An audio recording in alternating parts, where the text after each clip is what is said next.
Частка 3. Раздзел 1.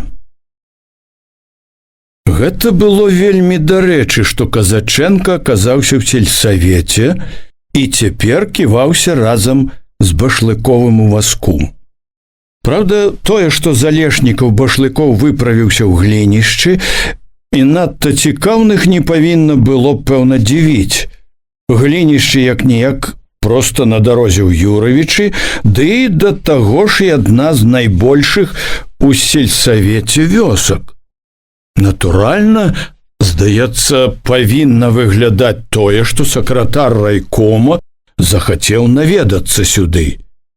Усё ж тое, што Казаченка ківаўся побач, было не лішнім.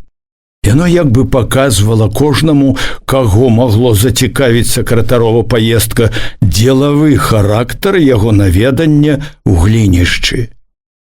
Пра гэта гаварыла і тое, што, заехаўшы ў Глінішчы, Башлыкоў адразу падаўся на калгасныя двары, прайшоўся, клопатна высвятляў, як ідзе калгас, можна было бачыць, што ён давольны, той помны сход быў усё ж не марны.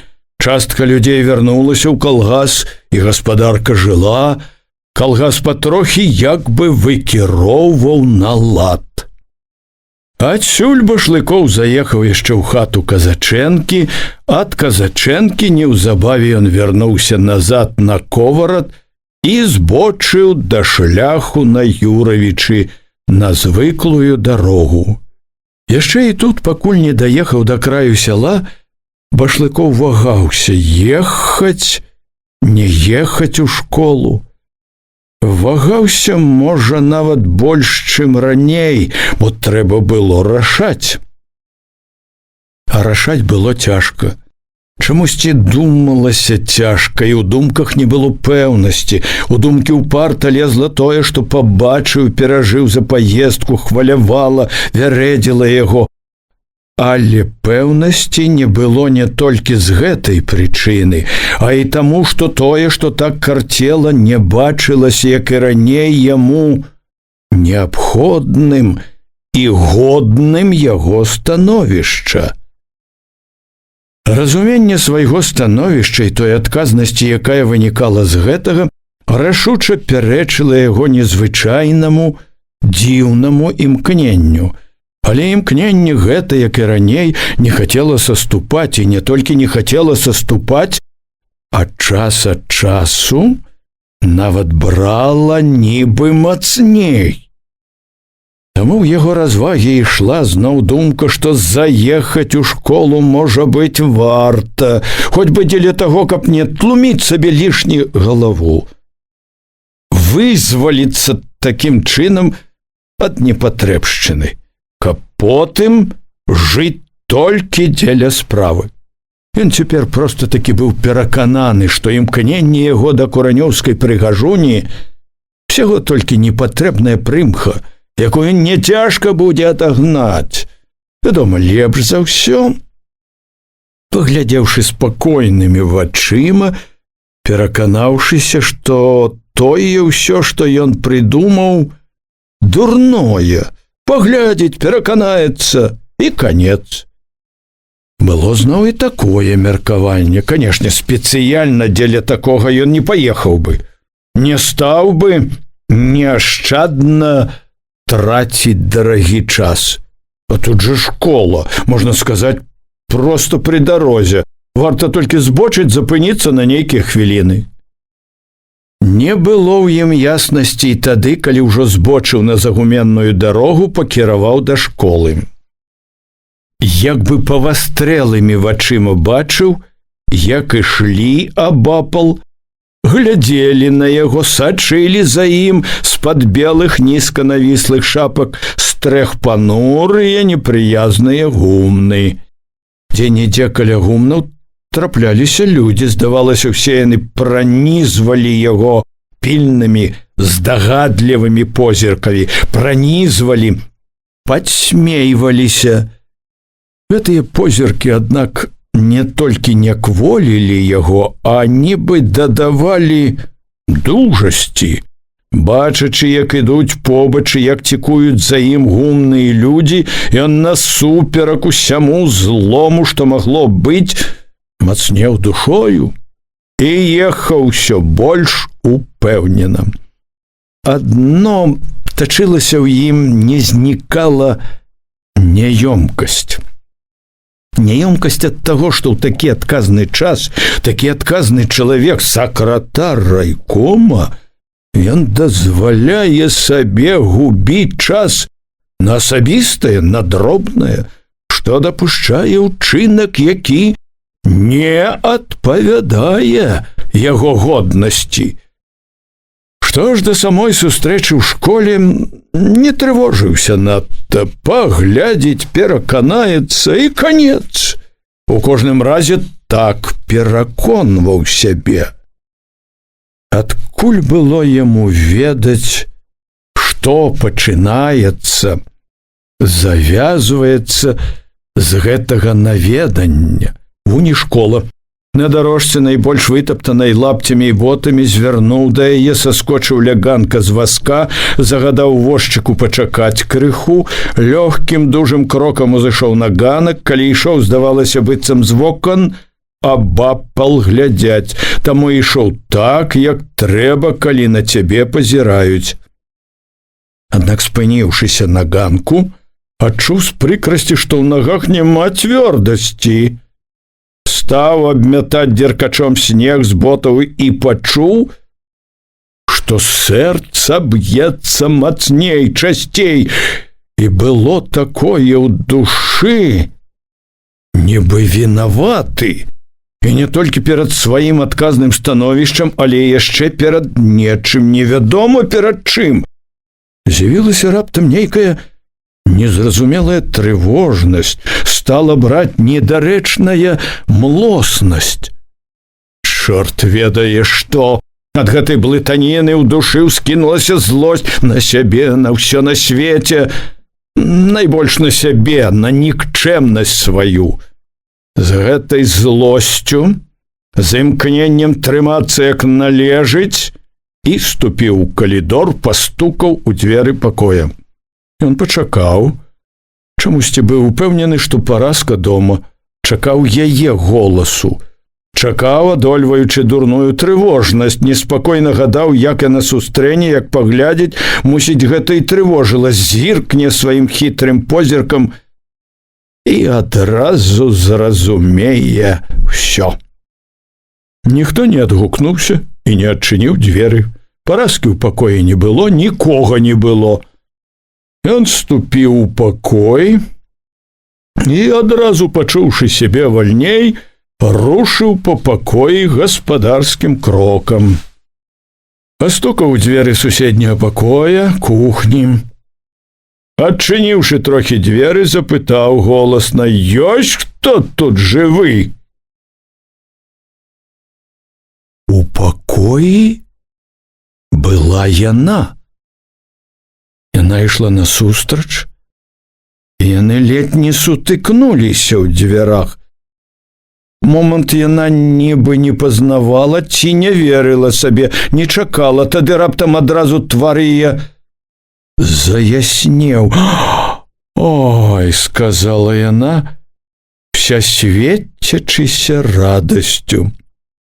Радасць яе была надзіва смелая, як бы безразважная, і гэта смеласць, гэта раптоўна, як усплёск, сіла пачуцця рабілі яркія, як вішні, вочы яе, смуглявы яе твар такімі прыгожымі, што хараство іх быццам асляпіла Башлыкова. Ён не чакаў гэтага. Не быў гатоў да такога, не ўмеў так адкрываць душу хоць бы на момант. З падрыхтаванымі загадзя асцярогай і важнасцю, якія здаваліся чамусьці абавязковымі, сказаў не надта прыязна: «Добры дзень». Ён быў разгублены больш таму, што тое, што яна так проста і шчыра сказала, незвычайна ўсхвалявала яго. Ён ледзь хаваў сабе гэта хваляванне і з гэтай прычыны асабліва датрымліваўся звыклай ролі. «Вечар хутка», – адказала яна, здалося з папрокам, неяк дзіўна ўглядваючыся, як бы стараючыся штосьці зразумець. Яго бянтэжыў яе хуткі востры позірк, быццам у душу глядзела. Тады ж ён пабачыў, як вочы яе твар сталі паволі, нібы неахвотна шкадуючы аб гэтым, хмурнець. Яна не адразу выйшла насустрач, мусіць таму, што нешта затрымала яе, нешта тады рабіла. Рукі яе былі закасаныя за локці, на іх бялела мука. Цяпер яна ўспомніла пра іх і з тым жа выразам шкадавання одуму стала выціраць аб фартух. «Да, хутка», – сказаў ён, клапоцячыся, каб яна не заўважыла, што там у ім стоянае. Зняў шапку. От, ехаў міма. «Работы багато?» Яна прамовіла так, што ён адчуў, запыталася, абы не маўчаць. Нацяты, чуе вострую увагу, праніклівы позірк. «Много работы». Ён трымаўся важна, незалежна. «Гарачая пара? Можна сказаць, ворыва», – прамовіла так, быццам затаіла, схавала нешта іншае. «Ворыва, скора пералом будзе, лягчэй пойдзе». «Лягчэй?» – здалося, не паверыла яна. «Лягчэй? Пералом будзе?» Ён сказаў тонам чалавека, які добра ведае, як будзе, і ўпэўнены ў сабе. І тым, што сказаў, і як сказаў, ён як бы умацаваў сваю годнасць. Яна прамаўчала, але ў маўчанні яе пачулася нязгода. Нібы казала, лягчэй не будзе. Мусіць, сход той помніла. Дзіўна.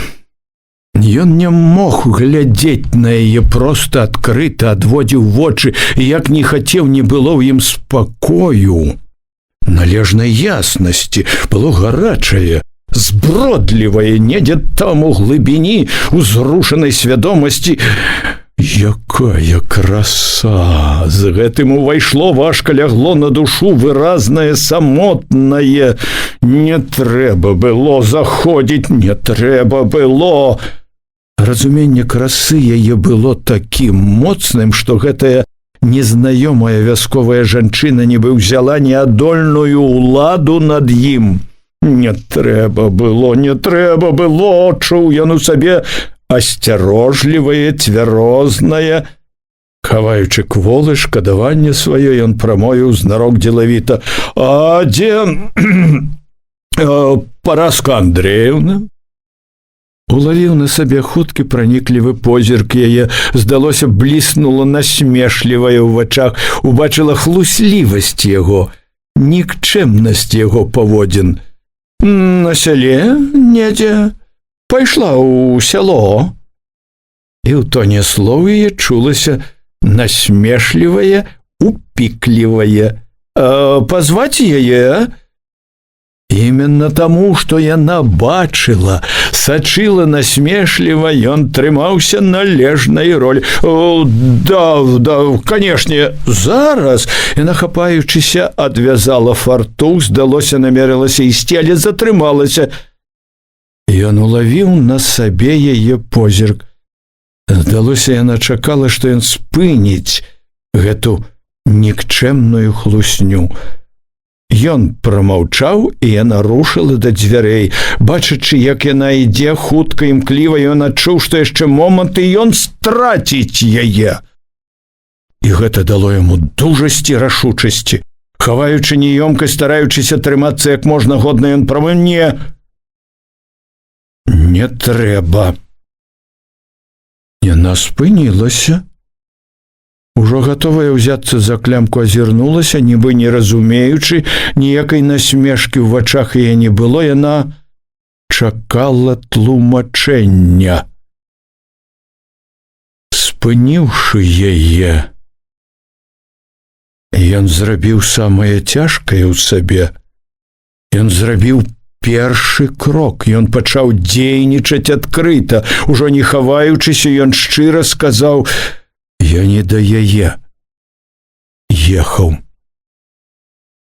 Першы момант ён адчуў палёгку, як бы скінуў тое, што замінала, адкінуў фальш, зрабіў учынак па законах праўды, але амаль адразу ж за гэтым у яго ўнізалася цвярозае, разважнае: «Што я раблю?» Асцярожлівае, яно паспрабавала разумна стрымаць яго: «Не трэба, не трэба гэтага». Праз сумяціцу пачуццяў ён добра адчуваў гэтае разумнае «не трэба».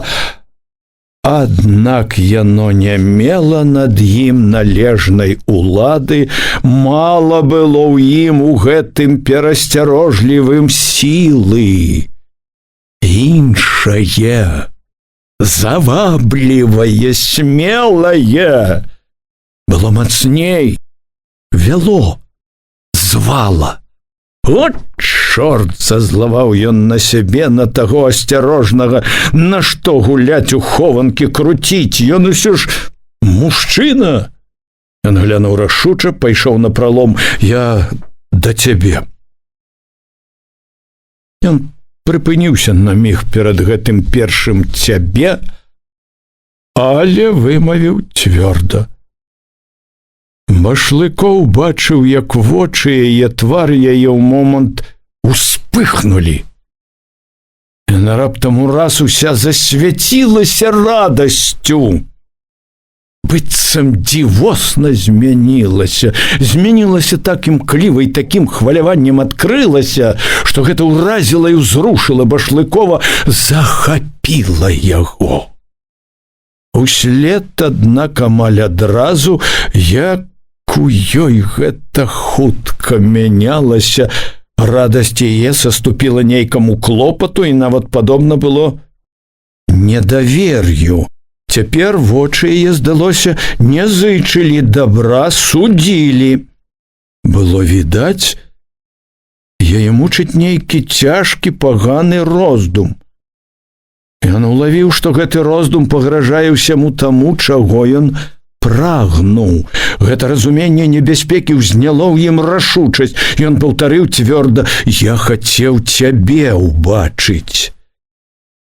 Яна ўсё яшчэ ва ўладзе панурага роздуму угледзелася ў яго невясёлымі уважлівымі вачыма, угледзелася і адвяла позірк, як раней, клопатны, важкі.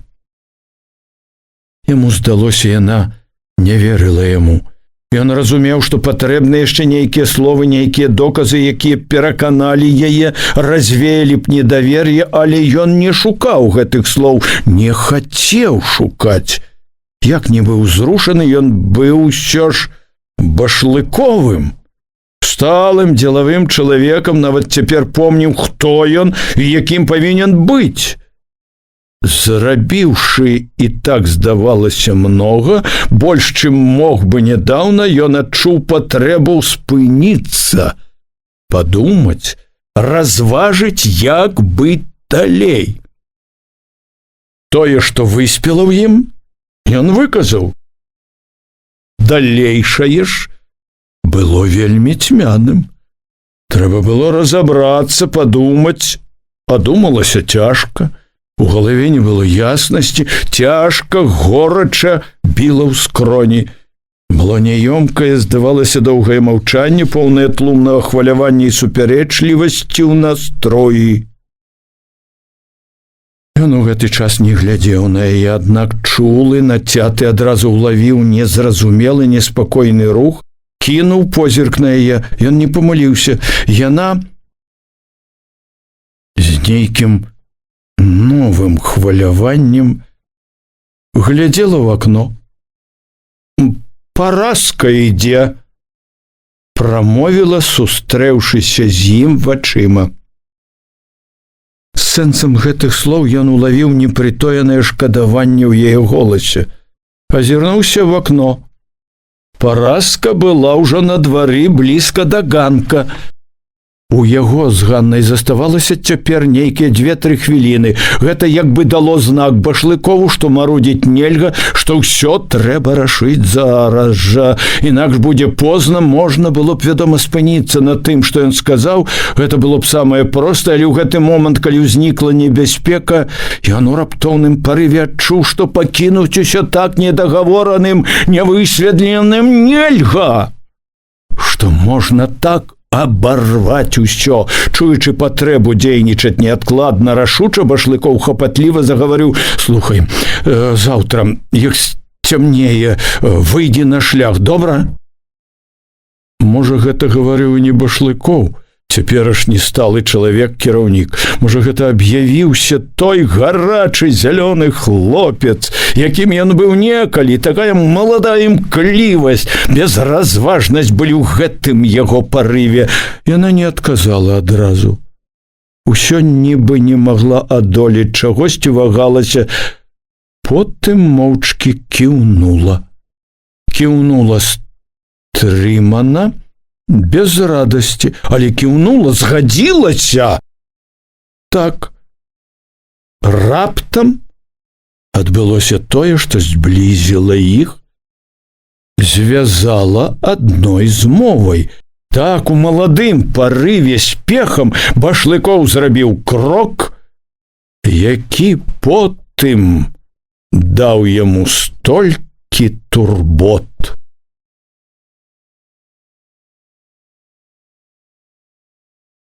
Параска адразу, як увайшла, весела аб'явіла: «Вось хто, аказваецца, в госці да нас!»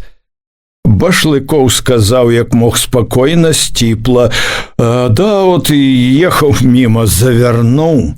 «І добра, даўно ж ужо не было». Параска хутка скінула паліто, развязала хустку і так жвавая захадзілася, загаманіла яшчэ больш, іграла перад госцем. «Артыстка! Мы ўжо думалі тут, што мінае знарок». «Ды не, часу не было. Пачулі, пазаўчора прыехалі ў Алешнікі, паехалі ў Курані, праехалі міма. Рана ехаў, не адгаворвайцеся». Упікнула Параска весела, гулліва. «Ну, а калі вы ўсё ж заехалі, то віна ваша ўжо змяншаецца. Можа, мы даруем вам? Даруем? Правда, Ганна?» Ганна сказала стрымана: «Трэба дараваць, мабуть». Яна стаяла каля дзвярэй на кухню, зацятая з ледзь прытоенай гаркаватай усмешкай. А Параска павяла ўжо новую ролю гасціннай гаспадыні. «Хоць рэдка ды метка, ў час прыехалі. У самы час у нас боршч якраз умлеў, боршч такі!» Параска аж смачна заплюшчыла вочы. Башлыкоў прамовіў: «Я на хвілінку, толькі спяшаюся. Такога баршча нідзе не будзе, а да яго яшчэ дранікі». Параска па-змоўніцку падміргнула Ганне, заклікаючы падтрымаць яе. Ганна неўпэўнена адгукнулася: «Праўда, паабедайце». «Ну от», як бы ўзрадавалася падтрымцы Параска, «падмацуйцеся на дарогу, тады і паедзеце, весялей у дарозе будзе». Башлыкоў паважна, цвёрда адмовіўся: «Дзякую за запрашэнне. Толькі я паабедаў ужо ў камунары». «Што вы там абедалі?» — не ўтаіла папроку Параска. А можа, знарок паказала, што пакрыўджана незгаворлівасцю на яе гасціннасць. Башлыкоў першы раз паблажліва усміхнуўся. «Не падбівайце, Параскева Андрэевна». Без усмешкі ўжо значна растлумачыў зноў: «Я на хвіліну, ехаць трэба падвезці? От магу». «Не, дзякуй», — адказала Параска. Тон гаворкі яе выказваў, што яна у крыўдзе на Башлыкова.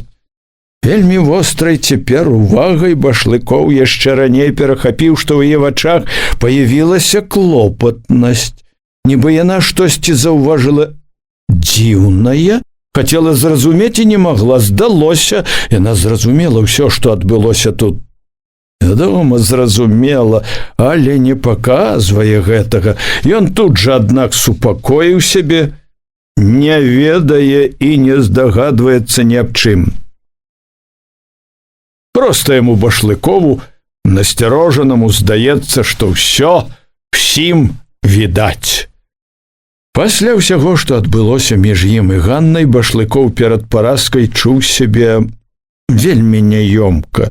Але ён як мог хаваў гэта, і калі глядзець збоку, трымаўся, здавалася, упэўнена, ўраўнаважана, як і належала трымацца такому паважнаму чалавеку. Няёмка было, але трэба было трымацца, годна трымацца. А вы? А вам не трэба ў Юравічы? Зірнуў Башлыкоў на Ганну. Не. У вачах яе мільгнуў неспакой, амаль страх. Башлыкоў адзначыў, Ганна ледзь прыхоўвала хваляванне, стаяла, склаўшы рукі на грудях, моўчкі ціснулася да вушака дзвярэй. Раней такая імклівая, лёгкая ў рухах, яна цяпер хоць бы зварухнулася, ціснулася, невядома што тоячы. Знешняя яе стрыманасць дзіўна не пасавала з тым, што свяцілася на яе твары у вачах. З вачэй яе проста зырчэў. Біўся неспакой. Сляпы той, здавалася, мог бачыць. Сама не свая, штосьці здарылася. Я пайду. Нарэшце скранулася, знікла на кухні.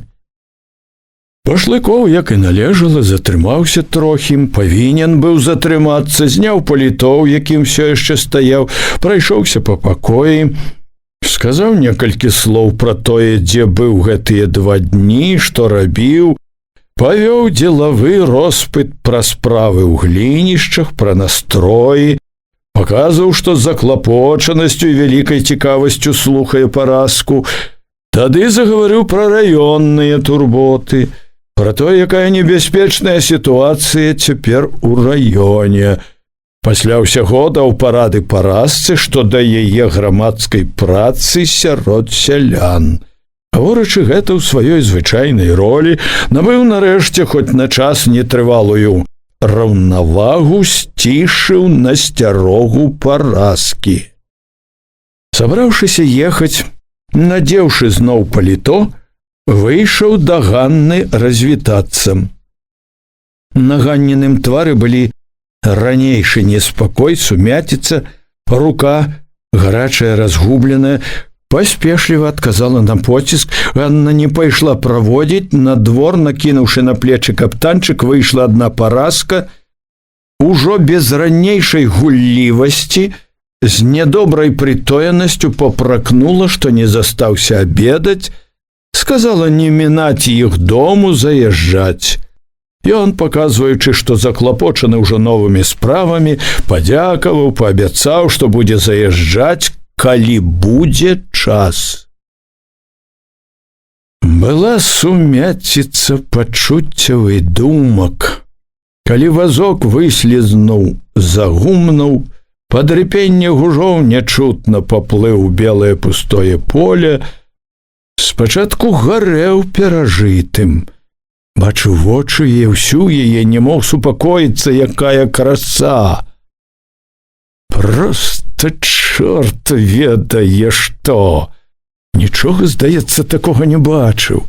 Як яна тут вырасла такая? У звычайнай сляпой хатцы цуд нейкі толькі, і краса, і разам годнасці колькі. Розум, які свеціцца, здзівіўся, як ён не пабачыў гэтага першы раз. А слеп тады ад няўдачы.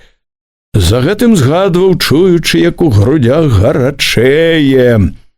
Да цябе прыехаў, цябе пабачыць хацеў. Словы гэтыя, здавалася, гучалі ў галаве, асабліва ж гучала моцна, нецярпліва, завабна. Заўтра, як сцямнее каля дарогі. Згадваў, як яна кіўнула, і нібы не паверыў шчасцю. Чым далей, тым больш, аднак, у душу ўпаўзала іншае. Жаданае, добрае, хмарыла няпрошаная, непрыемная прыкрасць. Згадваў з няёмкасцю, як сустрэўся, гаварыў з паразкаю, як бы пачуў папрок сабе, таіўся, хлусіў, і паразка гэта зразумела, ён цяпер бачыў гэта, здавалася, зусім ясна. Ад гэтага на душы было проста брыдка. Тады прыйшла недавольнасць наогул сабою. Не ўтрымаўся на ўзроўні, збочыў з лініі, не паказаў вытрымкі. Падатны аказаўся, слабаваты, сваё асабістае не стрымаў. Даў волю свайму асабістаму, непатрэбнаму, недаравальнаму ў такі час. Захацелася любові.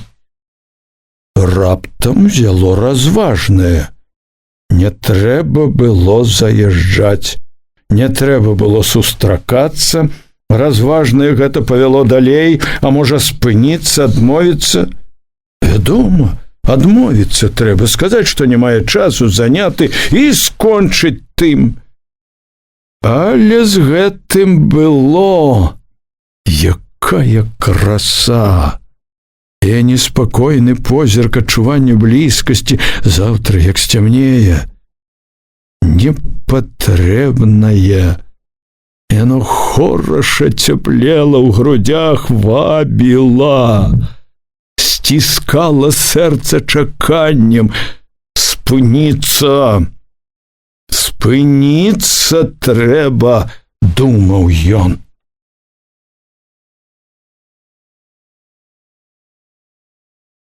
Пакуль ехаў дадому, думкі Башлыкова блыталіся. Дома ў кабінеце, дзе адразу абступілі звыклыя значныя клопаты, тое, што адбылося ў глінішчах, здалося раптам зусім простым і далёкім. Яно, праўда, час ад часу прабівалася ў важны раённы свет яго кіруючых турбот, адцягвала на момант думкі, але Башлыкоў без асаблівай цяжкасці адганяў яго. Увечары, калі навалач турбот сышла і застаўся адзін, яно, тое далёкае, зноў падабралася. Дзіўная рэч. Удзень амаль рашыў, што ўсё, адмовіцца, скажа, што няма часу, і скончыць тым. А тут як бы не было той цвёрдасці. Зноў нібы чуў, заўтра, як сцямнее. Зноў бачыў, як яна кіўнула. Згадаў, як радасна заблішчалі вочы, калі ўбачыла адразу. Успамінаючы ўсё, чуў, бачыў. Любіць яго. Такая красуня любіць. Мала хто ведаў, што Башлыкоў быў вельмі падатны жаночаму хараству. І калі дадаць да гэтага тое, што ведалі многія, што Башлыкоў быў аж занадта самалюбны, то можна ўявіць, як цешыла яго цяпер разуменне, што чалавек такога хараства хінецца да яго, што заўтра яны будуць разам адны. Башлыкоў зрушана захадзіў па пакоі, засунуўшы рукі ў кішэні галіфэ, молада імкліва стаў мераць кабінет, бачыў, здавалася, побач яе перад сабой, твар у твар, чуў, здавалася, цяпер яе, чуў сябе маладым, дужым, удачлівым. Не адразу супакоіўся. Калі захадзіў спакайней, падумаў: Яна ўражвала яго не толькі знешнім хараством, але і неспадзяваным багаццем унутранага жыцця, нейкай незвычайнай трапяткой чуласцю. Цэлы свет угадваўся ў ёй, вабіў, клікаў. І хто б мог падумаць, прыйшло недарэчнае, звычайная прыбіральшчыца. Ён, правда, тут жа спыніўся, цвяроза папракнуў сябе, што разважае як арыстакрат, як законны дваранін, дваранін з-за лінейных гомельскіх баракаў. Падумаў са з'едлівай насмешкай з сябе, адкуль гэта ў яго з'явілася такая вышэйшасць. Нагадаў сабе, кожная кухарка павінна навучыцца кіраваць дзяржавай. Далучыў упэўнена, гэта так званая прыбіральшчыца? Зможа, калі даць толькі падвучыцца. Ён стаў думаць пра яе. Ён адчуў, што так мала ведае яе. Хто яна? Чаму яна ў школе? Чаму не з бацькамі? Ці вольная? Незамужняя? Яна не падобная на дзяўчыну. Відаць, была замужам, відно. Нямала паспытала. Успомніў, як стрымлівалася, падумаў, а можа і цяпер замужам? Не, запярэчыў адразу, калі і была, то разышлася. Інакш не жыла б адна пры школе, свайго кутка няма. А калі быў муж, то хто ён? Чаму разышліся? Ці з'ехаў куды?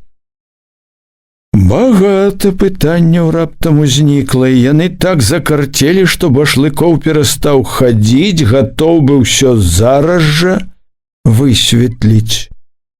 Ён ледзь не ступіў да стала, да тэлефона, выклікаць каго трэба, загадаць высветліць.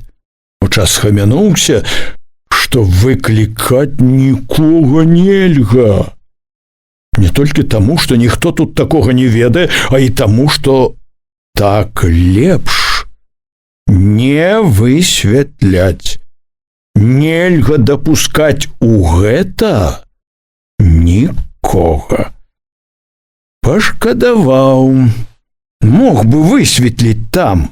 Былі нагода і час. Успомніў доўгае маўчанне. З-за гэтага, падумаў, цяпер недавольна многа і засталося недагаворанае. Зазлаваў на сябе, што лічаны час быў страчаны так па-дурному. Пра што б ён не думаў, сярод усяго неадступна тачылася ў яго вінаватасць, што адступіўся ад дзённага належнага, адмовіцца, скончыць, і ён думкай ухапіўся за згаворлівае, што апраўдвала яго. Нельга канчаць так, як ён думаў раней. Трэба пабачыцца, пагаварыць, высветліць усё і тады развітацца сумленна і годна. Аднак ён да гэтага часу пастражэў ужо да сябе і асудзіў гэты хітраваты подступ, што прыхоўваў маладушнасць. Як бы там ні было, трэба называць всё сваім імем. Што ёсць, тое ёсць. Не можа справіцца з сабою, са сваім жаданнем, непатрэбным жаданнем, не можа ўтаймаваць дурной крыві, якая не ў час разгулялася. Мужчынскага імпэту, якому, ох, захацелася жанчыны, бабы. З гэтым злым нездавальненнем майшла няёмкасць за сябе. Да чаго ж, відаць, недарэчна выглядаў перад ёю, як хлапчук. Вярнулася прыкрасць ад таго, як ён нікчэмна маніў паразцы. У гэты момант у злосць яго, што давала добрую дужасць, раптам увайшло кволае, амаль беспараднае. Што ж гэта завязалася? Што будзе? Пачуў жаль. Як ён кіне сам такую красу, такое шчасце. Думкам не было ладу. Заблытаўшыся ў думанні, ён зноў зазлаваў на сябе, на ўсё і падужэў. Намогся, адкінуў бескарыснае думанне, узяўся думаць пра паездку, згадаў, як хадзіў па куранях, па мокуці, гаворкі, адчуванні, у душу ўлілася злосць на людскую дурнату, на сляпую упартасць. Зноў убачыў нядобрыя твары, сярод іх вылучыліся Ігнат і Яўхім Глушакі. Нібы паўтарылася ясна і унізліва размова з Гайлісам. Нічога не разумее. Апартуніст аслеплы. З-за такіх вось, з-за ліберальных дабрадзеяў і бядаўся, прарыў у раёне. На бюро гэта правільна, адзіна правільна і абавязкова архвывады. Трэба належныя кадры, з такімі і тое, што ёсць, загубім. Кадры — аснова ўсяму. Башлыкоў заўсёды надаваў асаблівае значэнне кадрам. Ён потай быў перакананы ва ўменні сваім падбіраць кадры, з таго, што было пад рукой, выкарыстоўваць лепшае для справы. Ён бачыў, ідэальных па ўсіх якасцях людзей мала, і таму ведаў, як няпроста выбраць тое, што трэба. З усіх патрабаванняў, якія ён выстаўляў да чалавека, найпершымі былі палітычныя якасці чалавека, яго адданасць справе. Тут ніякіх кампрамісаў ён не рабіў ніколі. Палітычная надзейнасць была неадменнай умоваю прыдатнасці чалавека. Всё іншае даводзілася вырашаць, кіруючыся складанай жыццёвай дыялектыкай. Тут і выяўлялася тое, што Башлыкоў лічыў сваім уменнем. Башлыкоў ужо і сам не помніў, калі ўзнікла ў ім нездавальненне Гайлісам.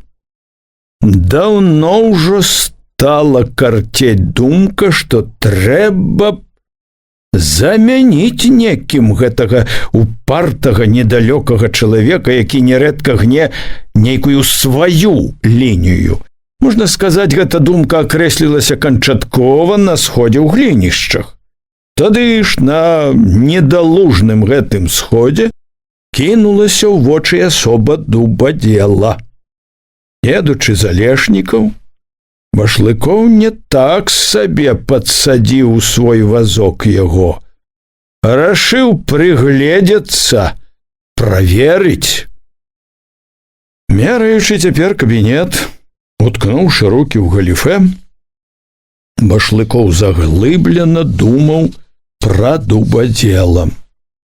Думаў не з бескарыснай цікаўнасці, а з дзелавой заклапочанасцю, як пра кадравага работніка. Развагі былі няпростыя, ведаў, Дубадзел малакультурны, грубаваты, п'е, ва всякім разе піў. Быў ужо старшынёй сельсавета, правалілі. А разам з гэтым дзелавітасць, веданне народу, веданне мясцовых умоў, паходжанне, даныя ўсе, што трэба. Ніякіх заган са сваякамі, мінулае чыстае, былы чырвонагвардзеец, а галоўная адданасць, якая і рашучасць, і энергія. Пазайздросціць можна. Гэты цацкацца з кулачом не будзе. Піў? Ну, гэта агідна. Пра гэта папярэдзіць трэба са ўсёй строгасцю.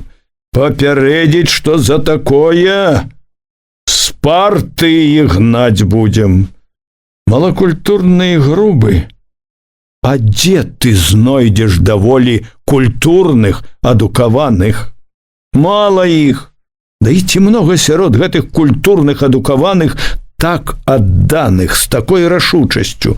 І гэта ў такой абстаноўцы, дзе неабходны цвёрдыя, жалезныя, здольныя крышыць ворага, рушыць усё, што на шляху замінае.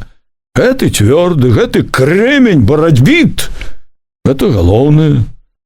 А не дацягвае ў нечым. Падымаць трэба. Расціць трэба, правільна накіроўваць, добра кіраваць. Всё ў гэтым. Ды калі падумаць толкам, палітычны кірунак ён разумее нядрэнна. Ёсць палітычнае чуццё. Тэарэтычна неаформленае, а ёсць стыхійнае, але правільнае, лепш, чым у некаторых засохлых ад кніг грамацеяў. Так што галоўнае выходзіла на карысць дубадзела. Гэта супакойвала Башлыкова, давала яму адчуванне нямарнасці пражытага дня, абнадзейліва звязвала з будучымі днямі.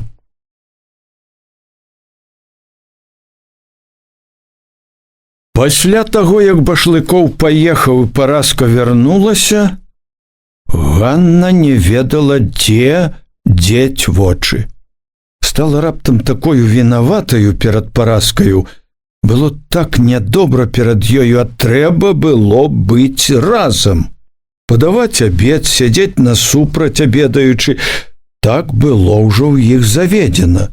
Сядзець вочы ў вочы пасля таго, што адбылося, і не паказваць, што ў цябе на душы. Ганну гняло разуменне таго, што яна стала раптам між Башлыковым і Параскаю. Убілася ў іх дружбу, ці, можа, і любоў, адвяла Параску ў бок, пабурыла, лічы, яе шчасце. Аддзячыла, можна сказаць, Парасцы за ўсё добрае, што тая зрабіла для яе. Аддзячыла больш не можна. Адбіла кавалера. Няхай не таму, што яна, Ганна, старалася для гэтага. Як бы там ні было, на віду будзе адно. Адбіла. Улезла ў чужое шчасце. Адхапіла. Да і то сказаць, калі добра падумаць, прыгледзецца, не такая ўжо яна. І не вінаватая. Не старалася, праўда, асабліва, але чаго таіцца перад сабой? Хацела ж гэтага. Зайздросціла Парасцы. Няхай не старалася, неяк, пэўне, дала знак, што рада б. І не спыніла ж, не адрэзала, калі здарылася ўсё. Так што не такая ўжо і не вінаватая, вінаватая. Асабліва няёмка было сядзець перад Параскаю таму, што добра чула. Параска, вострая на вока, адразу прыкмеціла, што яны, Ганна і Башлыкоў, нядобра тояцца, што між іх, значыць, нешта здарылася. Паганае для яе. Кепска на душы было Ганне яшчэ і таму, што хоць чула сябе вінаватаю перад Параскаю і хоць разумела, што павінна была прасказаць пра ўсё, сама павінаваціцца, не расказваць, не вінаваціцца не могла. Як бы разам адняло мову і сумленне.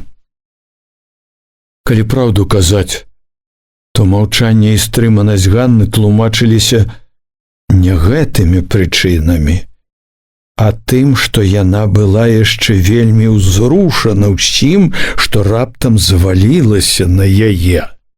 Яна не магла яшчэ прывесці да ладу свае пачуцці і думкі, разабрацца ў іх.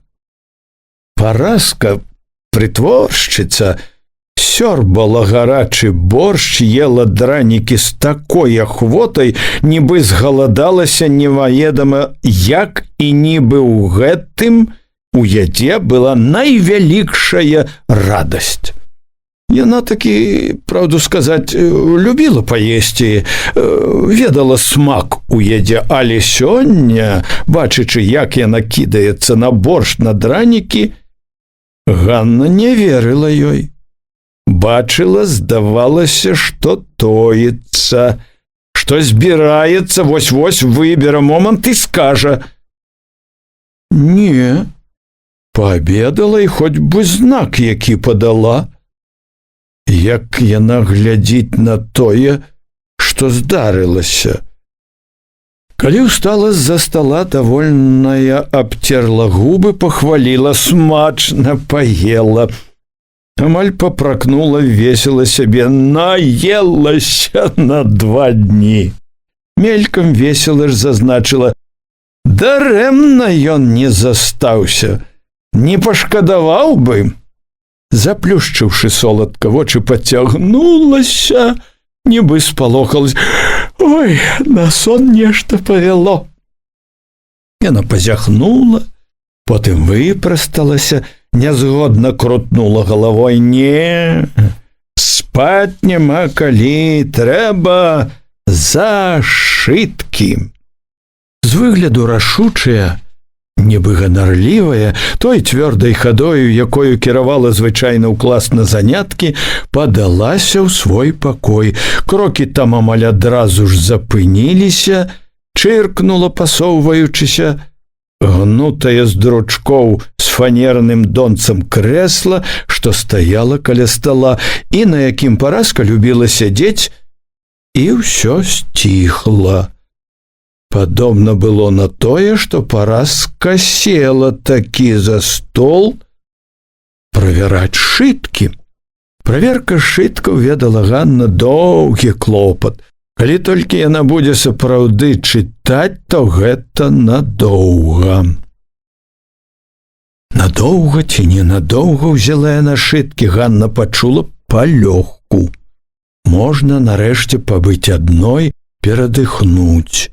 Прыбрала са стола, перамыла посуд, праз калідор выйшла ў клас, стала прыбіраць там пасля дзённых заняткаў, рабіла ўсё хутка, нецярпліва, як бы хацела перадаць, збыць з душы той неспакой, што неадступна вярэдзіў яе. Сярод класа раптам кінула мокрую анучу, якой мыла падлогу, з адчаем села на парту, без сілы апусціла рукі на калені. Заўтра, як сцямнее, біла, здавалася, ў скроні. Горача было, задыхалася нібы, аж паверыць не можна, як бы выдумка якая. Да цябе прыехаў заўтра, як сцямнее.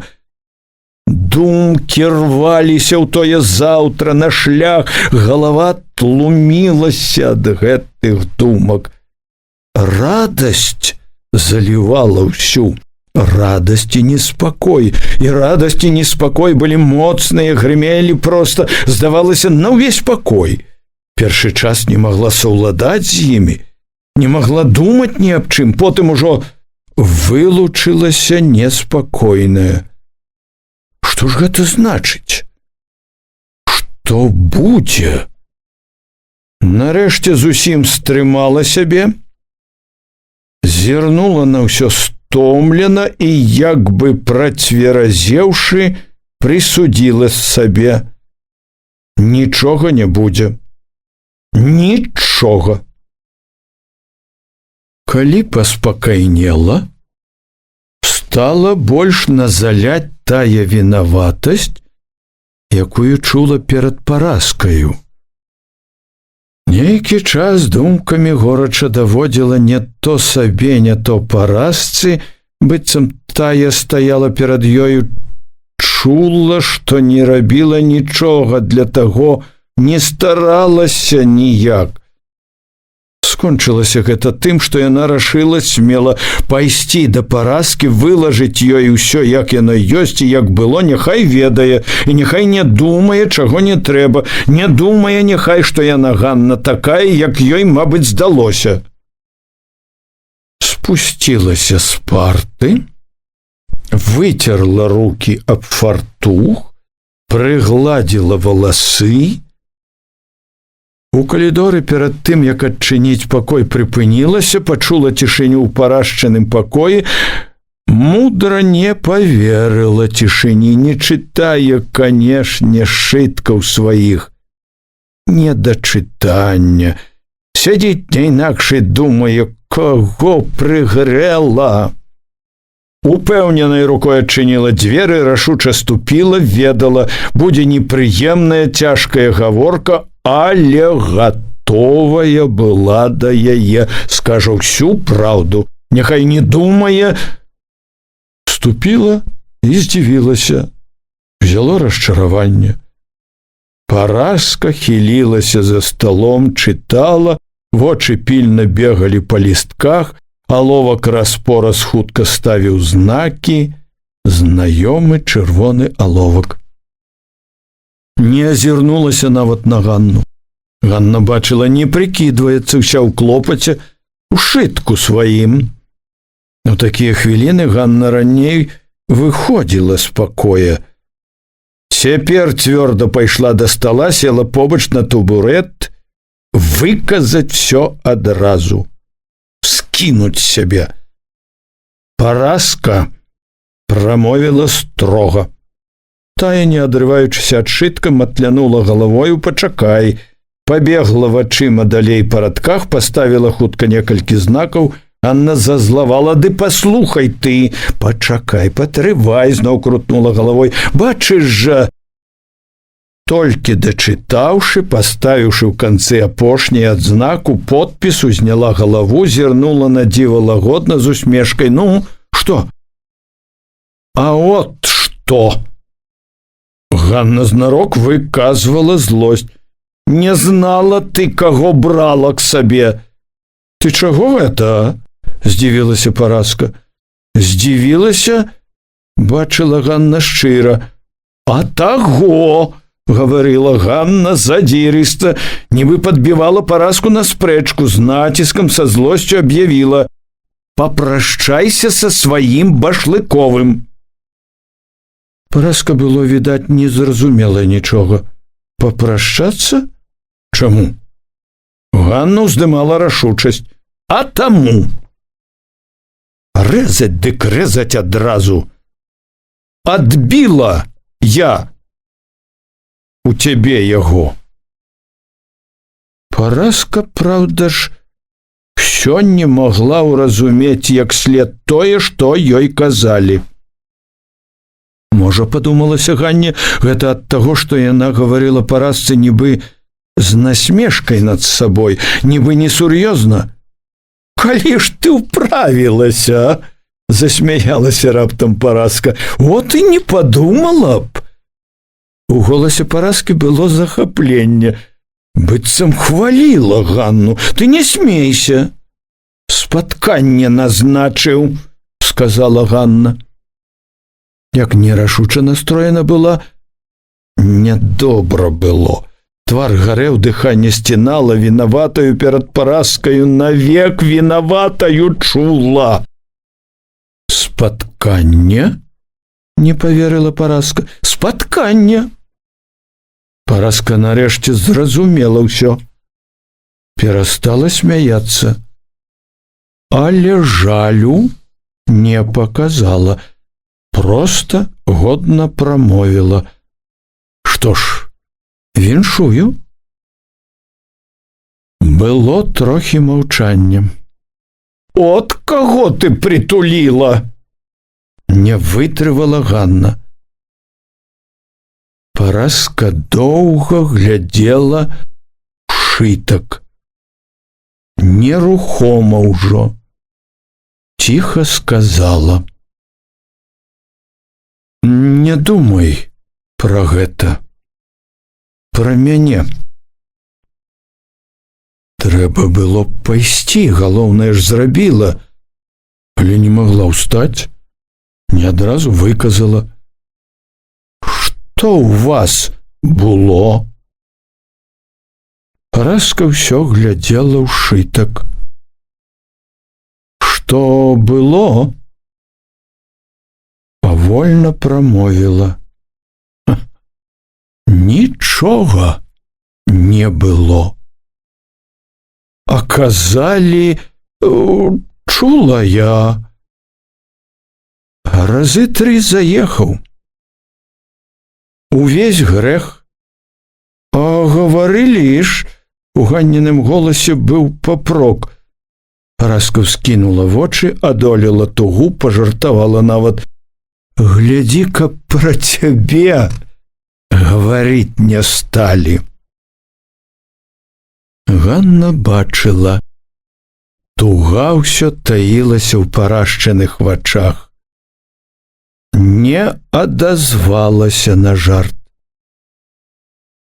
«Ні на што мне всё ето», прамовіла шчыра. «Ты не пара мы, што дуб і лаза. Не дацягнешся, каб і можна было». «Ну, ты гэта глупства», запярэчыла Параска. «Невядома яшчэ, каму да каго цягнуцца», сказала.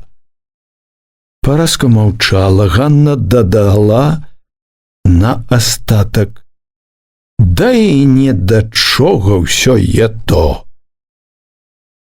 Калі Ганна ўзнялася, Параска адразу ўзяла наступны сшытак, разгарнула, пабегла вачыма па радках. А Ганна не магла супакоіцца. Вярнуўшыся ў клас, паспрабавала зноў мыць падлогу і не здолела.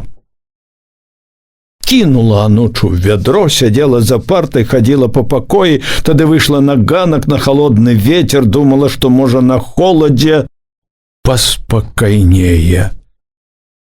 Вечарэла, далячынь балотны хмызняк агортваў сумны прыцемак. Сумны вячэрні прыцемак клаўся і на хаты, на вуліцы, на двор перад школай, а ёй было насуперак усяму радасна. Цяпер, калі ўсё выказала Парасцы, калі Параска як бы дазволіла, дык радасць гэта нібы выбавілася на волю, падужэла, захапіла мацней. Яна не ўспамінала, яна ўся жыла адчуваннем незвычайнага, такога дзівоснага, што хоць сама бачыла і чула, проста не верылася. Як гэта магло здарыцца з ёй, якой усе гады так не шанцавала? Як магло зваліцца іменно да яе такое шчасце? Як выдумка. Адно вылучылася з усяго: білася, паліла, спявала. Да цябе прыехаў, цябе пабачыць хацеў, заўтра, як сцямнее, на шлях. Заўтра, як сцямнее, заўтра. Не, і цяпер радасць была нядоўга адна. Не тая цяпер была Ганна. Каб так лёгка паверыць у шчасце, да яшчэ такое, якое уявіць сабе нельга, якое так неспадзеўкі звалілася да яе, неспадзеўкі і нібы не па закону. Стаяла ў кофтачцы без хусткі, рукі былі яшчэ закасаны. Вецер сцінаў усю. Трымліваючы дрыжыкі, знарок піла з сябе, знайшла шчасце дурная. Само ў рукі ўляцела. Трымай мацней. Холодны ветер такі выдзімаў тлум з галавы. Думалася ясней. Цвяроза прысудзіла сабе: нічога не будзе з усяго гэтага. Пустое. Не пара яму. Прыбіральшчыца. Не такую яму трэба. Параска. От хто яму пара. Пара, не пара, а от выбраў. запярэчыла ў ёй неразумная, даверлівая, што вельмі ж не хацела траціць радасць. Выбраў не паразку, а яе, Ганну, выбраў. Пакпіла яна з той даверлівай дурніцы. Захацелася пацешыцца мужчыну, падурэць трохі, маладая кроў. Пабачыў, адзінокая, вольная. Адзінокая, вольная, адразу падхапіла тая, якой так хацелася шчасця. А паразка не вольная?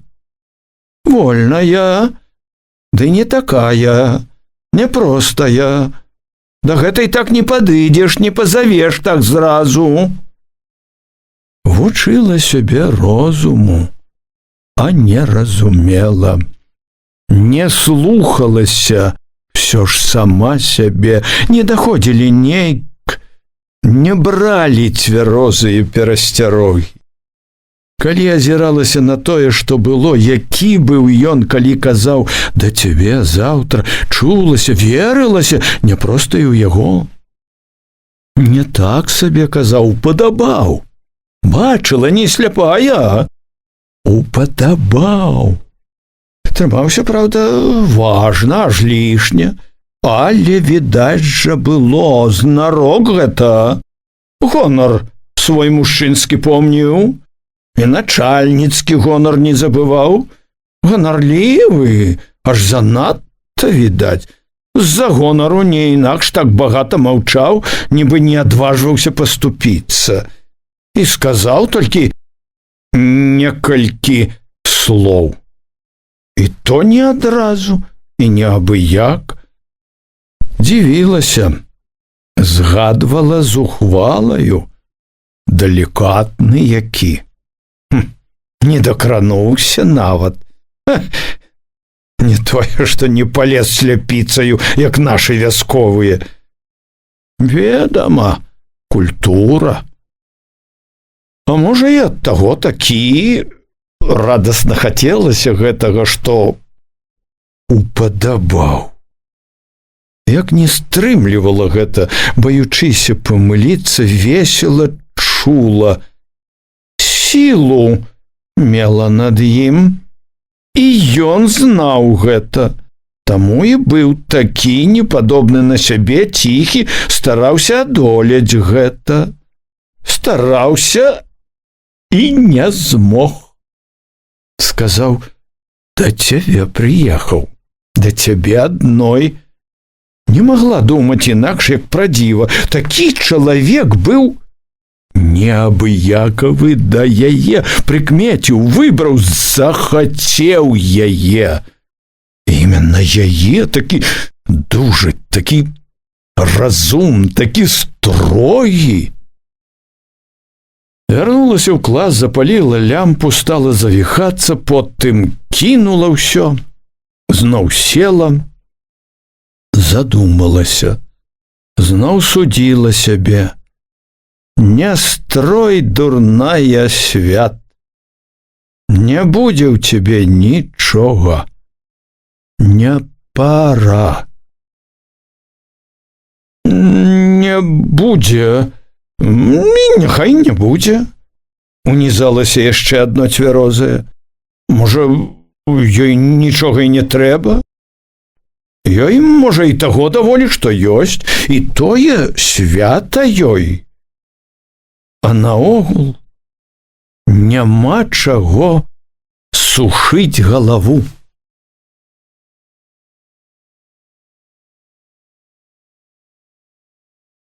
Раздзел 2. Познім завейным вечарам, апошнім вечарам 29-го года вяртаўся апейка з раёна дадому. Вецер, што ні на момант не ўціхаў, налятаў то збоку, то спераду, збоку і спераду гнаў снег, кідаў яго на коней, на вазок, у твар Ігната, у твар апейку. Клубы абодвых коней былі белыя, у вазку было поўна снегу, снег лажыўся на грудзі, на плечы паліто, біўся ў вочы.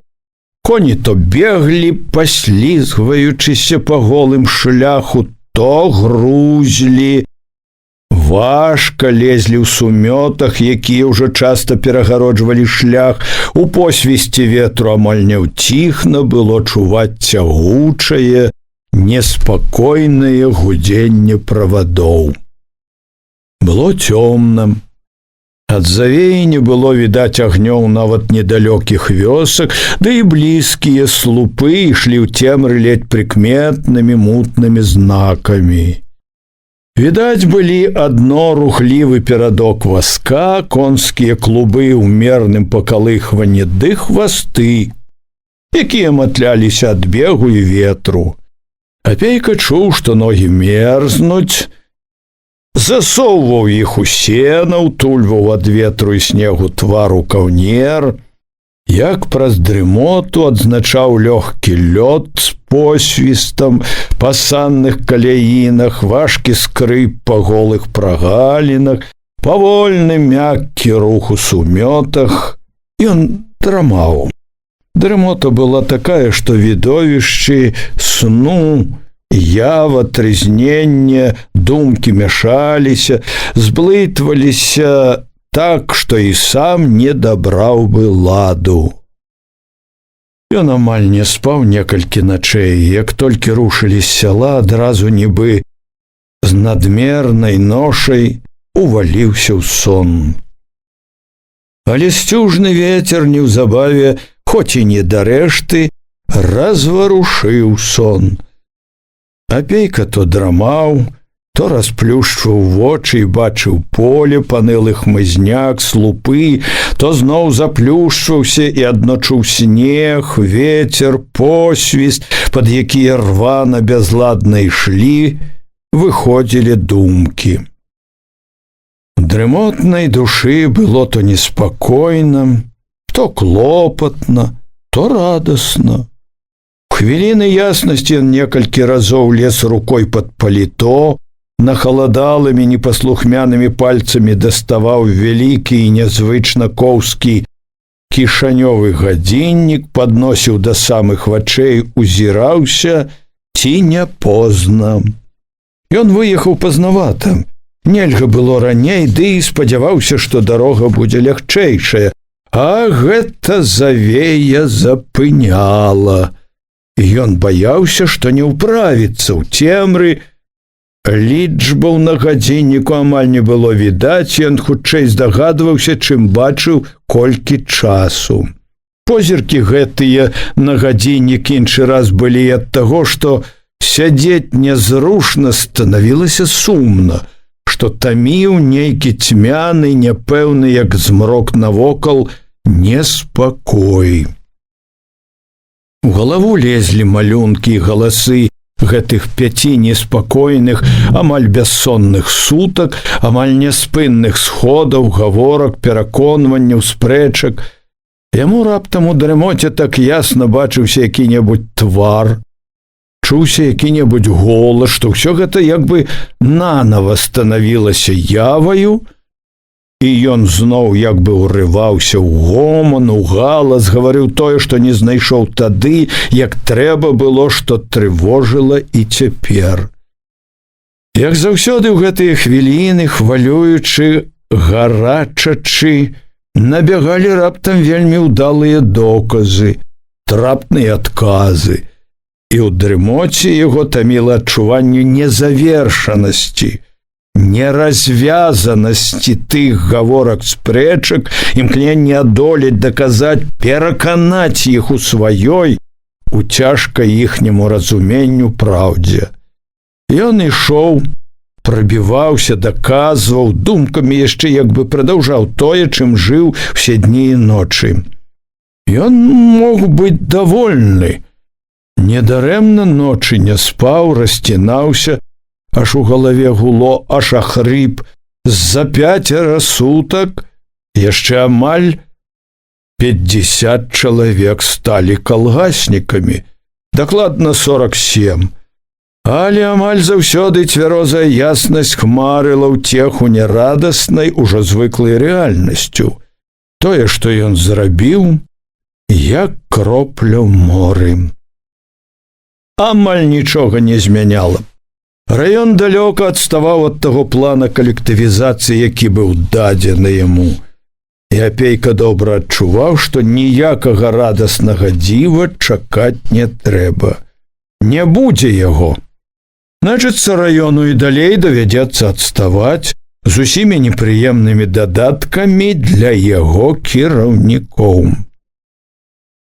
Яго душу трывожыла, і гэта было, можа, самае даўкае, памяць пра нядобрыя настроі, якія ён заўважаў і раней, але ў гэты прыезд адчуў і пабачыў асабліва моцна. Тое, што ён прыкмячаў яшчэ ўвосень, усё расло і шырылася, гразілася ўсяму раёну, ды, можа, не толькі раёну. Яны станавіліся ўсё большай перашкодай на дарозе. Няўпэўненасць людзей у заўтрашнім, недавер'е да таго, што нёс ён, Апейка і іншыя ўпаўнаважаныя. Нецярплівы націск, несправядлівыя і грубыя меры, якія з часам не толькі не знікалі, а большалі, нібы падмацоўвалі закарэлае векавое мужыцкае недавер'е ў тое, што збоку могуць прыйсці з добрым, зрабіць добрае. Няпэўныя ў заўтрашнім у кожным сяле рэзалі з нязвыклай для сялянскай ашчаднасці лёгкасцю, губілі нажытае авечак, цялят, кароў. Апейка ні з адным загаворваў пра гэта, ні на адным сходзе пераконваў, патрабаваў і бачыў, што нішто не дае толку. Трэба неадкладна нейкія строгія меры, падумаў заклапочана і расплюшчыў вочы. За завеяю, за рухомай аднастайнасцю прысад разабраў некалькі кустоў вышэй поля.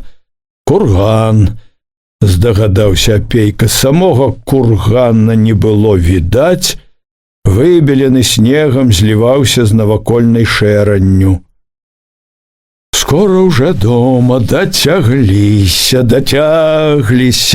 Ён палез быў па гадзіннік, але адумаўся, ўсё роўна ўжо спазніўся ці не спазніўся. Ён як бы убачыў жонку, сына, дачку, уявіў, як услухоўваецца, ці не пад'ехаў вазок, ці не рыпнулі веснічкі, нецярпліва варухнуўся, скінуў снег з паліто, выпрастаўся. Чым вышэй узбягалі коні па ўздыме дарогі, тым мацнеў вецер, што вольна і шырока рушыў з-за Прыпяці насустрач. Дарога пайшла тут цвёрдая, без сумётаў, падмеценая, вылізаная ветрам. Ці ад таго, што і Ігнат як бы ажыў, ці ад таго, што коні самі пажвавелі, пачулі блізка дом, вазок па ўздыме памчаў лягчэй, лётам, бліснуў, здалося весела агеньчык, і вось ужо блізка відаць сталі і само акно, цёмны абрыс хаты, адной, другой, уехалі ў Юравічы, ў верхнюю вуліцу, на спуску зноў раз-пораз дарогу пераймалі сумёты, але тут гэта нават памагала, ямчэй было спускацца з кручы. У прарэзе між гор зажаўцела ўжо некалькі блізкіх ніжніх агеньчыкаў. Всяго мястэчка не было відаць, засцілала завея. Жаўцеў агеньчык і ў выканкоме.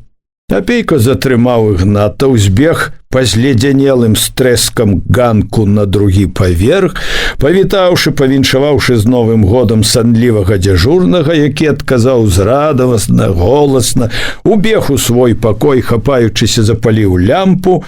На стале было некалькі лістоў, паперка са зводкай аб стане калектывізацыі ў раёне, ён паглядзеў 29,7%. Пісана рукою Зубрыча ўнізе, яго ж акуратны сціплы подпіс.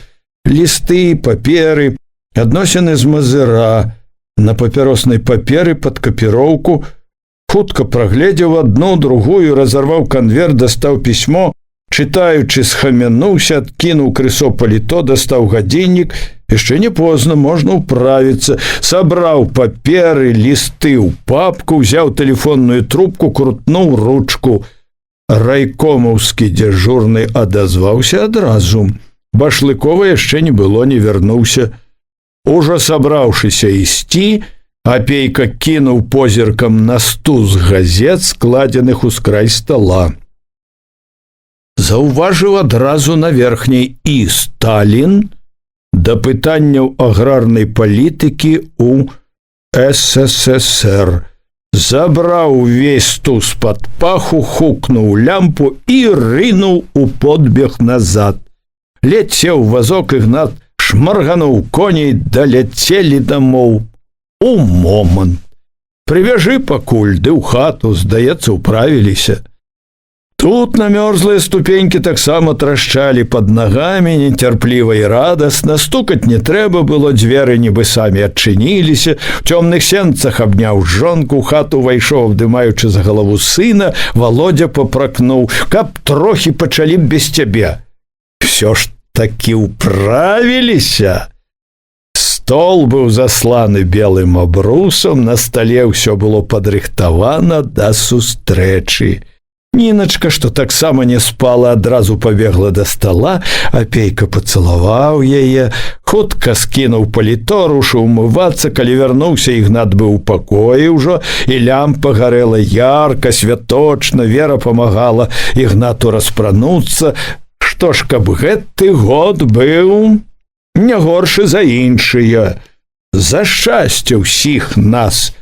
Апейка па чарзе паднёс да ўсіх сваю чарку, да малых, якім налілі чырвонага морсу, да Веры, да Ігната.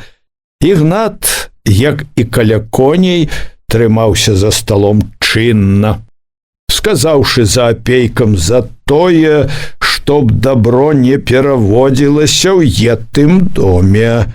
Ён потым і піў, і закусваў ужо моўчкі. Як і ў дарозе, і ў сёлах ён трымаўся незалежна, з годнасцю, як бы паказваючы ўсім, што ведае мяжу, якая ёсць паміж ім і старшынёй. Ён і тут не бянтэжыўся, ды і чаго было бянтэжыцца? Свой лічы, даўно ў хаце, але і не дапушчаў, хоць павесялеў ад гарэлкі якой-небудзь вольнасці. Вера гасцінна сачыла, каб у яго ўвесь час было і выпіць, і закусіць. Ён браў гэта як належнае, са звычайнай паважнасцю. Ігнат не спяшаўся асабліва, але неўзабаве паважна ж устаў, падзякаваў. На Веры на запрашэнне пабыць яшчэ сказаў цвяроза: «Не, трэба і пра другіх не забуваць». Апейка здагадаўся, другія на той час коні. Апейка правёў яго на ганак, хвіліну пастаяў пад павевамі халоднага ветру, весела пайшоў зноў у бесклапотны, шчаслівы гоман і смех за сталом. Вясёлай, бесхмарнай была гэта ноч, гэта сустрэча года, які потым суджана было апейку ўспамінаць і з нязменным гонарам, і не адзін год з болеснай крыўдай. Годам, у які суджана было зазнаць і вялікія радасці, і вялікія няшчасці. Тады ж, у тую ноч усім ім за сталом было вельмі весела. Дзеці дурэлі, рагаталі, смяялася па-маладому, закахана тулілася Вера.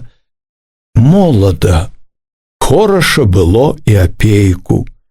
Весялосць прыціхла ненадоўга толькі тады, калі паявілася жонка Харчава. Стрымана і неяк вінавата загаварыла: «З Новым годам вас, суседзячкі нашы! Хай будзе добра ўсё!» І гаварыла, і кланялася яна па-вясковаму. Ва ўсім яна была вясковаю жанчынаю. Жывучы даўно ў горадзе, яна, Маруся, амаль нічога не змяніла ў звычках.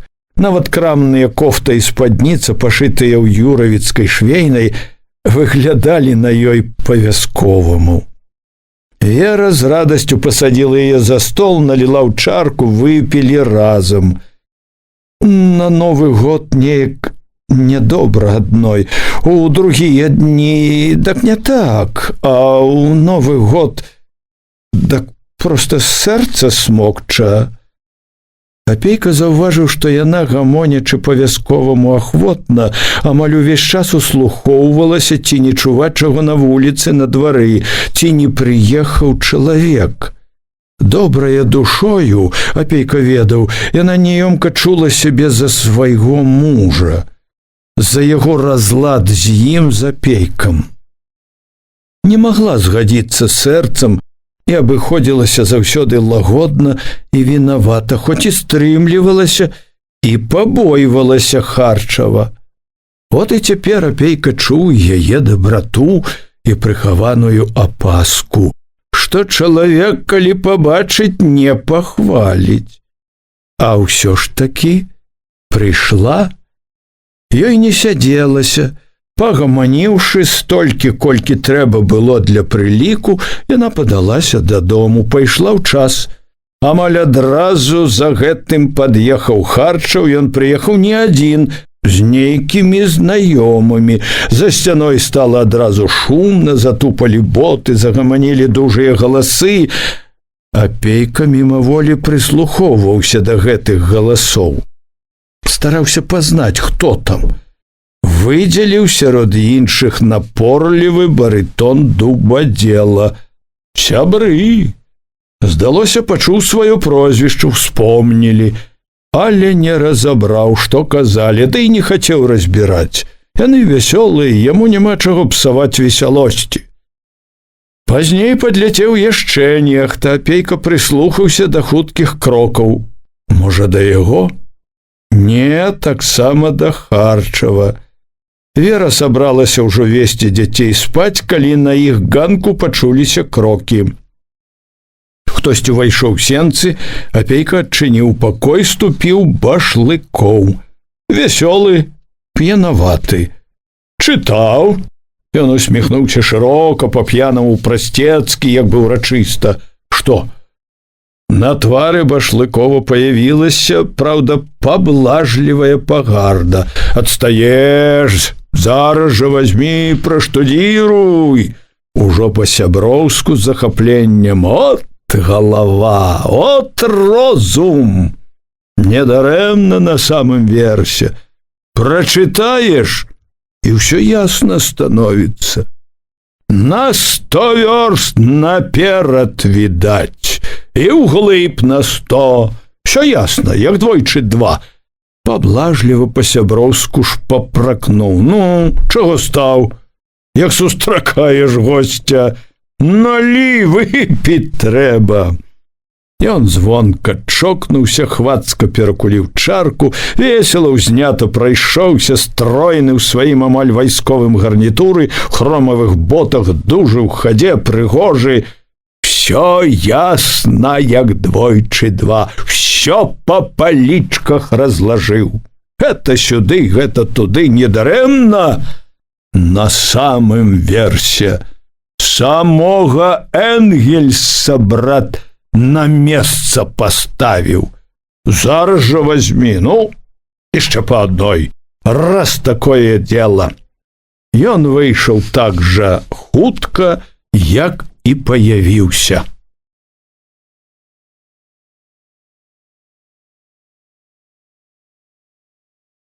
Вера засталася ў спальні з дзецьмі, і Апейка ўзяў стус газет, палажыў на стале, дзе яшчэ былі чаркі, навагодні пачастунак. Зверху апынулася газета, ў куточку якой у рамачцы было надрукавана пісьмо Сталіна, якое ён чытаў ужо спехам, калі ехаў у раён. Пісьмо яму тады спадабалася сціпласцю, якая Апейку не здзівіла ні трохі, бо так пасавала з тым абліччам Сталіна, якое нязменна бачылася яму і якое ён заўсёды паважаў. Сталін быў Апейку чалавекам і незвычайнай адвагі, і незвычайнай цвёрдасці ў нялёгкія гады барацьбы з трацкістамі і бухарынцамі. У яго, у Сталіна, былі найвялікшыя заслугі перад партыяй. І тая сціпласць, з якой адзначылі яго 50-годдзя, сціпласць, якою было поўна і гэта пісьмо, яшчэ ўздымалі ў Апейку павагу да Сталіна. З гэтай павагай ён стаў нанава перачытваць усім арганізацыям і таварышам, якія прыслалі прывітанні ў сувязі з 50-годдзем Сталіна. Вашы віншаванні і прывітанні адношу на рахунак вялікай партыі рабочага класа, якая нарадзіла і выхавала мяне па ўзору свайму і падабенству. Именно тому, что адношу их на рахунок нашей славной ленинской партии, беру на себе смелость отказать вам большевистской подякой. Можете не сомневаться, товарищи, что я готов и в дальнейшем отдать справе рабочего класса, справе пролетарской революции сусветного коммунизму все свои силы, все свои здольности, и коли спотребится всю свою кровь кроплю за кроплей. С глубокой повагой и Сталин 21 снежня 1929 года. За гэтым, не чытаючы больш нічога, Апейка выбраў той артыкул Сталіна, пра які казаў Башлыкоў. Это была прамова на канферэнцыі аграрнікаў-марксістаў 27 снежня 1929 года. З першых радкоў прамова зацікавіла Апейку. Сталін гаварыў пра тое, што найбольш хвалявала, пра калгасы, пра калгасны рух. Калгасны рух ператварыўся з руху асобных груп і праслоек працоўных сялян у рух мільёнаў і мільёнаў асноўных мас сялянства. Але калі мы маем падставы ганарыцца практычнымі поспехамі сацыялістычнага будаўніцтва, то нельга тое ж самае сказаць пра поспехі нашай тэарэтычнай працы ў галіне эканомікі наогул, у галіне сельскай гаспадаркі ў прыватнасці. Багата што з таго, што чытаў Апейка, пераклікалася з тым, пра што ён думаў, як бы падмацоўвала яго развагі, давала яго думкам упэўненасць і зладжанасць, яснасць, лагічнасць, прастата, з якімі Сталін тлумачыў, раскрываў самыя складаныя супярэчлівыя праблемы, надавалі радасную яснасць і прастату і думкам, якія не адзін раз вярэдзілі Апейку. Звыклы верыць розуму Сталіна, цешачыся, што от яны ёсць самыя дакладныя адказы на самыя трудныя пытанні, Апейка проста ўбіраў у сябе думку за думкай, развагу за развагай. Ён ахвотна згаджаўся з усімі доказамі, цвёрдымі, абгрунтаванымі, якімі Сталін разбіваў адну за адной буржуазныя тэорыі ў сялянскім пытанні. Падуладны роўнай, моцнай плыні сталінскай логікі ён гатоў быў, здаецца, даверліва ісці за прамоўцам да канца, калі раптам наткнуўся, як на нечаканы пень, на адну думку. Думка гэта здзівіла, запыніла увагу. Ён яшчэ добра не цямячы, як бы не верачы, што не памыліўся, перачытаў неспадзяваны радок другі раз. Не, ён не памыліўся. Так і было напісана. У нас няма рабскай прывязанасці селяніна да шматка зямлі, якая ёсць на захадзе. Няма? Няма рабскай прывязанасці да зямлі? Сталін тлумачыў гэта тым, што ў нас няма прыватнай уласнасці на зямлю. Ён лічыў, што гэта акалічнасць не можа не аблегчыць пераходу сялян на рэйкі калгасаў. Больш таго, ён гаварыў, што гэта дае калгасам магчымасць так лёгка дэманстраваць свае перавагі перад аднаасобнымі сялянскімі гаспадаркамі. З дзіўным адчуваннем, з разгубленасцю чытаў Апейка тое, як Сталін тлумачыў, чаму Энгельс у сваёй брашуры «Сялянскае пытанне» раіў быць асцярожнымі і ўважлівымі да селяніна, ведучы яго на новую дарогу калгаснага жыцця. Это, мабыць, было тое, што ўзрадавала Башлыкова. Самога Энгельса на месца паставіў. Апейку зноў схвалявала вялікая чуласць, з якой пісаў пра селяніна Энгельс. Мы будзем рабіць усё магчымае, каб яму было лягчэй жыць, каб аблегчыць яму пераход да таварыства. Сталін не пярэчыў, згаджаўся нібы з Энгельсам, але ўслед гаварыў такое, што можна было думаць, чуласць да селяніна, пра якую пісаў Энгельс, неабходна нібы толькі на захадзе, дзе ёсць прыватная ўласнасць на зямлю. Ці можам мы сказаць, што ў нас у СССР ёсць такое ж становішча? Спытаўся Сталін і тут жа адказаў: не, нельга гэтага сказаць, нельга, бо ў нас няма прыватнай уласнасці на зямлю, якая прыкоўвае селяніна да яго індывідуальнай гаспадаркі. Нельга, бо ў нас ёсць нацыяналізацыя зямлі, якая аблягчае справу пераходу індывідуальнага селяніна на рэйкі калектывізму. Вось дзе яна. Адна з прычын, упэўнена гаварыў Сталін, той параўнаўчай лёгкасці і быстраты, з якой у нас развіваецца ў апошні час калгасны рух. Тут Апейка зноў спыніўся. Вярнуўся, перачытаў сказ. Сталін лічыў, што калгасны рух расце параўнаўча лёгка. Лёгка. Нецярплівая цікавасць павяла Апейку далей, але сачыў ён за прамовай Сталіна ўжо як бы з насцярожанасцю.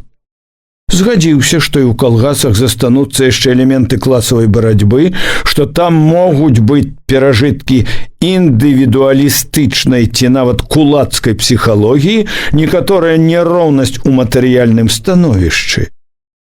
Раптам напаткаў ленінскую думку, душа ўзяла яе ахвотна, узрадавана. У словах Леніна была падтрымка таму, што нарадзілася з незлічоных сустрэч з людзьмі і што разам як бы пярэчыла поглядам некаторых лішне хуткіх прынцыповых дзеячаў. Апейка хапатліва пашукаў аловак у пінжаку, акуратна задаволена двойчы акрэсліў збоку, перачытаў, стараючыся запомніць слова ў слова.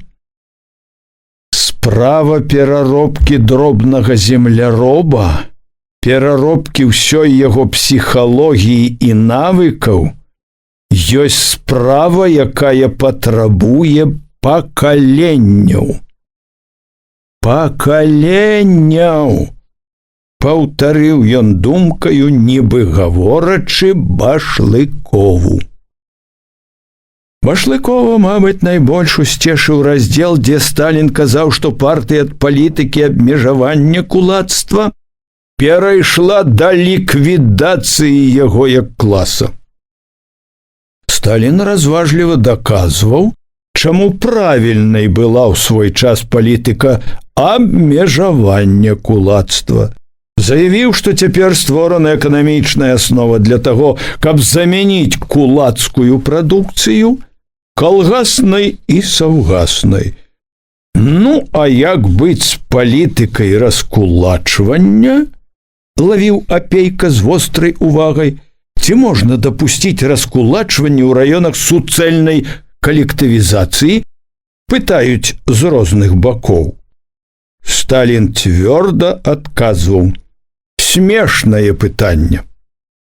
Раскулачвання нельга было дапускаць, пакуль мы стаялі на пункце гледжання абмежавання эксплуататарскіх тэндэнцый кулацтва, пакуль мы не мелі магчымасці перайсці ў рашучае наступленне супраць кулацтва, пакуль у нас не было магчымасці замяніць кулацкую вытворчасць вытворчасцю калгасаў і саўгасаў.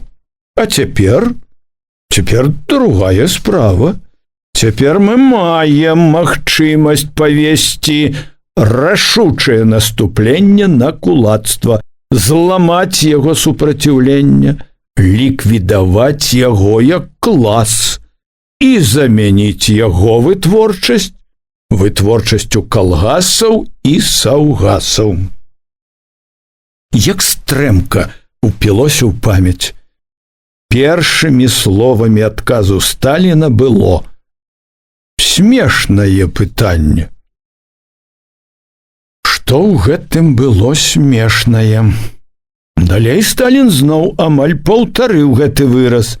Смешна і несур'ёзна гаварыць доўга цяпер пра раскулачванне. Зняўшы галаву, па валасах не плачуць. Нешта гуллівае пачулася Апейку ў гэтым новым смешна. Не менш смешным, гаварыў зноў Сталін. Здаецца, другое пытанне. Ці можна пусціць кулака ў калгас? Канешне, нельга яго пускаць у калгас. Нельга, бо ён з'яўляецца заклятым ворагам калгаснага руху.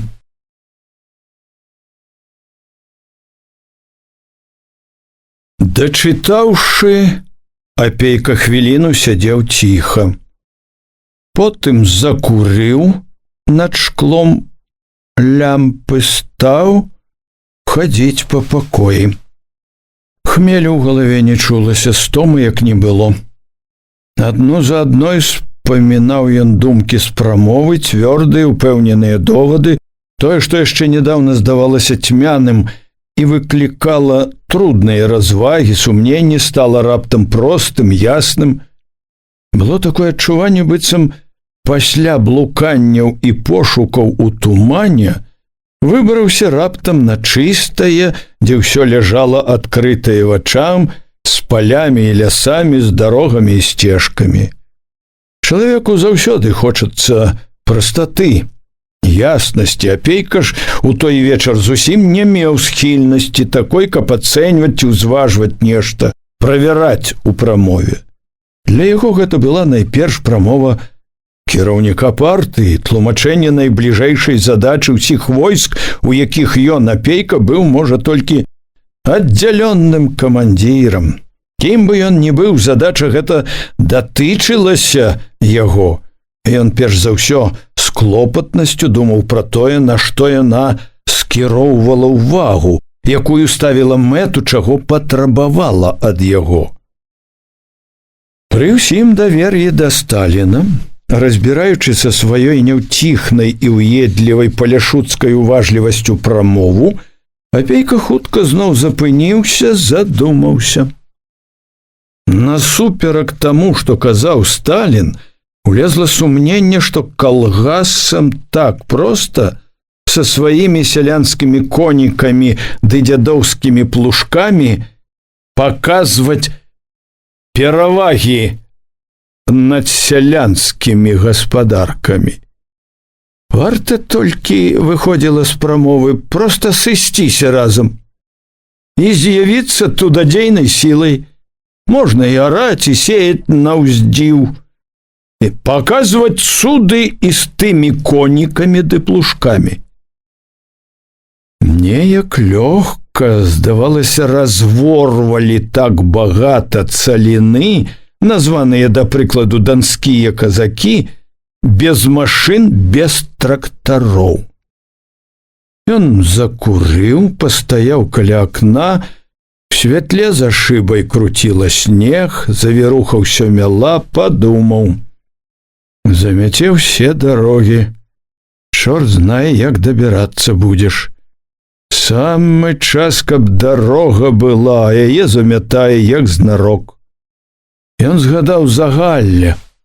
Апошні сход, не скончаны з-за гэтай віхурнай навагодняй ночы, адчуў імкненне ехаць назад. Давесці справу да ладу. Стары год сышоў, а клопаты не сыходзілі. Без мяжы, без якога-небудзь прыпынку пераходзілі ў новы. Амаль адразу Шапейка цвяроза падумаў, што пры ўсім гэтым Новы год будзе не зусім працягам старога. Тая ж дарога, але ўздым другі. Другая круцізна пачынаецца. Мяло, кідала снегам у шыбу. У галаву раптам зноў увайшло здзіўленае лёгка. Параўнаўча лёгка і быстра. Ён падумаў пра свае амаль няспынныя паездкі па сёлах, пра незлічоныя бясконцыя зацятыя сходы. Падумаў пра тую упартую нязгоду, якая была ў глінішчах, калі спрабавалі зноў зладзіць калгас. Параўнаўча лёгка. Чаму параўнаўча лёгка? Думка адразу падказала. Лёгка у другіх месцах. Але цвярозая разважнасць запярэчыла: законы сялянскай псіхалогіі адны ўсюды. У нас няма рабскай прывязанасці да шматка зямлі. Успомніліся яму словы Сталіна. На захадзе ёсць, а ў нас няма. Бо ў нас няма прыватнай уласнасці на зямлю. У вельмі яснай галаве паявілася здзіўленне. Няма прывязанасці да зямлі? Рабскай прывязанасці? Чаму няма? Не толькі прыдзірлівая разважнасць. Душа запярэчыла: ёсць! У тым бяда, што ёсць. Фармальна, можа, няма, а фактычна ёсць. Той шматок зямлі селяніну свой. Не чый-небудзь, а яго, свой. Ён зямлю, это праўда, не купляў. Але ж яму дала яго рэвалюцыя, дала. І ён узяў, з радасцю ўзяў як справядлівую дачу і стаў лічыць сваёй. І яна, шматок той, стала яго найдаражэйшым набыткам, яго ўласнасцю, яго нечым іншым, прыватнай уласнасцю. Ён любіць яе, як немаведама што, прывязаны да яе, як уладар яе і раб яе, па-рабску прывязаны. У яго ёсць рабская прывязанасць, ёсць. У тым і ўся бяда. І прывязаны ён, пэўна, не менш, чым той селянін на захадзе. Той купіў, а гэты за шматок зямлі паліў памешчыкаў, гнаў пілсудчыкаў і дзянікінцаў, як адзіную надзею сваю на жыццё ратаваў савецкую ўладу. Ён не купіў. Ён заваяваў сабе яе, зямельку сваю, штыком, агнём, крывёю. Хіба ж меншаю цаною? Ці ж выпадкова першыя савецкія дэкрэты былі аб міры, аб зямлі? Самае дарагое, да чаго рваліся людзі ад веку, ад дзядоў і прадзедаў у гэтых дэкрэтах: мір і зямля. Савецкая ўлада абвясціўшы іх, адразу заваявала мужыцкія сэрцы мільёнаў. Не трэба думаць іншага, амаль кожны з тых, хто змяніў на шынель світку, бачыў больш не зямлю наогул, а зямлю за сваім сялом, свой шматок зямлі. І вось, калі параўноўваць селяніна у нас і на захадзе, то ці трэба забываць, што наш набыў свой шматок зямлі толькі 10 гадоў якіх. Можна сказаць, хвіліну якую назад. Можна сказаць, не спатоліў яшчэ ахвоту сваю. І як яно выходзіць, калі глянуць збоку адтуль, тая самая савецкая ўлада, якая хвіліну назад дала яму зямлю, сёння у нашым абліччы прыходзіць да яго ўгаворваць адмовіцца ад свайго шматка, падзяліцца ім з другімі. Прыходзіць, дакажы которому іншае, адабраць яе. Учора далі, а сягоння адбіраюць. Е то ваша справядлівасць?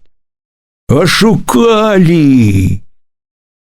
Энгельсава парада быць чулым да селяніна, каб памагчы лягчэй выйсці яму на новую дарогу, не лішняя ў нас, не лішняя, можа быць, у нас яна яшчэ больш важная. Апейка падумаў, чаму Сталін сказаў, што ў нас параўнаўча лёгка. Яму, які верыў Сталіну, які верыў у вялікі вопыт Сталіна, яго розум, не прыходзіла нават у галаву, што Сталін мог гэта сказаць таму, што не ведаў добра селяніна. Всяго таго складанага, супярэчлівага, што стаяла на калгаснай дарозе. Самому апейку, звычайнаму радавому аддзялённаму вялікай арміі, все гэта здавалася такім зразумелым, простым для разумення, што нават на момант не падумалася. Сталін мала ведае селяніна. Як Сталін мог не ведаць самага важнага і самага простага, самага віднага ўсякаму, хто бачыў блізка мужика? Натуральна, прыйшло меркаванне. Сталін сказаў гэта з асаблівых, тактычных меркаванняў. Ужо раздзеўшыся, слухаючы цягучы посвіст ветру, гледзячы ў поцемак, апейка як бы пачуў зноў смешнае пытанне.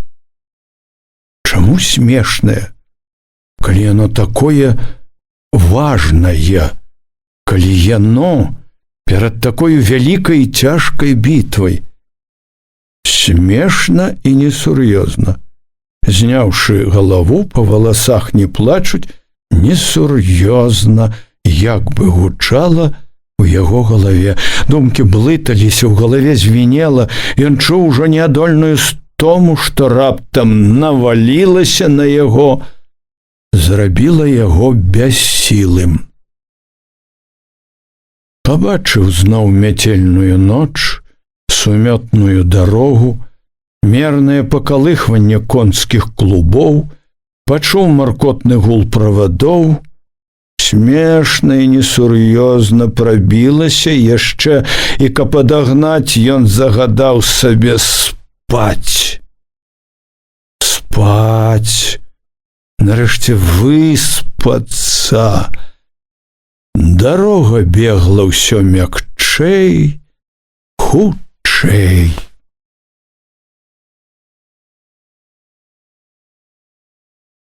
Раздзел 3. Пачынала днець, калі Башлыкоў прачнуўся. Ён заўважыў у вокнах бела і адразу пацягнуўся да гадзінніка. Было без 10:09. Ганьба! Даўно так доўга не валяўся ў ложку. Ён адкінуў коўдру, скочыў хапатком нацягнуў галіфэ, абуў боты, сарваў з цвічка, накінуў ручнік на шыю, у майцы рушыў да умывальніка. Умывальнік, жалезны бачок, вісеў на сцяне каля дзвярэй у бакоўцы кухні. Блізка ад умывальніка была печ, крываватая, пабеленая, падобная на іншыя печы ў мястэчку і ў вёсках. Пры печы корпалася гаспадыня Цыля. Башлыкоў прывітаўся з ёю, дзелавіта схіліўся над эмалевым тазікам, што стаяў пад бачком над табуретцы. Цыля адхілілася ад печы, выцерла па-сялянску твар, адказала на прывітанне весела, са святочнай урачыстасцю. «З Новым годам вас!» «А, дзякую, Цыля Савулаўна, з новым і вас!» Вада ў бачку здавалася цеплаватаю.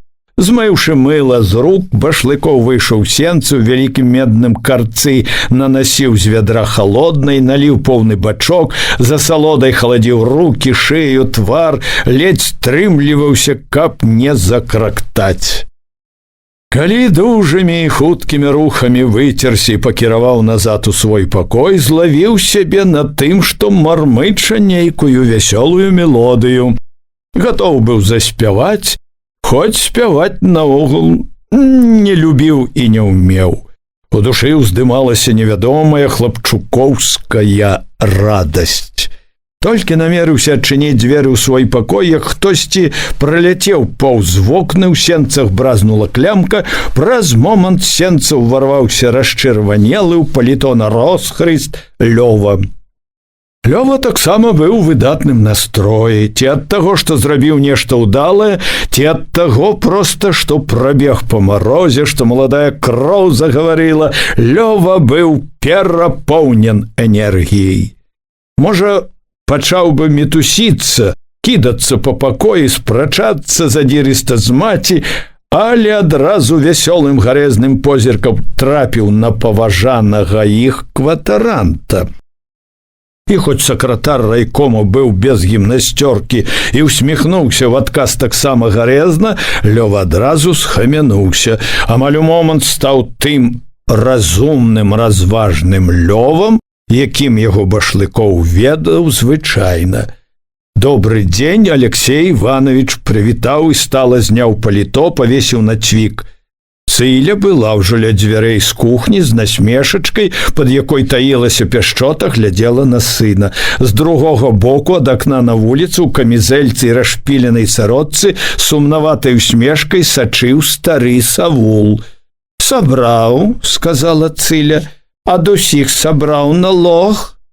І ў твары, і ў голасе была пяшчота да сына, але яна выстаўляла насмешачку.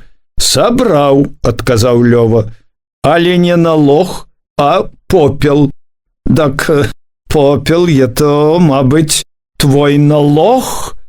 «Попел е то попел», — адрэзаў, не дазваляючы жартаў, Лёва. «Так ты ж сабіраеш яго па хатах як налог», — сказала Цыля, явно маючы на ўвазе Башлыкова. «Нашы жанкі смяяліся, гаварылі, дзеці сабіраюць попел як налог». «Не трэба слухаць глупства», — адрэзаў Лёва. Башлыкоў ведаў, пра што гаворка. Лёвавы камсамольцы ўзяліся сабраць для падшэфнага калгаса для рассвета 30 пудоў попелу. З гэтай мэтай хлопцы абышлі многа местачковых хат, растлумачылі, што попел ёсць карыснае ўгнаенне, і дамовіліся, што попел будуць зберагаць і аддаваць ім. З дня ў дзень камсамольцы абыходзілі хаты, збіралі попел. Вось і сёння Лёва вярнуўся якраз з аднаго такога абходу. Башлыкоў разумеў, што гаспадыня запаліла гэту гаворку дзеля яго забавы, але не лічыў годным забаўляцца з таго, што рабілі хлопцы. Рызыкуючы, што яго палічаць няўдзячным і нетактоўным, цвёрда стаў на бок Лёвы, пахваліў за карысную справу. Ён рушыў свой пакой. Надзяваючы гімнасцёрку, падпяразваючыся, думаў пра камсамольцаў са школы. Нямала добрага рабілі хлопцы і дзяўчаты. Лом металічны сабралі, бібліятэчкі падарылі калгасам, са спектаклямі ездзяць.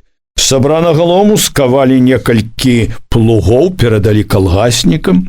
Але думкі пра гэта былі нядоўга і хвалявалі мала. Карцела іншае. Карцела радасць. Тая, якая бруілася, калі плёскаўся пад умывальнікам, якую перапынілі Лёва і Цыля.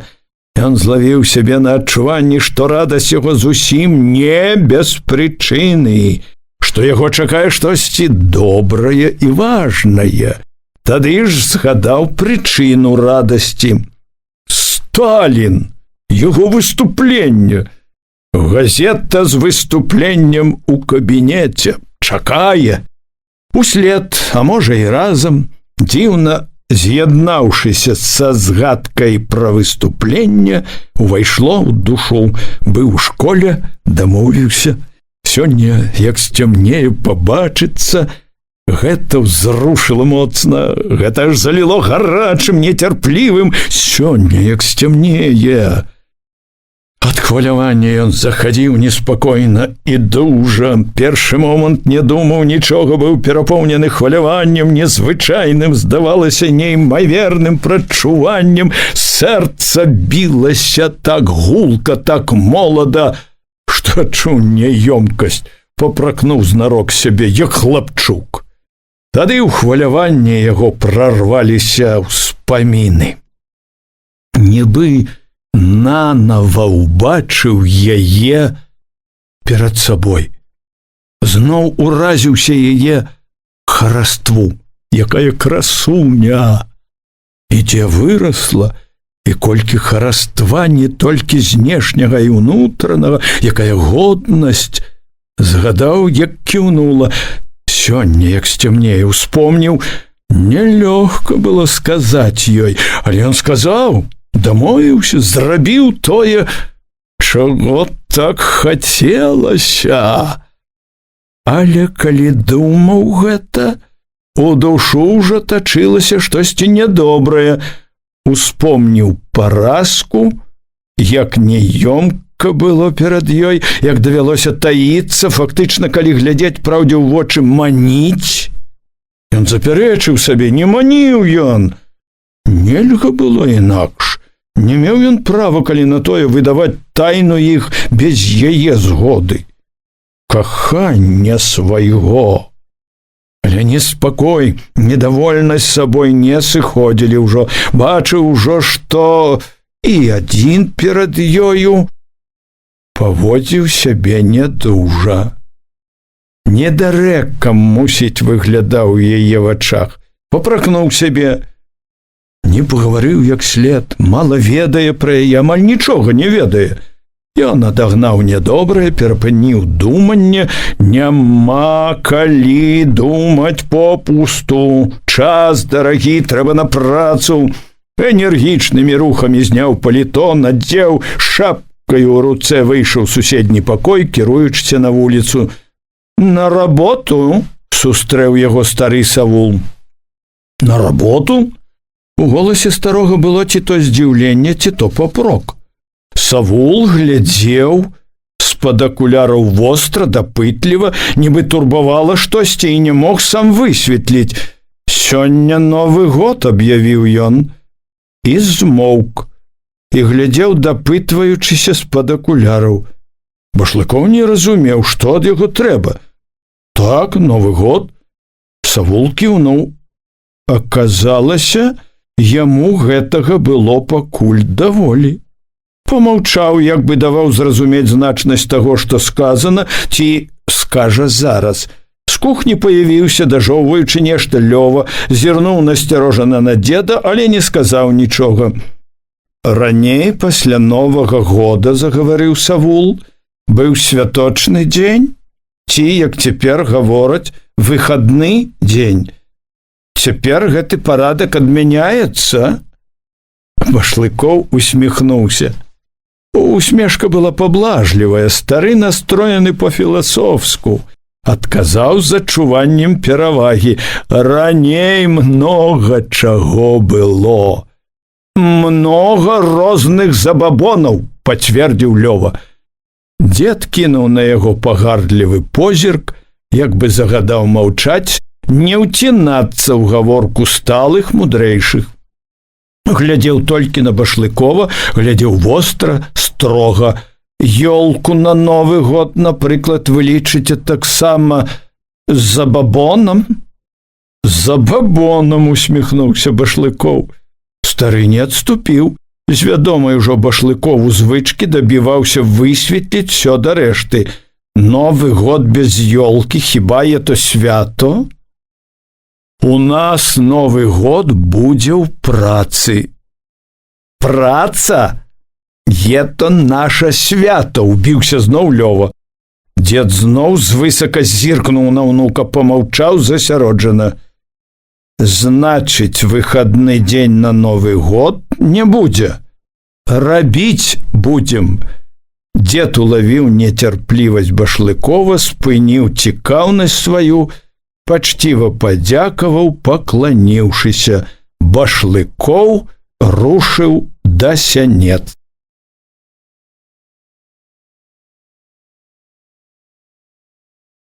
На ганку вочы засляпіла белым, метуслівым, грудзі заліло свежым халадком.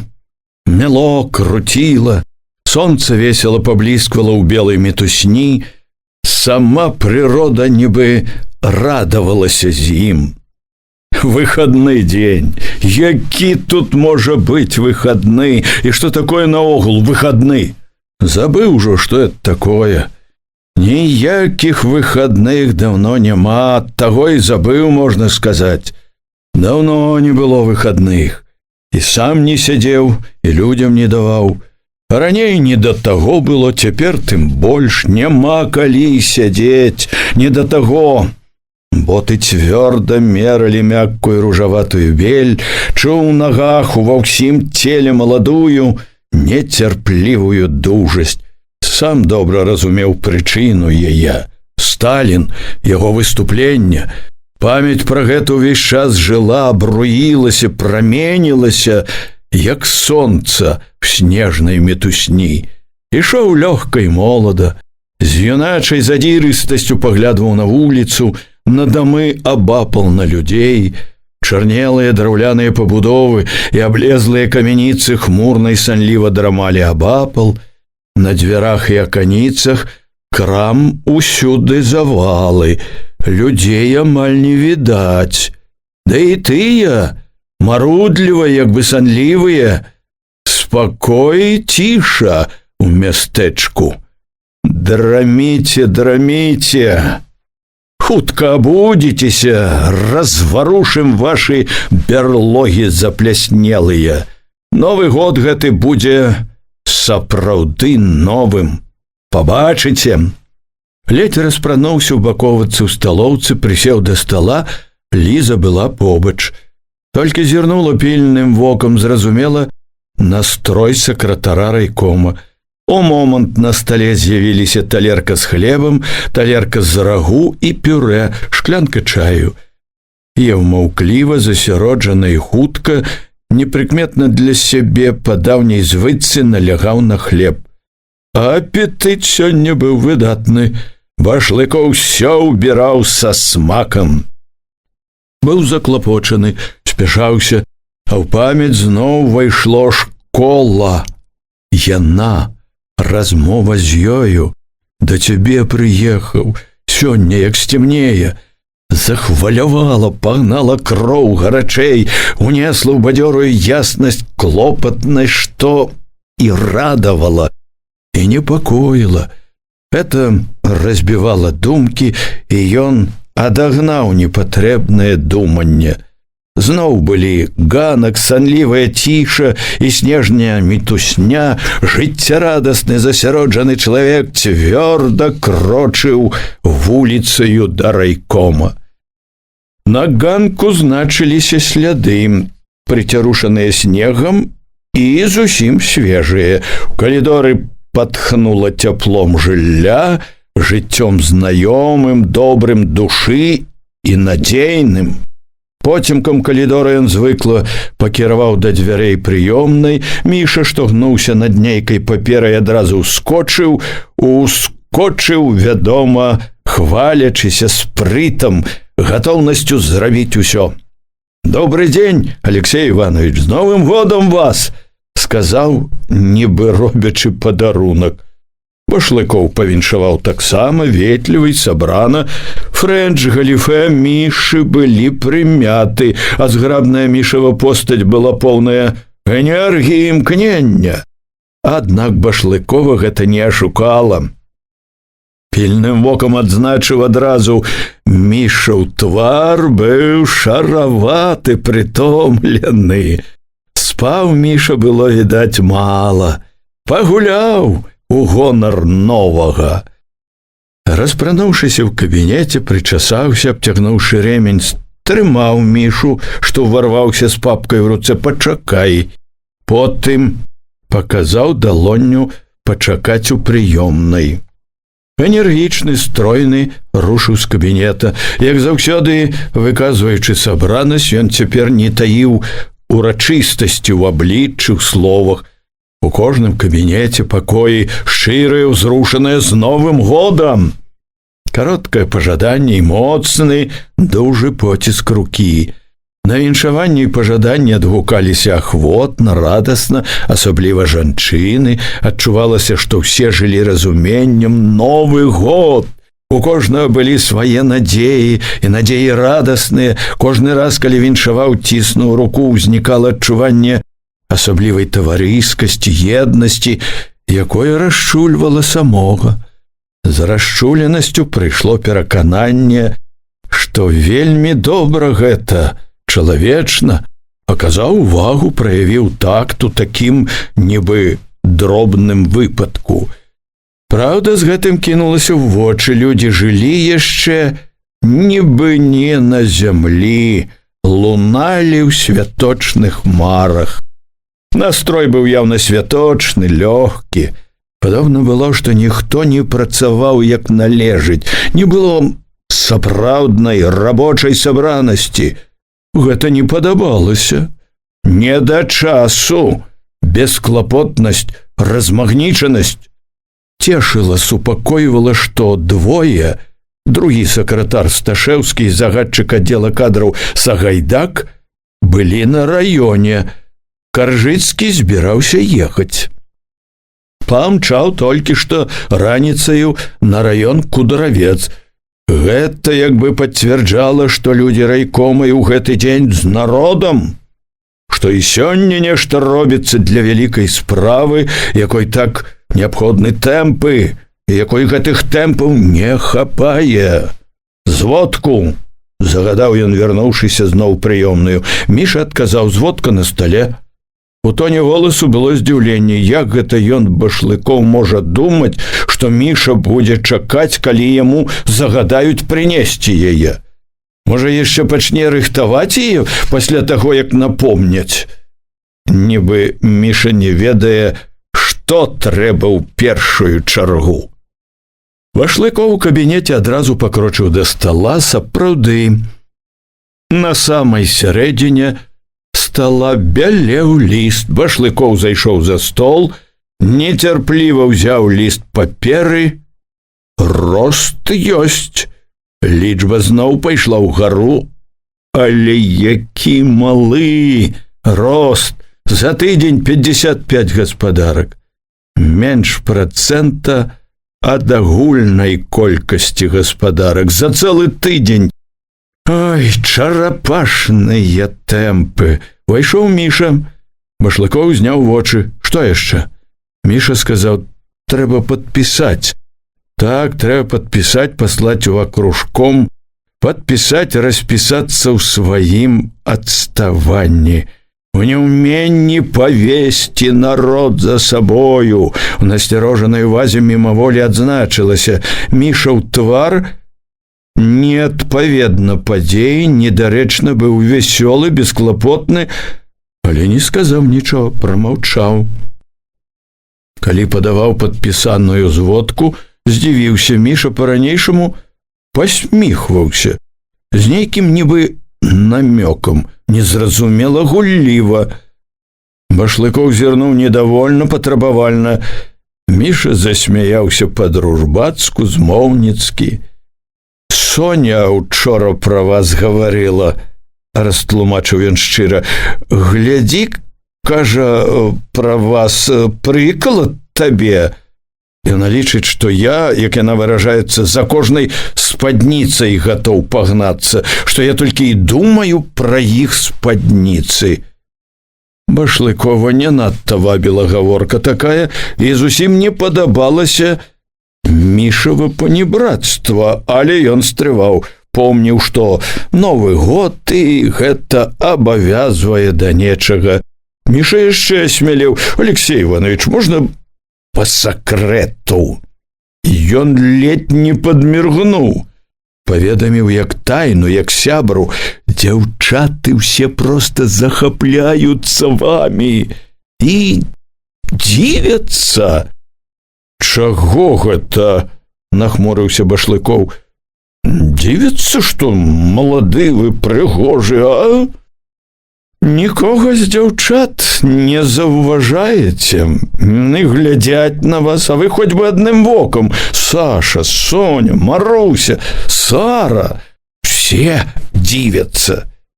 Скажы, няхай не дзівяцца». «Я разумею, становішча ваше», – сказаў Міша тоном мудрага. «Становішча ваше ёсць становішча. Кожны крок бачыце, усё мястэчка, увесь раён могуць пабачыць тое, чаго і не было. Трэба думаць пра кожны крок.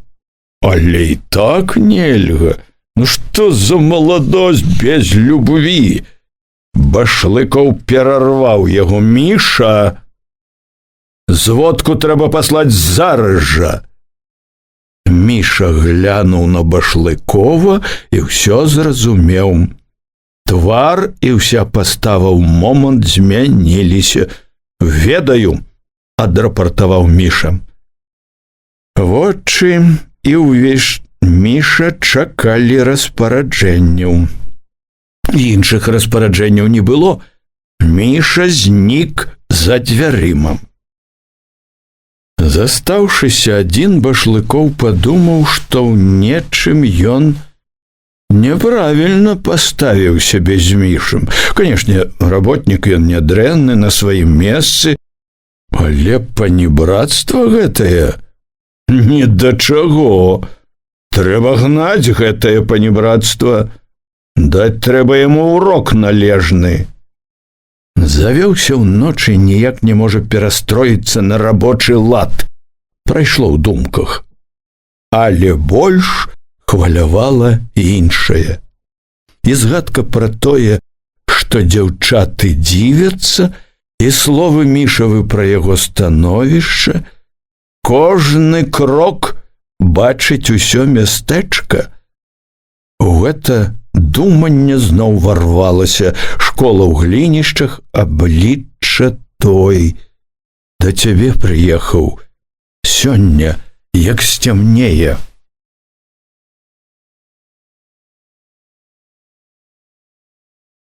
Ён прымусіў сябе супакоіцца. На стале ляжалі іншыя зводкі з сельсаветаў, з райза быў пакет за кружкома. Ён прачытаў усё хутка похапкам і працягнуў руку да «Правды», што ляжала побач на стале. Тут ён палажыў яе учора з намерам вярнуцца перачытаць. Цяпер ён і браў яе дзеля гэтага, перачытаць на ясную галаву, паглыбіцца, удумацца, высветліць усё. Учора ён быў для гэтага занадта ўсхваляваны. За некалькімі сказамі рука яго пашукала аловак, важныя думкі ён меў звычку падкрэсліваць. Чытаў ён сёння не так хутка, як учора. Гэта было зусім не тое, што ўчора гарачае ліхаманкавае чытанне, калі ён нецярпліва бег вачыма ўперад. А што далей, а як там? Ён сёння не рваўся так наперад, ён добра помніў, што там далей. Яму сёння важна было пранікнуць глыбей, высветліць усё, вызначыць усё ясным поглядам, цвярозаю думкаю. Сёння чытаў ён не хапаючыся, паволі, раз-пораз нават вяртаўся назад, калі думка бачылася асабліва важнаю, або калі што-небудзь з першага разу, здавалася, не спасцігаў да канца. Чытаў, можна сказаць, больш цвяроза і разважна. Аднак і гэтае сённяшняе чытанне не было зусім спакойным. Працятае цвярозасцю, разважнасцю, чытанне гэтае было поўнае ўзрушэння. Узрушала Башлыкова, як і учора, найперш тое, што Сталін адказваў на самыя вострыя, пякучыя пытанні. Хоць Сталін у сваім выступленні, як ён сам казаў, высвятляў тэарэтычныя асновы становішча ў вёсцы, для Башлыкова ўсё, што ён чытаў, мела перш за ўсё значэнне практычнае.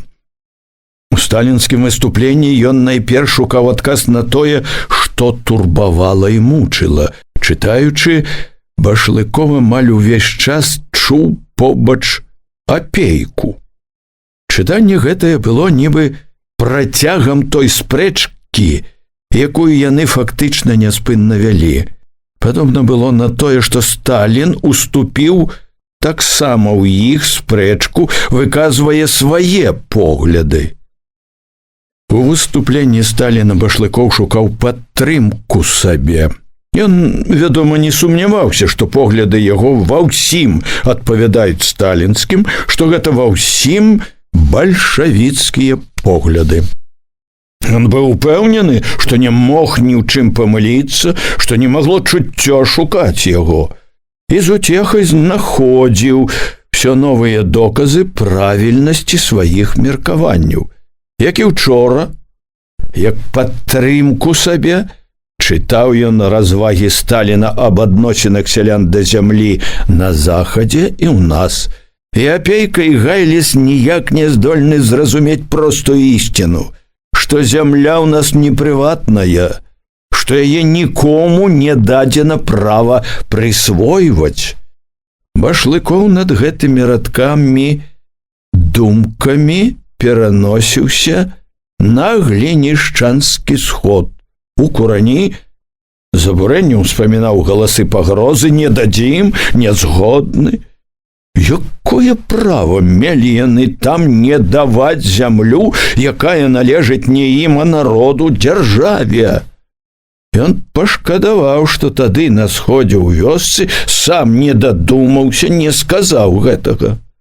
Адсюль ад гэтага браў вытокі і другі важны вывад, які Башлыков выразна вычытваў у выступленні. Ён, Башлыков, не памыліўся, бачачы небяспечную шкоду в апейкавых павучаннях пра псіхалогію і нейкі спецыяльны падыход да селяніна.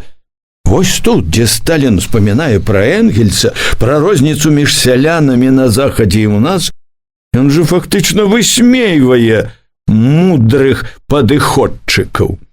Ён жа фактычна строга судзіць апартунізм, міндальнічанне, спекуляцыю на чуласці. Па сутнасці судзіць Апейкаў і Гайлісаў.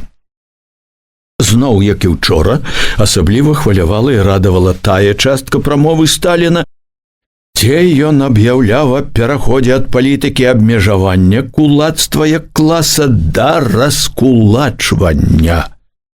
Башлыков яшчэ ўчора адразу асабліва адзначыў гэты факт, як факт незвычайны, у поўным сэнсе гістарычны. Сёння цвярозым праніклівым розумам ён яшчэ мацней адчуў значэнне гэтага як аднаго з самых рашучых крокаў у рэвалюцыі на сяле. Тут Сталін бачыў Башлыкова асабліва моцна біў па асцярожненькіх ціхаходах тыпу Апейкі, з асаблівай смеласцю зваў наперад. Башлыкова проста захаплялі цвёрдасць і рашучасць Сталіна. У памяці між іншага мімаволі праходзілі глінішчанскі сход, гаворкі ў куранях, і душу радавала прачуванне блізкіх вялікіх падзей, рашучых дзеянняў. Ён усёй душой прагнуў гэтых рашучых дзеянняў. Так і трэба. Даволі слова асцярожнасці, міндальнічання. Башлыкоў з захапленнем ухваліў, што пытанне пра тое, ці можна дапусціць раскулачванне, смешнае. Гэта пытанне могуць ставіць толькі недарэкі бухарынцы ці падобныя ім недабіткі. Такого пытання няма і быць не можа у сапраўднага бальшавіка. Башлыкоў зноў засмяяўся, калі прачытаў: «Зняўшы галаву, па валасах не плачуць». Вельмі падабалася Башлыкову гэта ўменне Сталіна ў належны момант сцебануць слоўцам прымаўкай. Тут яно здалося асабліва ўдалым. Так, па валасах не плачуць, наогул плакаць нам ні да чаго. Нам, калі што, то радавацца, пачынаем рашуча брацца, даём апошні бой кулацтву. Цвёрдасць, рашучасць Сталіна як бы перадаваліся Башлыкову, поўнілі яго ўпэўненасцю, імкненнем ісці, зрабіць усё, што належыць. Хоць зараз гатоў быў Башлыкоў зрабіць усё, што патрабавалі законы класавай барацьбы, дзеля перамогі над апошнім зацятым ворагам, непахісна, бязлітасна. Дачытаўшы, устаў энергічна захадзіў, зноў, як і учора, адчуў, што спаў з душы паганы цяжар, было адчуванне радаснай палёгкі. Увесь поўніўся імклівай дужасцю. Здалося, пакуль чытаў, нібы падужэў. Мераючы пакой, калі ішоў да стала, узняў позірк на партрэт. Сталін, стоячы ў рост, нібы глядзеў насустрач уважлівымі вачыма. Башлыкоў мімаволі спыніўся, прыгледзеўся, глядзеў хвіліну з удзячнасцю, з павагай. Падумаў, якое ўменне бачыць углыб і вучыць нас бачыць. Так ясна бачыць, мабыць, толькі адзін ён умее. Всё было добра відным, ясным і простым, ясным было становішча, яснымі задачы. Як двойчы два ўспомніў Башлыкоў словы, што вырваліся ў яго учора. Удала сказаў. Сапраўды, пасля прамовы ўсё як двойчы два. Усё відаць. Пахадзіўшы, вярнуўся зноў да стала, схіліўся над газетаю, але чытаў ужо не ўсё падрад. Асобныя радкі. Хацеў запомніць найбольш важныя, вострыя выразы даслоўна для будучых сваіх выступленняў. Запомніць самае важнае даслоўна, у гэтым была асаблівая адзнака прачытання. Тады зноў хадзіў, думаў пра тое, што сказаў Сталін, пра тое, як выглядаюць становішча раёна, яго дзейнасць у святле выступлення. Якія вывады зробіць з выступлення Апейка? Што належыць зрабіць райком усім арганізацыям раёна дзеля выканання указанняў Сталіна. Пра многае думаў. Сярод гэтых думак адна была асаблівая. Яна не была выказана ў прамове, але Башлыкоў лічыў, вынікала з яе. Ён лічыў, што яе ўбачаць усе дасведчаныя, праніклівыя людзі. Яна не выказана адкрыта, таму што гаварыць яе не варта, з непісаных, але вядомых кожнаму разумнаму дзеячу меркаванняў. З меркаванняў, як ён адзначаў, палітыкі. Гэта здагадлівая думка Башлыкова была ў тым, што раскулачванне, ён лічыў, мае значэнне не толькі як справядлівая дзея супраць кулака, якая вырве з асяроддзя сялян класавага ворага, абясшкодзіць яго для грамадства, расчысціць глебу для новага. Башлыкоў лічыў, хоць пра гэта ў прамове не было тактоўна ні слова, яшчэ больш важным тое, што раскулачванне дасць адчуць іншым, што савецкая ўлада не збіраецца доўга ўгаворваць, не збіраецца цырымоніцца надта, дасць адчуць не толькі кулакам, а і астатнім сялянам. Тое, што гэта, вядома ж, падзейнічае на іншыя пласты сялян, Башлыкову здавалася вельмі важным для яго, для цяперашняга становішча ў раёне. Раскулачванне, прадбачыў ён, павінна падахвоціць многіх іншых, асабліва сераднякоў да калгасаў. Небяспека страціць усё, маёмасць, хату, сесці на пясок, на балота, каму не паддасць ахвоты. Трывожны тым, як марудна ідзе калектывізацыя ў раёне, ён у гэтай акалічнасці бачыў абнадзейлівую, радасную прасветлену. Ён быў проста ўпэўнены, што самае непадатнае павінна хутка зрушыць. Не можа быць, каб не зрушыла. Ад таго, што блізка чуў жаданую перамену, брала нецярплівасць. Мімаволі пачаў крочыць хутчэй, дужэй, усё мацнела, вярэдзіла імкненне пачаць дзейнічаць зараз жа. Але нейкі час замінала раскіданасць думак.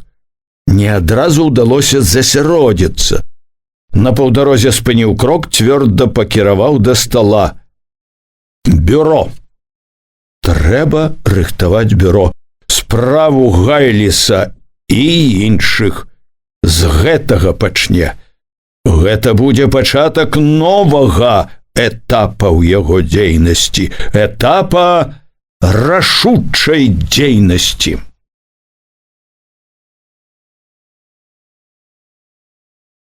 З гэтым увесь час амаль не сціхаючы жыло іншае. Што не рабіў, пра што не турбаваўся, увесь час помніў сёння, як сцямнее. Амаль неадступна ці хадзіў, ці рупіўся за сталом, адчуваў побач тую, глінішчанскую. Нельга сказаць, каб прагнуў гэтага. Больш было такое меркаванне, што ёй тут пакуль не трэба быць.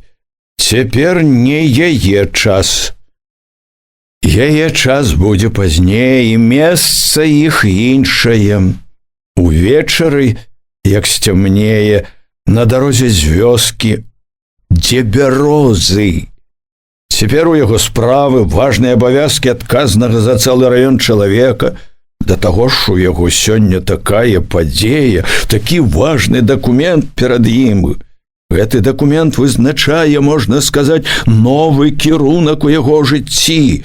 Трэба добра падумаць над многім, засяродзіцца, нельга рассейваць увагу. А важныя раённыя клопаты, як не працівіўся, унізвалася. Урывалася тое патайное, недазволенае. Сцінала сэрца радасцю і нецярплівасцю. Тлуміла галаву іншымі згадкамі і клопатамі.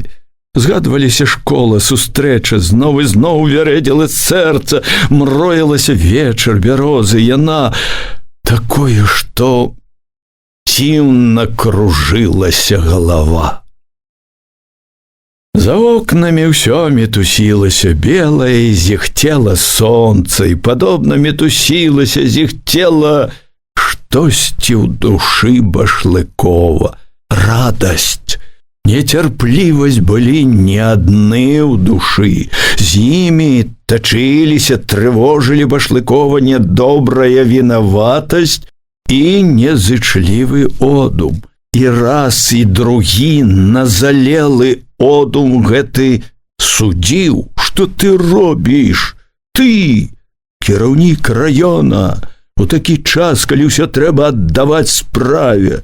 Замест таго, каб думаць пра справу, пра раён, ты думаеш пра непатрэбства, пра жанчыну, да таго ж пра выпадковую жанчыну.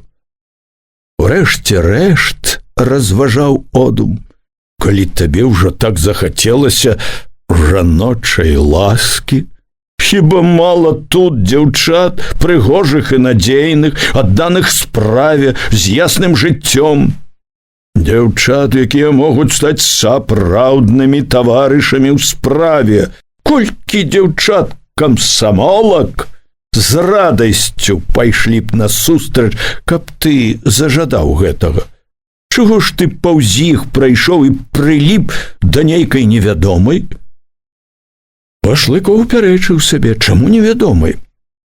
Ведай самую і нават бацькоў яе, таксама наш чалавек, няхай і не камсамолка, і што, калі на тое перашкаджае ёй, калі прыйдзе час стаць таксама камсамолкай, таварышам па справе?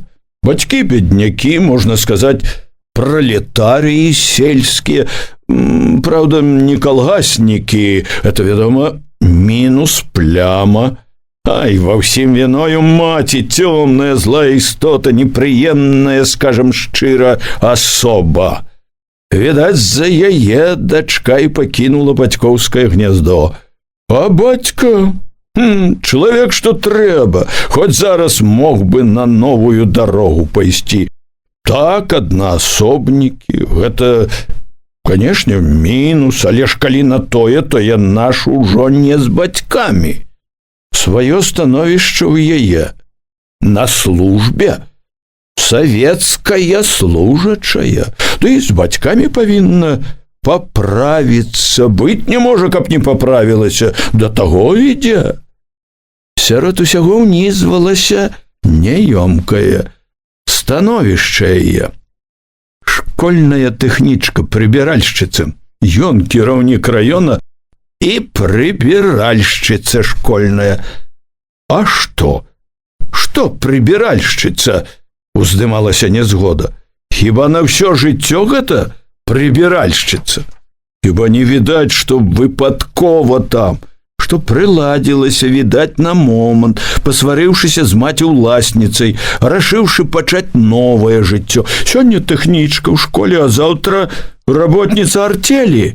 Можа быць, актывістка новага жыцця, прыбіральшчыца. Можна падумаць, што сам сакратаром нарадзіўся. Не з таго пачынаў. Колькі прайшло з той пары, як сам падмятаў за кульгавым шаўцом. А ўжо арыстакратычныя замашкі.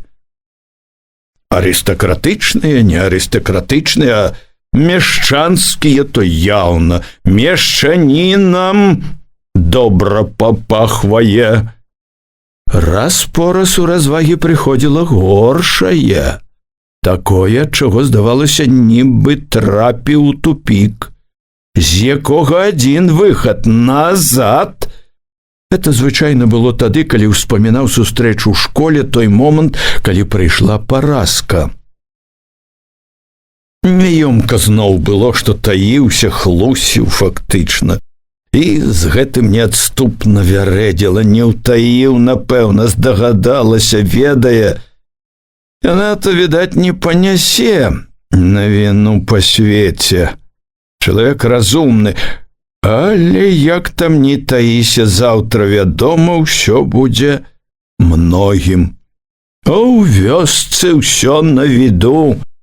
Всё на віду і ў раёне. Як бы не хаваўся раней ці пазней, усё адкрыецца, стане вядома, у тым ліку і тут. Як ён будзе выглядаць перад людзьмі, перад народам? У такія моманты першай думкай было спыніцца, пакуль не позна, не ехаць, не сустракацца, кончыць.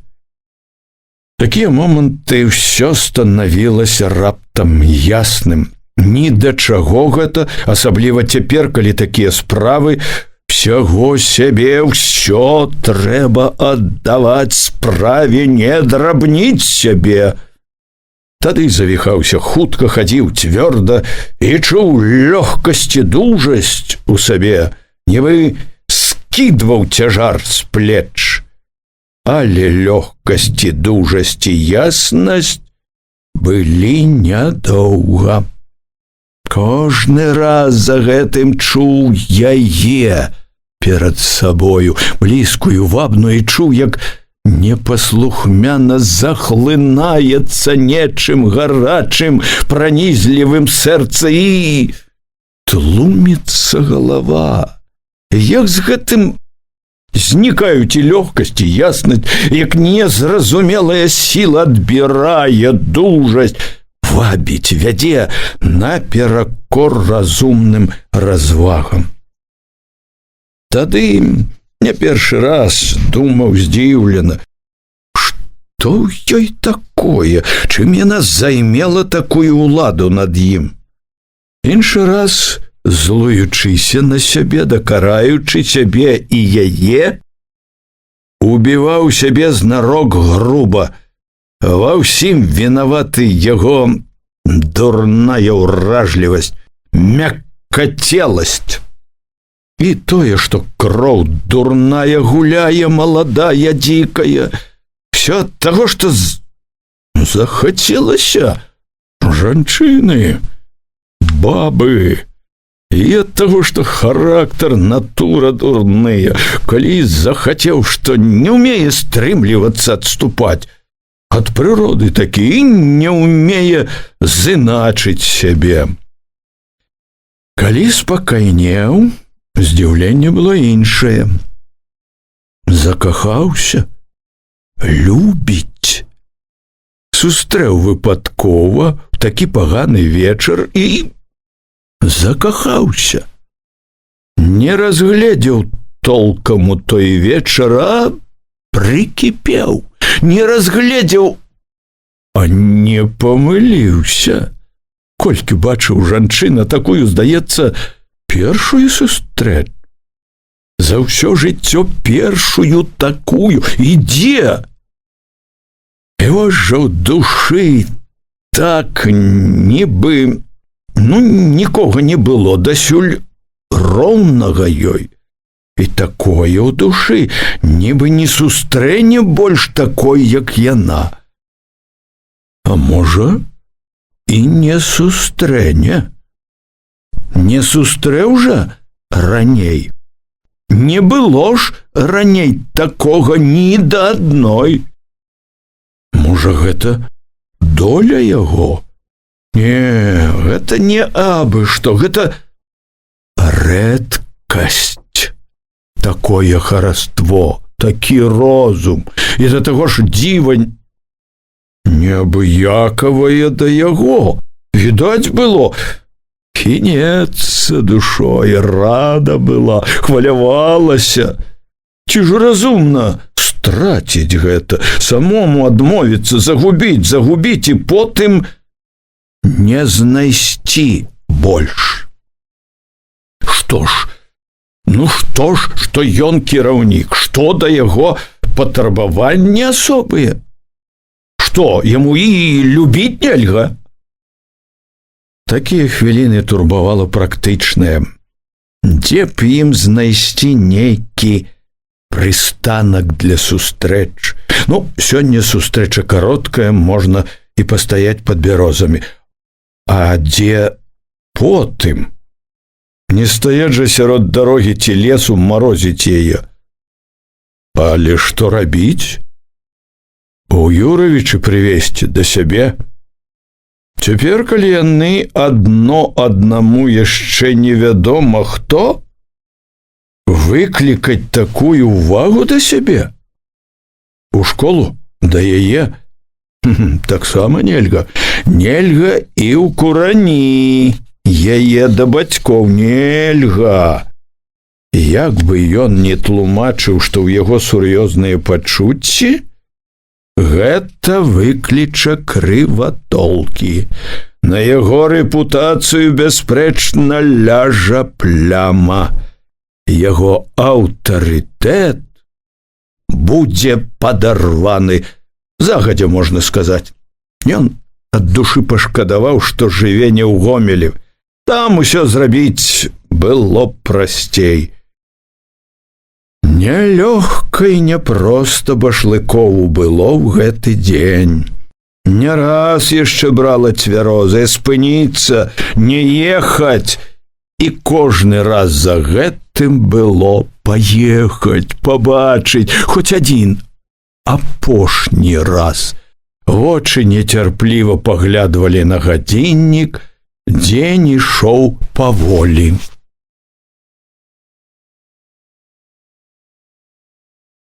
Пад вечар ён загадаў запрэгчы каня. І Міша, і возчык ведалі, што трэба ў загалле на сход. Калі запрэжаны конь стаў каля вокон, Башлыкоў нехапатліва пакіраваў на вуліцу. Ледзь ён падышоў да вазка, возчык падабраў лейцы, намерыўся сесці на звычайнае месца. На лавачку ўперадзе вазка Башлыкоў спакойна стрымаў яго. «Дайце!» Ён узяў лейцы, пугу растлумачыў возчыку. «Адзін даеду», пажартаваў. «Каню лягчэй». Заўважыў. Возчык неахвотна аддаў лейцы пугу. У вачах былі здзіўленне і недавер'е. Сакратар першы раз выбіраецца адзін. Ніколі раней такога не было. «Дарога цяжкая», сказаў Башлыкоў. Возчык кіўнуў. «Цяжкая». Свежы снег, і ўсё ж было яму дзіўна. Вядома, дзіўна. Але што ты зробіш? Нельга інакш. Башлыкоў памацаў наган у кішэні, усеўся ў вазку, перш чым шмаргануць лейцамі, загадаў Мішу, што цікаўна глядзеў побач з возчыкам. Ноччу, каб былі зводкі. Ноччу вернецца. Тузануў каня лейцамі. Ехаў вельмі неспакойны. Не бачыў вуліцы, не заўважыў толкам, як уз'ехаў на гару. Толькі тут на гары апамятаўся. Мястэчка было ззаду. Былі ззаду сумненні, ехаць, не ехаць. Поўны супярэчлівасці ў душы разумеў, едзе. На дабро ці на зло едзе. Як там не будзе, трэба ехаць, не можа не ехаць.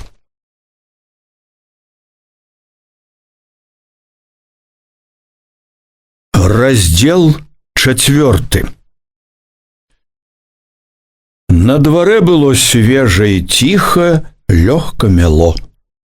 Абышла школу сцежкай, пратаптанай малымі, выбралася за сяло, за Загуменне. У полі, як вокам кінуць, бель, чысціня. Толькі наводдаль вятрак круціць крылы. Вецер свежы, незласлівы. Ад Загумення проста да шляху дарога, вылізаная саннымі палазамі. Між іх снег, пабіты капытамі коней, і каляіны, і сляды капытоў ледзь прыцярушаны свежым снегам. Ішла каляінамі. Ісці было лёгка, як па падлозе, толькі ногі часам паслізгваліся. Затым толькі і сачыць трэба было. Тут у полі святлей было на душы. Не трэба было хавацца перад паразкаю. Але радасць не адну несла ў сабе. Радасць хмарылася непадатным одумам. Чула сябе так, як бы грэх рабіць намерылася, вінаватая. Яна запярэчыла сябе. Няма перад кім ёй вінаваціцца. Няма. Вольная птаха. Всё ж калі не вінаватасць, то няёмкасць нейкая тачылася ў душы. Яна падумала разважліва. Мабыць, такое таму, што не дзеўка ўжо. Што была, сплыла, пара на спатканне бегаць. што трэба б ужо жыць, як жывуць усе сталыя. За розум трэба б узяцца. Яна рашуча заспрачалася, што ж яна такая ўжо, што ёй і шчасця хацець грэх. Што ж ёй, усё кончана? Ад таго не толькі радасць несла, хоць і нібы падганяў нехта нецярпліва, завабліва. Хутчэй, хутчэй. З гэтым поўз у душу, хмары ўсё важкі одум, лажыўся на плечы, чапляўся за ногі, перасцярожваў: не бяжы, стань, пакуль не позна, вярніся. Але як не назаляў одум, не тое што вярнуцца, але і прыпыніцца ўжо не магла. Пасля Яўхіма, пасля дурных, неаціхлых, здаецца, яшчэ здзекаў, як ёй было спыніцца, не бегчы, калі наперадзе бліснула надзея? Як ёй было стаць, калі звала радасць? Што будзе, тое будзе, прайшло ў галаве гарачае, адважнае. Злева сярод поля зацямнеў гаёк. Ганна ўспомніла, яго звалі таксама, як вёску, Глінішчы. Далей, сярод аднастайнай белай роўнядзі, доўгі са шчарбінамі значыўся строй старых бяроз, шлях. Здалёк заўважыла. Насустрач за бяроз выкаўзнуліся сані. Дробны конік трушком хутка набліжаў кагосьці, яна насцярожана ўгледзелася, паспакайнела, адзначыла: не ён. Пэўна, нехта з глінішчанскіх. Пайшла цішэй, знарок нагнала абыякавасць на сябе, калі пад'ехалі, саступіла з дарогі, уехала валёнкамі ў снег. У санях было трое: два дзядзькі, цётка, захутаная хусткай. Дзядзька і цётка сядзелі, другі дзядзька ляжаў, уткнуўшыся галавой у каўнер, відаць, п'яны. «Куды я то проці ўночы?» зачапіў гарласта чалавек, што правіў канём. Цётка нядобра зіркнула з-пад хусткі. Той, што ляжаў, варухнуўся, але не ўзняўся. Не чакалі адказу, праехалі сабе далей. Яна зноў выбралася на дарогу, з тым жа супярэчлівым хваляваннем падалася коўскаю каляінаю далей.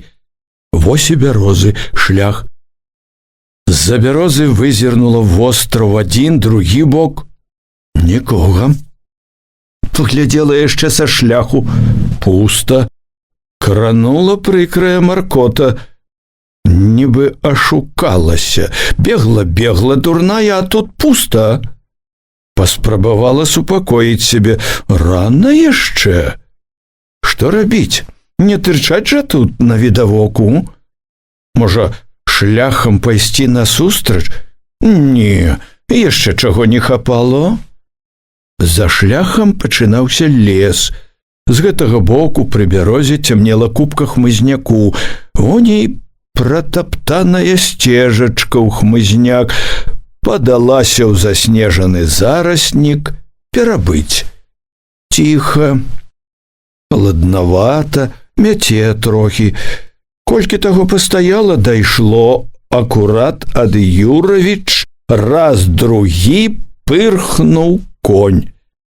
Адразу навастрылася ўвагаю, хутка пачула, як парыпвае вупраж. Калі рыпанне наблізілася зусім, зірнула на шлях і ў момант адхіснулася за куст. Ад неспадзеўкі аж пахаладзела. Трэба ж такое, в санях горбіўся Яўхім. Шапка была насунута, каўнер наставіў, але яна адразу пазнала. Мала не сутыкнуліся. Затаілася в не надта густым цяпер хмызняку, чакала. Пабачыў? Ці не пабачыў? Здалося, як бы звярнуў яе бок. Не, паехаў далей. Ужо калі мінуў, выглянула зноў. Яўхім ехаў па дарозе, аддаляўся, адчула палёгку. Небяспека адыходзіла. Ад перажытага ўтрапення не адразу дайшло, што Яўхім паехаў не па сваёй дарозе. На Курані паварот быў далей, ён жа збочыў тут, на гэты край глінішчаў, дзе школа. У школу наведацца рашыў. Глядзела ўслед яго саням ужо з іншым неспакоем. Заедзе, запытаецца, чаго добрага, кінецца сюды. Не кінецца, супакоіла ўпэўнена сябе. Не вернецца, паразка не скажа. Пашле інакш, а не інакш у другі бок. Ледзь паспакайнела, пачула мерзнуць калені, холад ішоў вышэй, стаў лезці ў валёнкі. Яна пачала тупаць, біць валёнкам аб валёнак, пашкадавала, як павольна ідзе час, як марудна цямнее. Цемра неяк асцярожна, нясмела абступае. І цішыня, ад якой аж ломіць у вушах, а на дарозе ні гуку. Рана прыйшла, падумала яна, казаў жа, як сцямнее. Нібы апраўдваючыся, гаворачы яму ў думках, растлумачыла, давялося раней выйсці. Не надта зручна было б ісці пазней поцемкам, адной сярод поля, ды і ад паразкі адысці раней хацелася, пабыць вольна. Пацямнела даволі, можна ўжо і выйсці на шлях. Стала каля бярозы, затулілася ёй ад ветру, прыслухалася. Ні гуку на дарозе. Адно бярозы ледзь чутна шумяць і мяце снегам. Дарогу недалёка відаць. А можа і не прыедзе? Узяло раптам, можа яна дарэмна бегла? Попусту калее тут у поцемку дурная. Можа, толькі так сабе сказала, яна і поверыла, прыбегла. Гэта, аднак, не надта занепакоіла, падумала пра гэта нібы знарок, думкі гэтыя ў момант сышлі, іх выгнала моцнае, упэўненае. Не так сабе сказаў. Хацеў сустрэцца, сама бачыла. Можа, падумала разважліва, няўпраўка якая выйсці хіба, не здолее чаму, заняты нечым. Не то з папрокам сабе, не то са спачуваннем яму адзначыла, ёсць калі яму займацца гэтым. Такою для такога чалавека драбязой. Мяло, шумела бяроза, маркотна, безнадзейна, на дарозе нікога ўсё не было, праз мяцеліцу і поцемак. Убачыла коня, калі ён падышоў ледзь не ўсутыч. За канём вызначыла цёмны вазок і постаці, конь і вазок рушылі нячутна, павольна. Было відаць, возчык прытрымліваў коня, чалавек быў адзін і нібы прыглядваўся. Зноў скінулася хваляванне, білася моцна сэрца, прытулілася да бярозы бліжэй. Вазок праехаў паволі, потым вярнуўся, стаў. Ён! Няхай пастаіць, пачакае, падумала раптам ганарліва. Ён пастаяў хвіліну, пачаў заварочваць коня на дарогу да школы, хоча насустрач ёй. Яна адарвалася ад бярозы, ступіла на шлях, з няёмкасцю цяжка гукнула: «Эй, дядько!» Ён павярнуў коня да яе, пад'ехаў, саступіўшы з вазка, прывітаўся.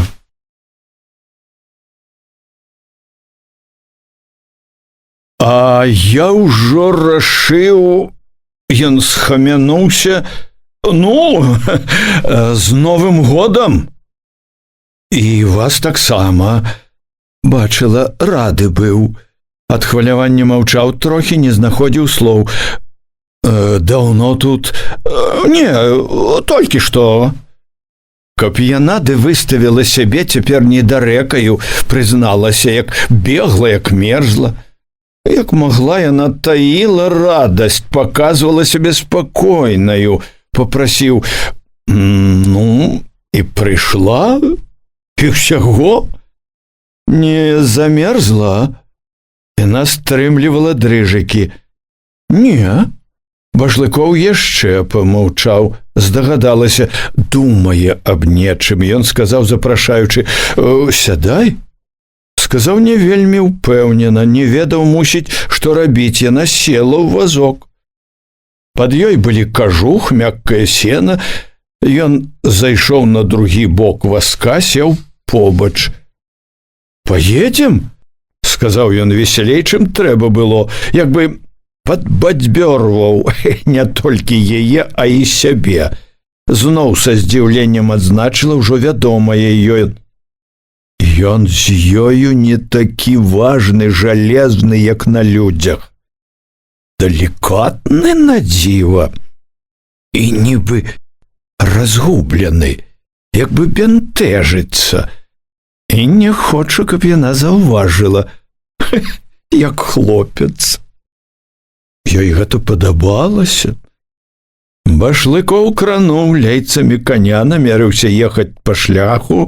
Яна спыніла яго: лепей сюды, у лес.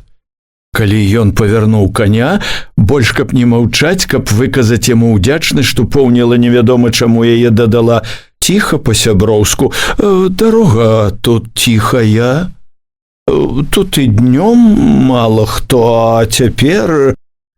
Яе нястрымна апаноўвала хваляванне. Усё, што было да гэтага, растала, змыла гэтае хваляванне, хваляванне першай блізкасці з ім. Звінела ў галаве, калацілася сэрца, мала не калаціла яе ўсю.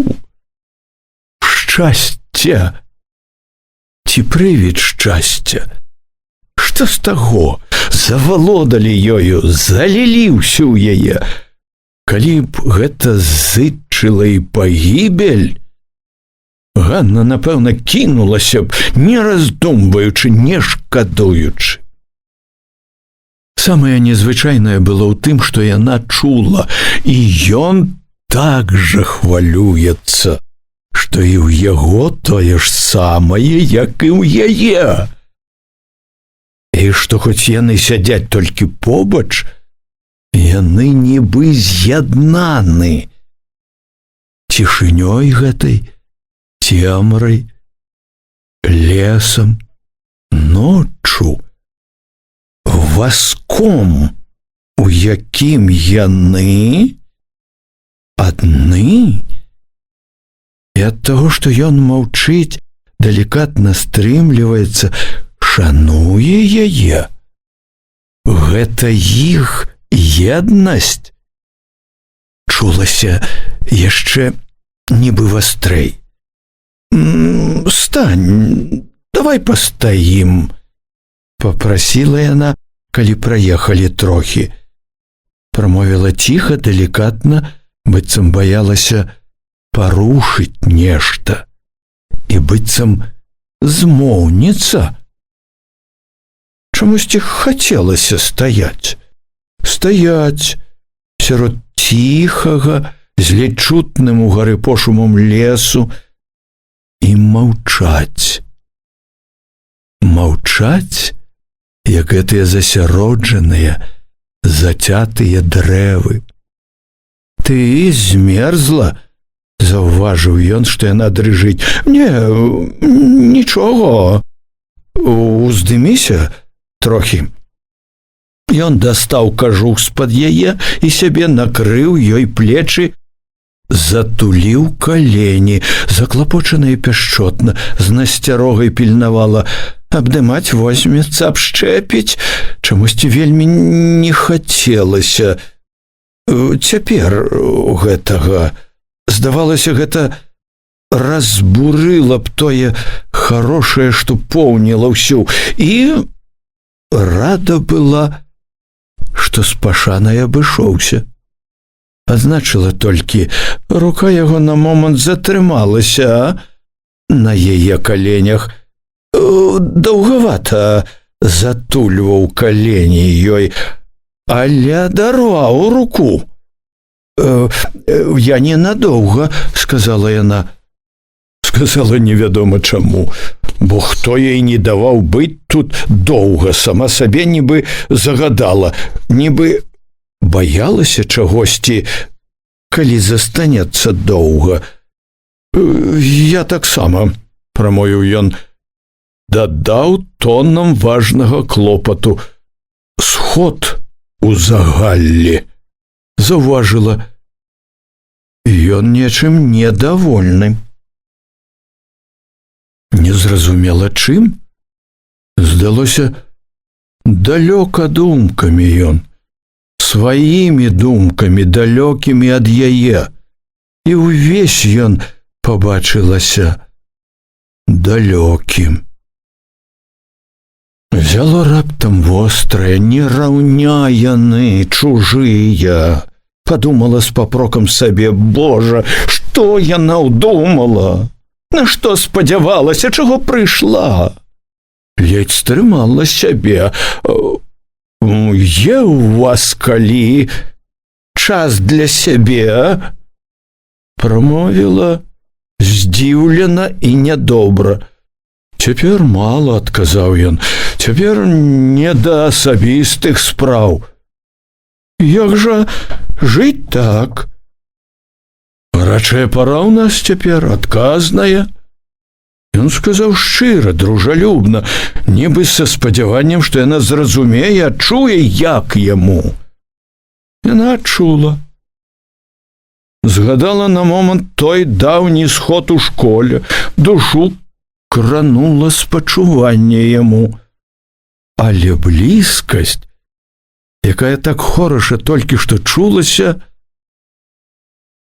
ўсё ж не вярнулася.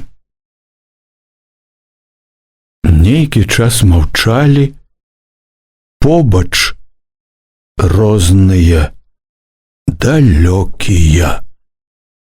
Ён, відаць, адчуваў гэтую адасобленасць. Яна яму, пэўна ж, не падабалася, але ён не рабіў нічога, каб развеяць яе. Ці ўзрушаны быў вельмі, ці неспрактыкаваны ў такіх справах.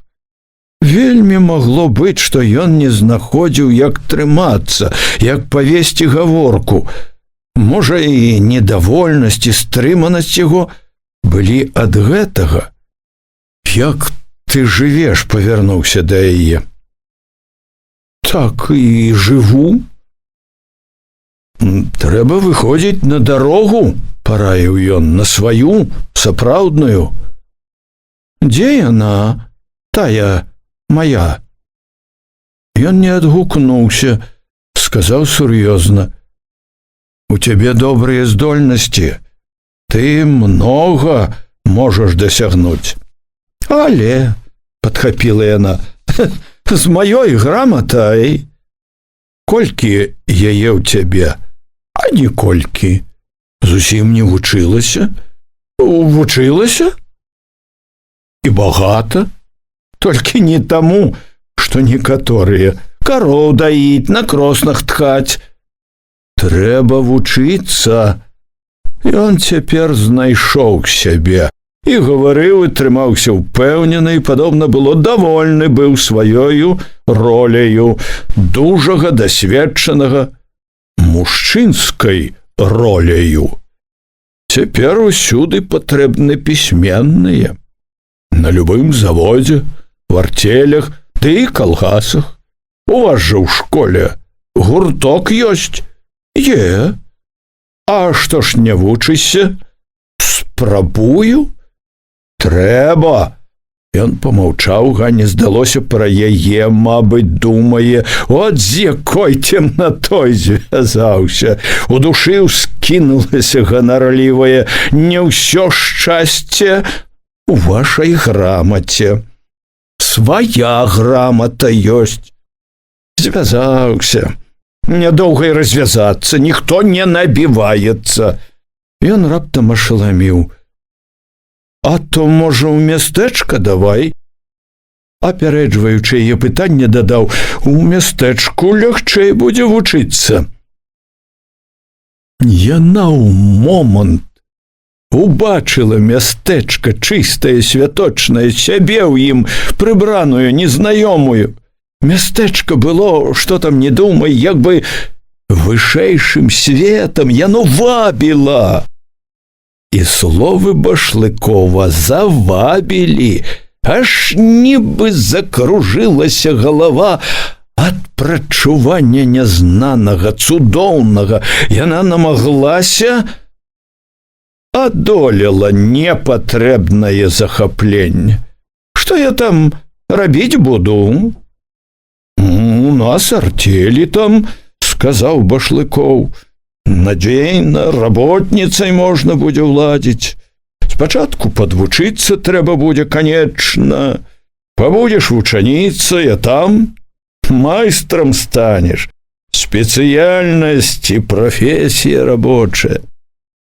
Рабочы клас, можна сказаць. Ну, а там і далей можна пайсці. Адтуль табе ўсе дарогі адкрыты. Унё, так просто, стрымала яна сябе, хоць ад слоў яго всё ж нібы кружылася галава. Няпроста і не так страшна, як ты думаеш. Ён чула зазлаваў на яе недавер'е, загаварыў гарачэй. Я, ты думаеш, з чаго пачынаў? З таго ж можна сказаць, што і ты. Распісацца ледзь умеў, але рашыў, возьмуся, адолею ўсё і ўзяўся. Гурткі, курсы, камсамол, работа і самаадукацыя. І дабіўся. Ты кто? Вы? Знарок запярэчыла яна. Галоўнае захацець і праявіць настойлівасць. І ўсяго даб'ешся, ты зможаш, я бачу. Праз некалькі хвілін ён раптам перарваў гарачую гаворку, сказаў клопатна: ну, мне трэба ехаць. Справа чакае. Трэба, дык трэба, згадзілася яна, тоячы шкадаванне. Ён завярнуў каня, тузануў лейцамі, вазок лёгка нячутна паплыў да шляху, перацяў шлях, ужо калі па баках разышлася роўнеч шэрага поля, ён аб'явіў: заўтра выберуся на больш. Зможаш? Прыйду. Туды ж? Добра.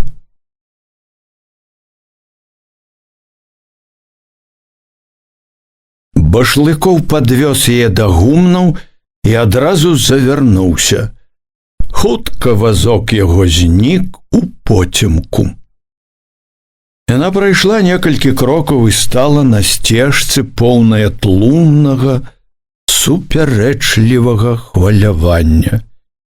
Стаяла адна сярод цемнаватага поля між загуменнем і школаю, сярод цішыні, у якую адно ўбіваліся п'яныя галасы аднекуль сярэдзіны сяла. Там спрабавалі спяваць. Яна не думала ні аб чым, не спрабавала разабрацца ў тым, што адбылося, нібы разумела, што ні да чаго ўсё роўна цяпер думання не дадумаецца ні да чаго. Просто хацелася пастаяць адной, пабыць з сабою, пабыць пад гэтым паяснелым небам, з якога перастала сыпаць снегам, цешачыся халаднаватаму ветру, што свежа абвяваў твар, парадавацца адчуванню волі, прасторы, якія так мілы цяпер душы. Можа, ёй пасля Башлыкова недобра было бачыцца цяпер з Параскаю. Можа, было і такое. Але яна не думала ясна пра гэта, не хацела думаць ні аб чым. Нейкі час яна цешылася адно ноччу, цішынёю, воляю. Неахвотна падалася да школы. Акно ў парашчаным пакоі свяцілася, і яе кранула вінаватасць. Взяла няёмкасць перад Параскаю, і яна ўжо ясна адчула, што не проста будзе пабачыцца, глядзець у вочы ёй. Падумала мімаволі. Лепш было б, каб яна спала ўжо, каб не бачыцца цяпер, не сарамаціцца. Нацятаю была, калі, прыцішваючы крокі, прайшла паўз паску святла з парашчанага пакоя. Чакала з насцярожанасцю, што выйдзе з дзвярэй сама, паглядзіць, зразумее ўсё. Не выйшла. На кухні Ганна намацала лямпу, запаліла, больш для таго, каб прыглушыць сумяціцу ў душы. Няцвёрдасць стала пераціраць чысты посуд, перастаўляць тое, што было на месцы. Рабіла так, нібы вярнулася з нейкіх адведак з сяла. Параска ўсё не выходзіла, гнулася, пэўна, над сваімі шыткамі. Ці, можа, разумела ўсё, што надушыў яе Ганны. Не хацела даваць прыкрасці. Ганна ж ужо як бы пачула дакор свайму хаванню, якое прыніжала яе, кранала яе гонар. З вяртаннем гонару вярталася ўпэўненасць. Ужо як бы захацелася пабачыцца вочы ў вочы, выказаць годнасць сваю. Няхай не думае пра яе Ганну, чаго не трэба. Смела адчыніла дзверы.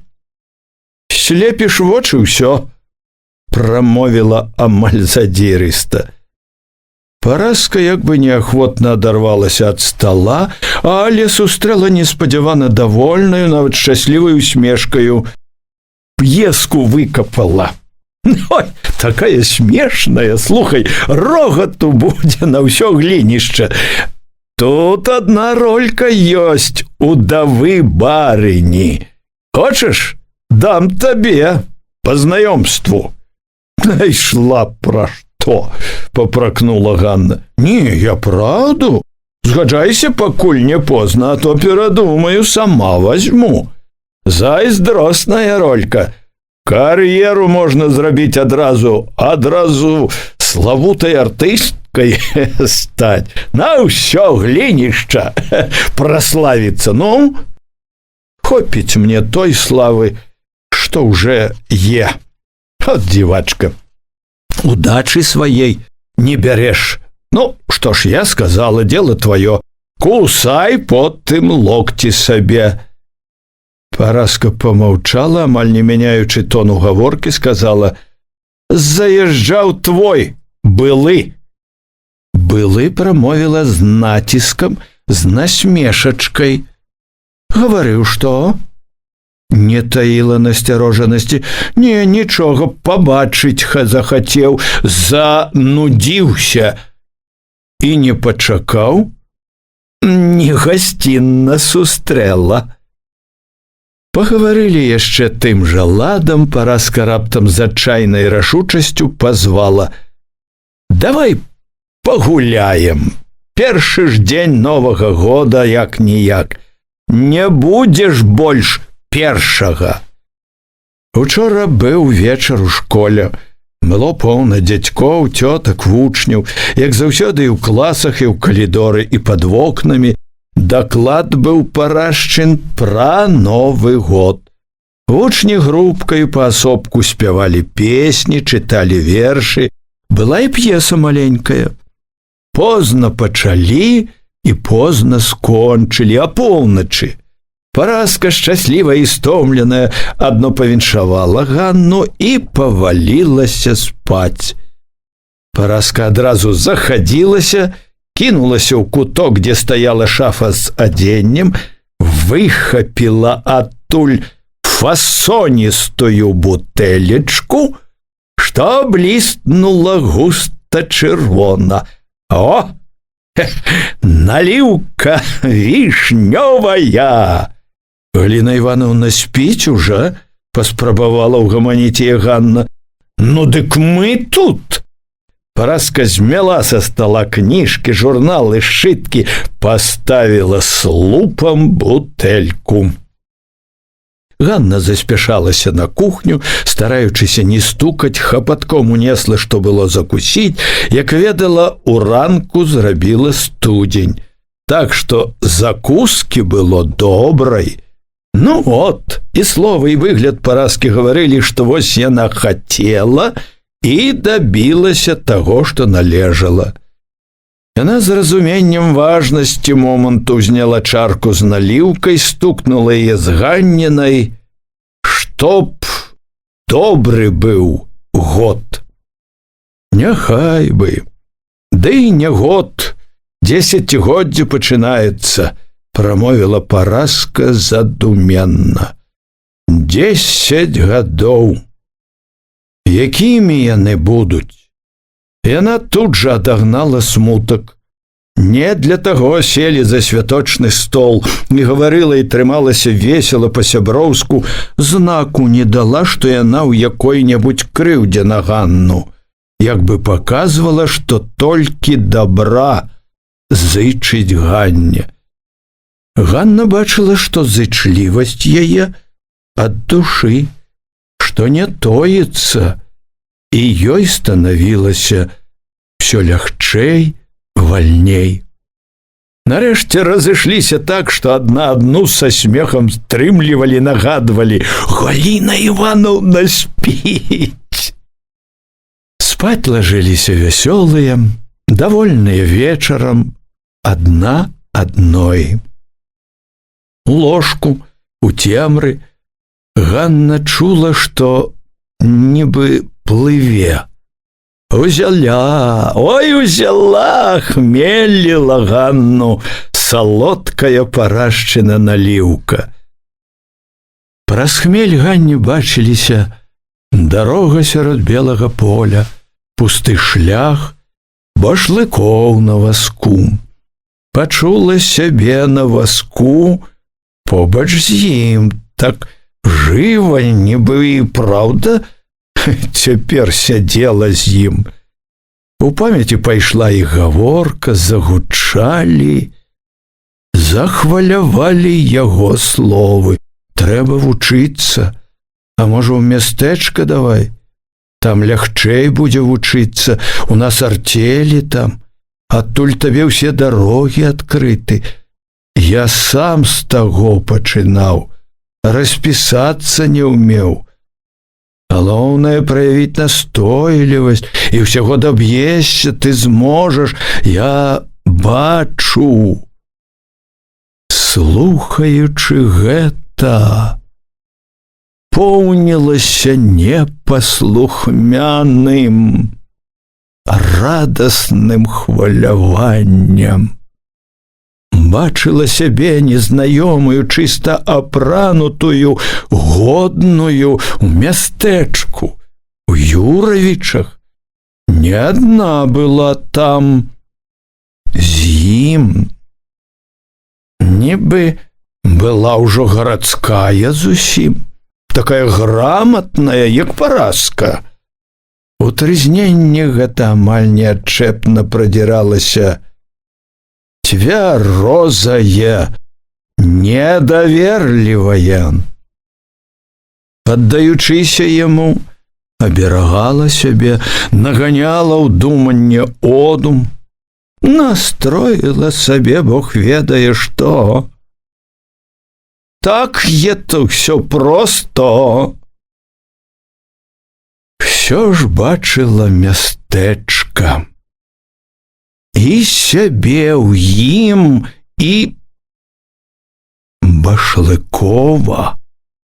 І галава кружылася ад незвычайнага, што мроілася ўжо як рэальнае.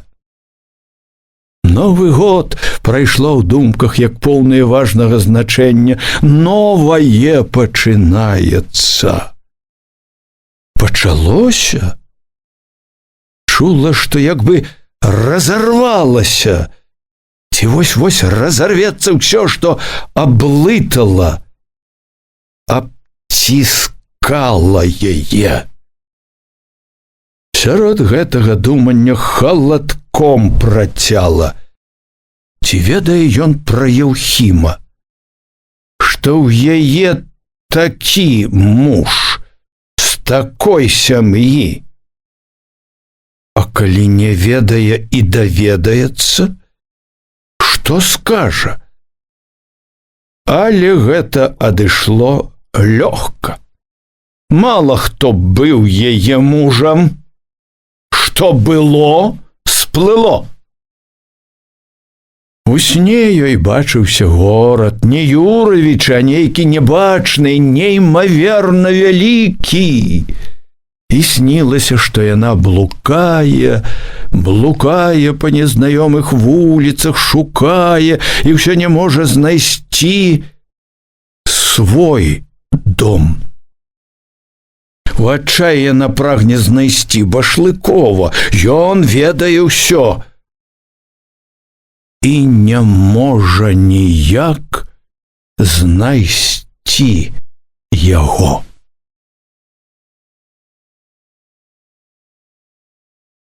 Назаўтра пад вечар яна зноў была ля шляху. Першым поцемкам убачыла вазок. Башлыкоў здалёк выглядзеў яе, борзда пад'ехаў. Калі зноў збочылі ў лес, Башлыкоў спытаў раптам: «Ты была ў нароўлі?» «Не», – здзівілася яна. «Я адзін раз. З'ездзім?» Яна зразумела. Сказаў невыпадкова, а абдумаў загадзя, адказала не вагаючыся: «А чаго ж? Так і быць. Адзначым Новы год і сустрэчу». Ён завярнуў вазок, выкірваў на шлях, між двух блізкіх адхонаў спусціліся на грэблю. На грэблі мацней хадзіў ветер, абапал было адкрытае поле. Балота, калі ўздымаліся шляхам пасля балота, насустрач прайшлі сані, моўчкі размінуліся, у поцемку было не разабраць, хто, і іх, мабыць, не пазналі. Зноў былі адны з цемрай, з ноччу. «Утаміўся я», – сказаў Башлыкоў, – «усе гэтыя ночы, сходы, і без поспеху, можна сказаць. Не паддаюцца мужыкі. Рукамі і нагамі за лапік свой трымаюцца, як у тваіх глінішчах». Ён згадаў пра глінішчы без злосці, пакпіў нібы смехам. Ёй спадабаліся яго шчырасць і давер'е яго, якое за шчырасцю адчувалася. Кранула яе, што ён так проста прызнаўся, нібы папрасіў падтрымкі ў яе. «Трудно это людям», – сказала яна. «Всё ж кроўю нажывалі, а тут зразу аддай». «Да ведаю, што нялёгка, але ж талкуем, убіваем у галаву, ніхто не адбірае. Аб'ядноўваем для вашага ж добра, каб вылезлі з беднасці, з голаду. Много чуў мужик абяцанак на вяку, таму і верыць няпросто. На спадчына мінулага жыве.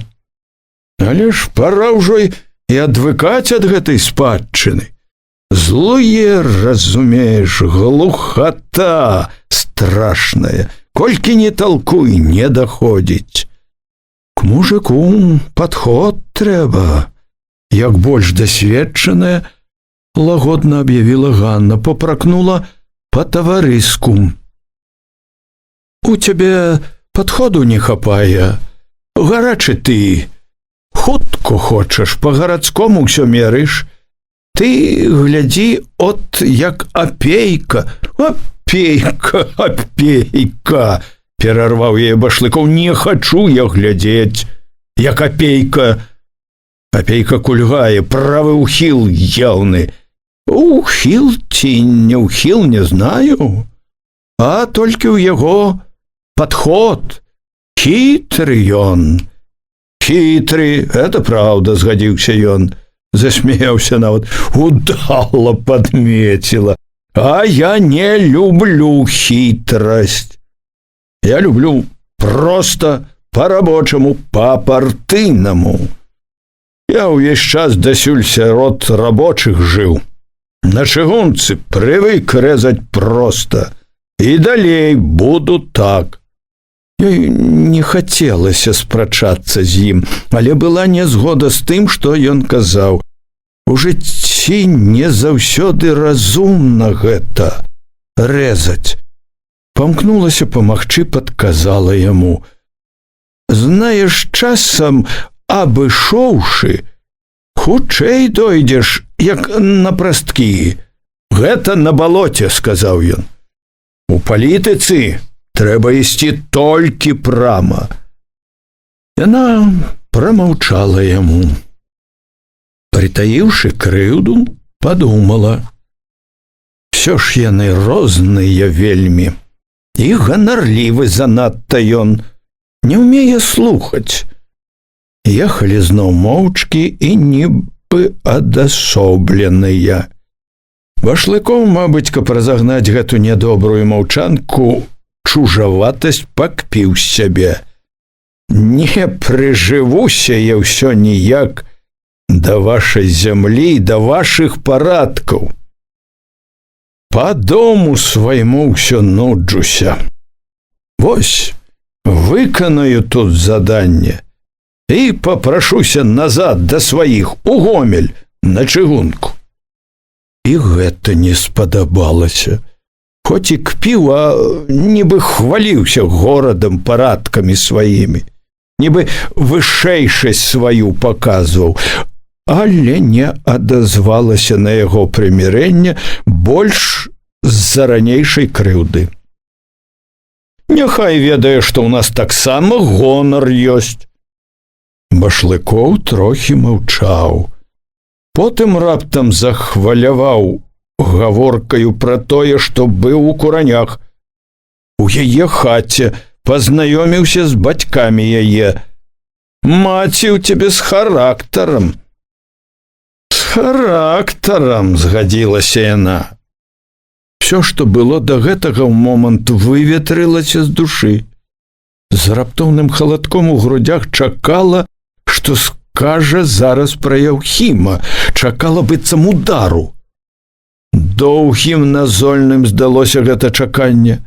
Пакуль чакала, зазлавала на сябе, на Башлыкова, што пачаў гэта.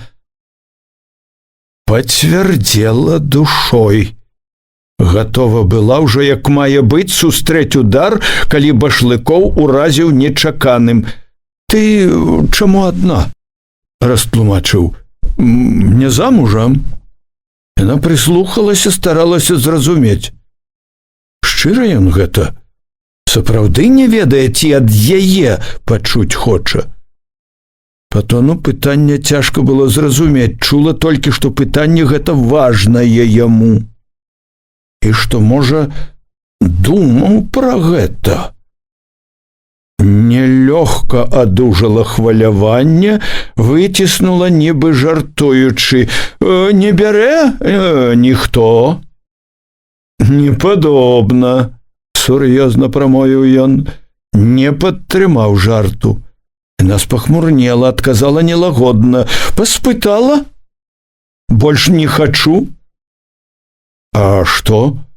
Разышліся? Боже мой, няўжо ён, праўда, нічога не ведае?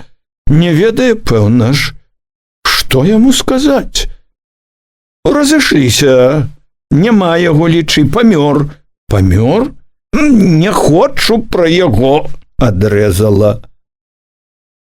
Ехалі зноў моўчкі. кожны па сабе. Тады ён загаварыў, стаў лагодна, раздумліва расказваць пра сябе. Можа, таму, што вінаватым чуў за тое, што зрабіў прыкрасць ёй, а можа, ад таго, што згадка пра яе бацькоў напомніла яму пра сваё. Аказалася, і яму паспытаць давялося. Не ў харомах рос, у цёмным бараку, без бацькавічым. Бацька кінуў сям'ю, маці цёмная, зарабляла грашы, хоць рабіла свету не бачачы.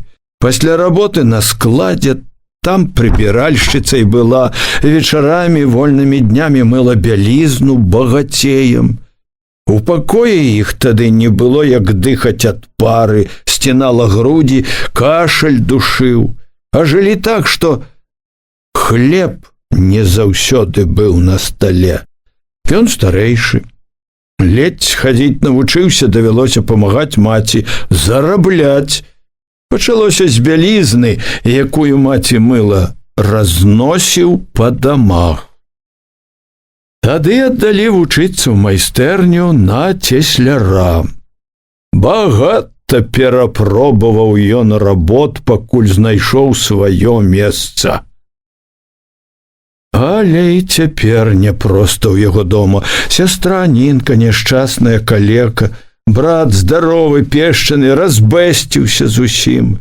З нэпманаўскай дачкою надумаў жаніцца. Робіць яго Башлыкова нэпманаўскім сваяком. Апошнія словы пра нэпманаўскага сваяка Ганну кальнула, але яна адагнала думкі пра гэта. Шчырая гаворка Башлыкова ўзрушыла яе.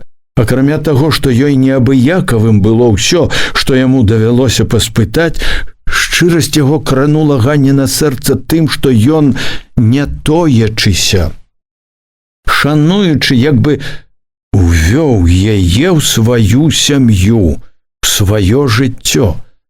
Яе ўсхвалявала, што жыццём сваім ён падобны на яе, можна сказаць, блізкі ёй.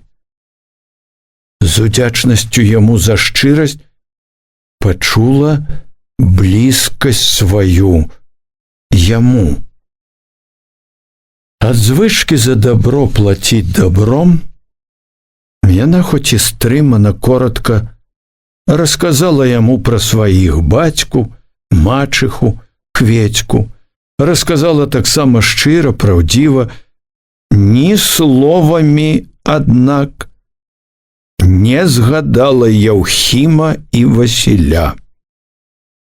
Да тайны гэтай яна не захацела дапусціць яго. Тайна гэта, здалося, лягла між іх, як нейкая вельмі чутная мяжа. Ён ці не пачуў гэту тайну, ці не надаў ёй значэння. Абняў Ганну за плечы, прытуліў да сябе.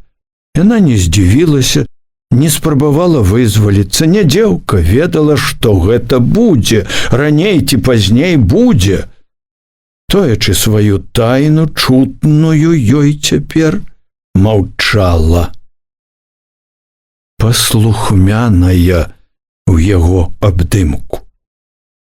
Каб не тайна гэта, ёй было б зусім хораша. Але тайна была, жыла ў ёй. Мімаволі прайшло ў думках, няўжо ён так і не ведае нічога пра Яўхіма? Для іх, для партыйцаў, гэта, здаецца, важна ж? Ці ведае і не зважае? Смелы такі? Любіць так? Праўдзівая і смелая яна, аднак, не наважвалася высвятляць, баялася рызыкаваць тым, што ёсць. Адагнала думанне, неспакой, моўчкі цешылася яго ласкай, цішынёй, бегам вазка, шараватай у поцемку дарогай. Толькі калі пачула яго далонь пад кажухом на грудях, адвяла руку Башлыкова. Не трэба. Ён паслухаўся. Мелькам адзначала. Ехалі незнаёмым полем. Шлях на Юравічы быў даўно ў баку. І ішло гэта шэрае, нібы зажуранае поле. Потым поле скончылася, палезлі насустрач хаты, кінуўся пад каня сабака. Калі хаты адступілі, пачаў выбягаць чорнымі купамі нейкі лазняк. Вазок стала моцна хіліць з боку на бок, так што самой трэба было туліцца да Башлыкова. За лазняком пайшла роўная дарога, рака, напэўна, штосьці бліснула ўперадзе, як бы на ўзгорку, агеньчык нейкі. Потым яшчэ адзін, другі, раптам вырасла амаль у сутыч. Нявідная радней града бераг. Нейкім ярам сталі ўздымацца на яе, уехалі ў вуліцу, чым далей больш свяцілася агнёў. Башлыков адхінуўся, сядзеў ужо роўна, трымаў аберуч лейцы. Для нейкага чалавека Башлыков прыпыніў каня, запытаў, дзе тут сталовая. Дзядзька расказаў, як праехаць да яе. Башлыков падзякаваў, рушыў далей. На плошчы яшчэ спыніў чалавека, запытаў, нарэшце прытрымаў каня каля нейкіх светлых вокон. Загадаў ёй пачакаць, саскочыў на зямлю, вярнуўся давольны. Тут прыехалі.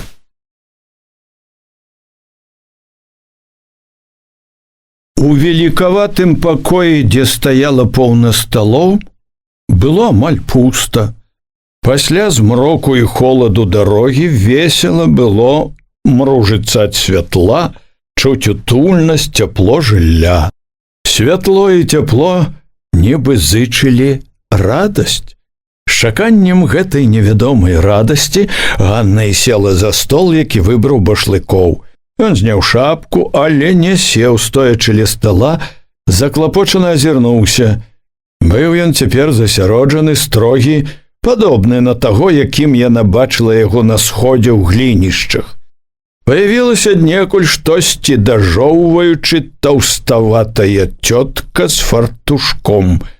Кінула нядобра позіркам на Башлыкова, на дзверы крыкнула недовольна. «Хто адчыніў дзверы?» Рушыла проста да іх, не гледзячы адрэзала. «Всё, зачынено!» Яна аб'явіла так, што пярэчыць было лішне. Башлыков не варухнуўся, у твары яго з'явілася нешта цвёрдае. Ён, відаць, стрымаў сябе, прамовіў спакойна. «Мы з дарогі. Нам перакусіць». Цётка ікнула, жалезна паўтарыла. «Сказано! Зачынено!» Твар Башлыкова яшчэ пацвярдзеў. «Дзе загадчык?» «А што загадчык? Няма загадчыка. Тады паклічце буфетчыцу».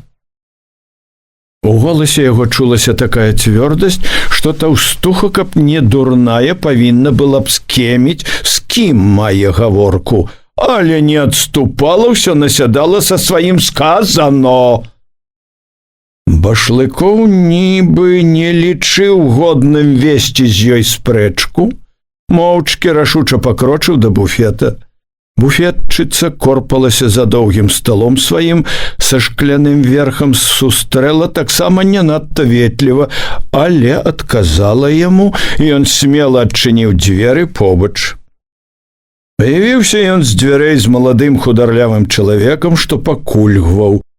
Чалавек гэты штосьці сказаў буфетчыцы і пазваў афіцыянтку.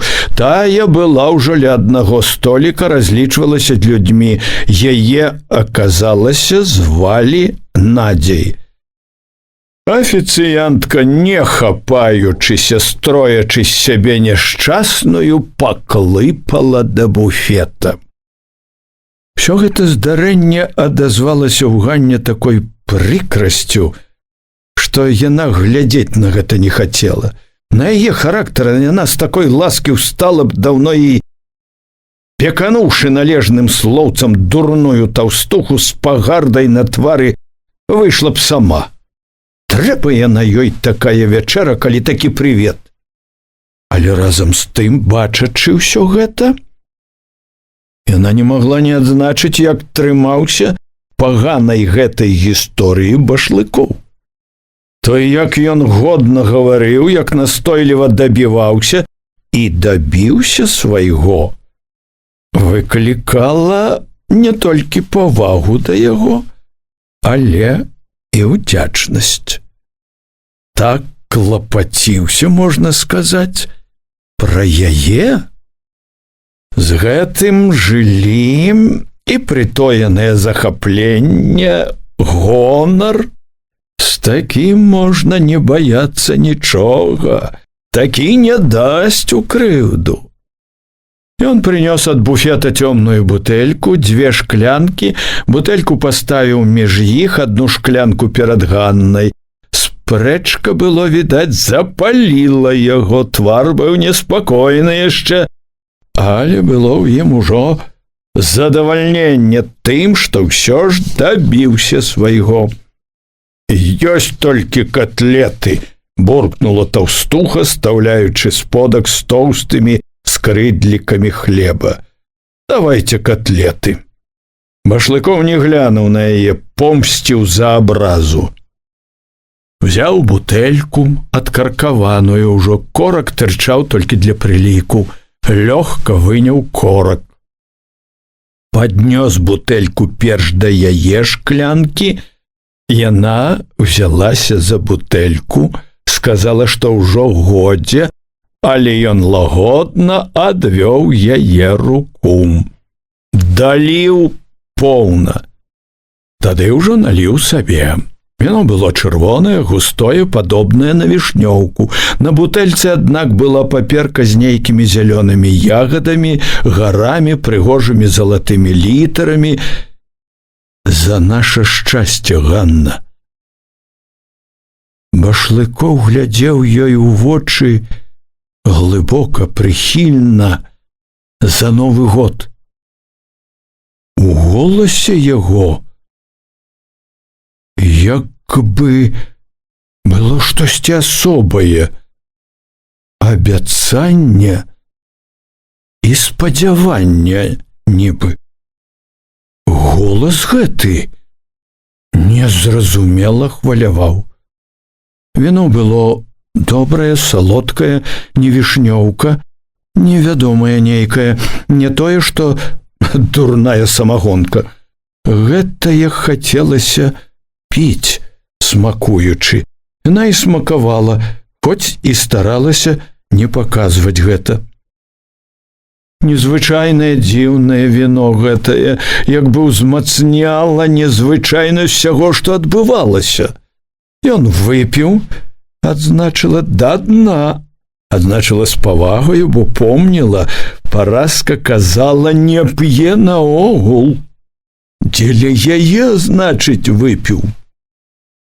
Яна ўсё ж стрымалася, выпіла толькі палову, як і належала. Палову пакінула ў шклянцы, ён заўважыў, папрасіў дапіць, але яна не паддалася, паказала, што дбае прыстойнасці, і ела котлету з тоўчанай картопляй, таксама помнячы сябе, неяк галодная. Башлыкоў даліў ёй у шклянку, а сабе зноў наліў поўна, і зноў яна не дапіла. Елі моўчкі, трымаліся як проста знаёмыя, нібы нават чужыя. Ганне гэта падабалася. Нашто ж сарамаціцца перад людзьмі, выстаўляць тое, што ў душы? Тое, што ў душы, у душы павінна быць для адных іх.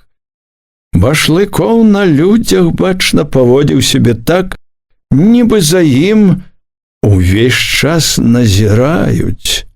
Яна разумела ж усё, трымалася таксама так, каб ніхто не падумаў нічога, не глядзела нават на яго, хоць некалькі разоў чула: «Во хітрыя позіркі яго на сабе, але, хоць амаль не гаварылі, хоць амаль не перамаўляліся і вачыма, было ў Ганны, пэўна ж у Башлыкова, хорошае адчуванне блізкасці, святочнасці. Да ўсяго і віно, хоць і слабое, а ўсё ж паволі брала больш і больш. Хмеліла галаву, ўсё цела. Ганна чула сябе ўсё лягчэй, всё весялеў і ён, весялеў і нібы прыгажэў, рабіўся прасцейшым, бліжэйшым.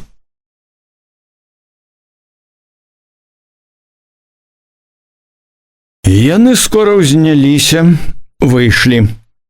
Калі сталі пры вазку, Башлыкоў узяў яе за локаць, нахіліўшы твар да яе, сказаў шчыра, з прыяцельскім смехам: «Ты ведаеш, ад самага прыезду ў мяне першы такі вечар, што я вось так гуляю».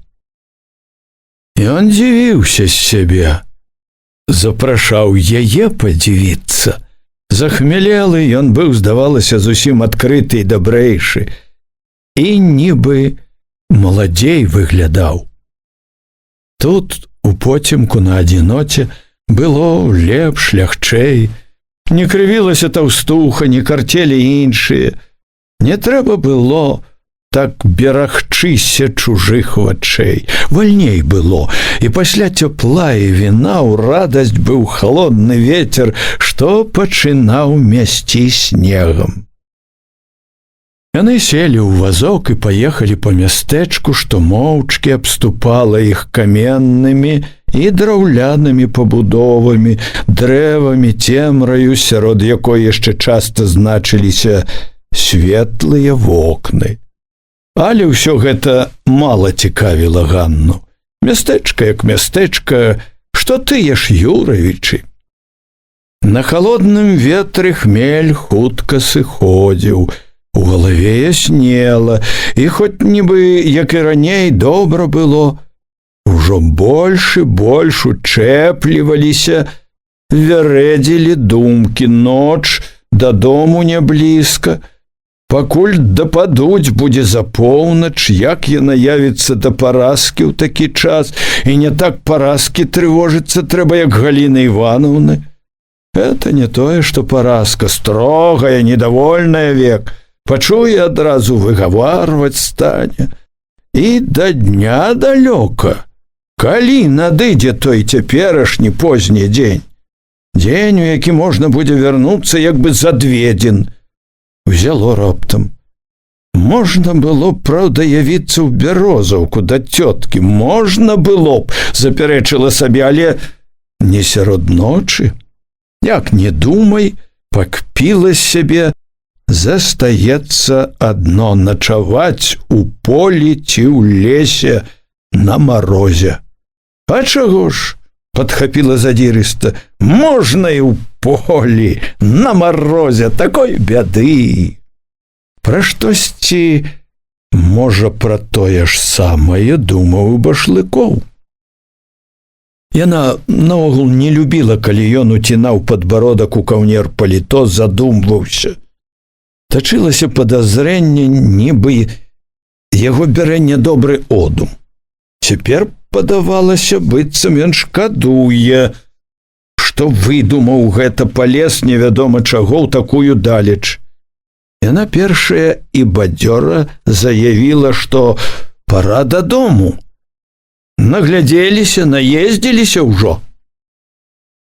Башлыкоў як бы толькі і чакаў, адразу павярнуў каня, відаць, да берага. Вецер біў цяпер амаль насустрач, кідаў свежым снегам.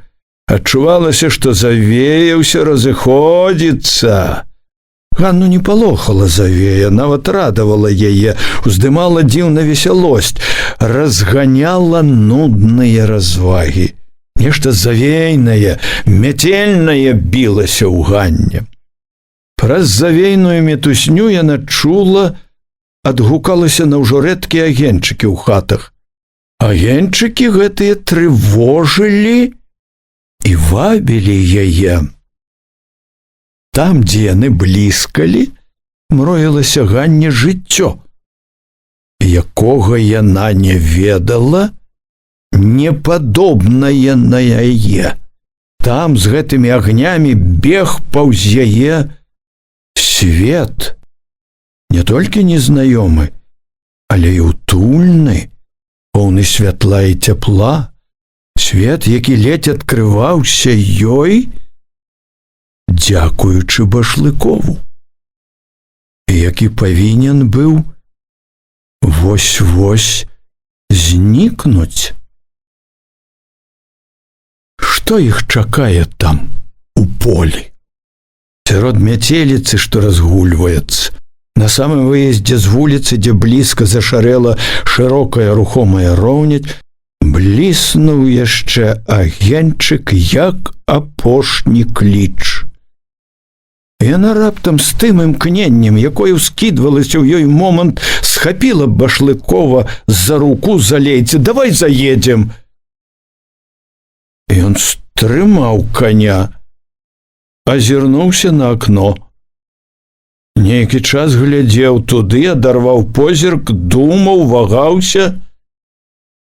«Дадому позно», – выказала яна. «Да і мяцеліца». Ён без асаблівай ахвоты пад'ехаў бліжэй, сышоў з вазка, пастукаў у акно, на якім ад святла з сярэдзіны паблісквалі марозныя ўзоры. Там за марознай мярэжай паявіўся цень, прытуліўшыся да яго. Башлыкоў папрасіў: «Выйдзіце на хвілінку». Цень нейкі час яшчэ чарнеў на шыбе, потым прапаў, у доме чулася нейкая гаворка, нарэшце стукнулі дзверы недзе, потым рыпнулі веснічкі пры варотах. У іх акрэслілася цьмяная постаць, можна было вызначыць мужчына ў кажуху. «Хто тут?» У голасе дзядзькі чуліся цікаўнасць і неспакой, але ён прыхоўваў іх, гаварыў спакойна, амаль абыякава. «Мяцеліца разгульваецца», – сказаў Башлыкоў. «Ці не можна спыніцца ў вас, пакуль прыціхне?» Так Ганна прыкмячала, Башлыкоў адчуваў сябе няёмка.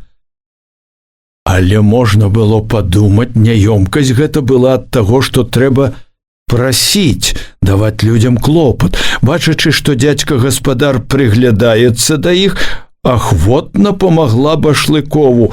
«У Хвойнікі едзем, з Міхалак. У госцях былі, так ото позна выбраліся». Яна лёгка выдумляла, было весела ад таго, што яна вось лаўчэй за Башлыкова умее распарадзіцца ў бядзе, як бы разумней за яго. Дзядзька прыгледзеўся і адчыніў вароты. Заехалі, распраглі коня, паставілі ў хляве, далі з вазка сена, разам з дзядзькам падаліся да ганка. Башлыкоў доўга абтрэсваў, абіваў снег на ганку, ў сенцах. Усе, хто быў у хаце, адразу з цікаўнасцю навастрыліся на іх. Былі тут немаладая, вясковага выгляду жанчына, што нешта латала, чарнявая, падобная на маці, дзяўчынка гадоў 12 за сталом з кніжкай. Адзін хлопец, трохі меншы за дзяўчынку, стрыжаны, бялявы, сядзеў на палку пры печы, двое ці трое зырылі з печы. Ганна і Башлыкоў весела прывіталіся. «Папрасілі ў гаспадара вашага дазволу перабыць ноч». «Мяцеліца разгулялася», – сказаў Башлыкоў да гаспадыні, стараючыся трымацца проста. «А чаго ж, пабудзьце», – адказала жанчына. «Тут і заблудзіцца нядоўга. На рацэ і ўдзень бывае, з дарогі збіваешся, калі ў мяцеліцу бярэшся з таго боку». Башлыкоў, бачыла Ганна, быў насцярожаны. Перахапіла, як ён востра зірнуў на гаспадара, нібы правяраў, ці незнаёмы той, ці не пазнаў, хто да яго ў госці. Хоць стараўся трымацца ўпэўнена, Ганна адзначыла, што ён стояна нацяты. Неспакойнаю была і яна. Нават пашкадавала раптам, што падбіла Башлыкова завярнуць сюды. У той момант сталася не так ужо і страшнаю ноч у полі. Але змяняць позна было. Заехалі, дык заехалі. Трэба прынароўлівацца да таго, што ёсць. Павяла бяседу, якую належала весці ў чужой хаце, каб паказаць сябе як гасцей найлепшым чынам. Як бы дзякавала за прытулак, паскардзілася. На вуліцы мяце, страх, холад бярэ. Конь змарыўся. Упікнула сябе за неразумнасць. Позна выбраліся. Не паслухаліся добрых людзей, раілі ж пачакаць да раіц.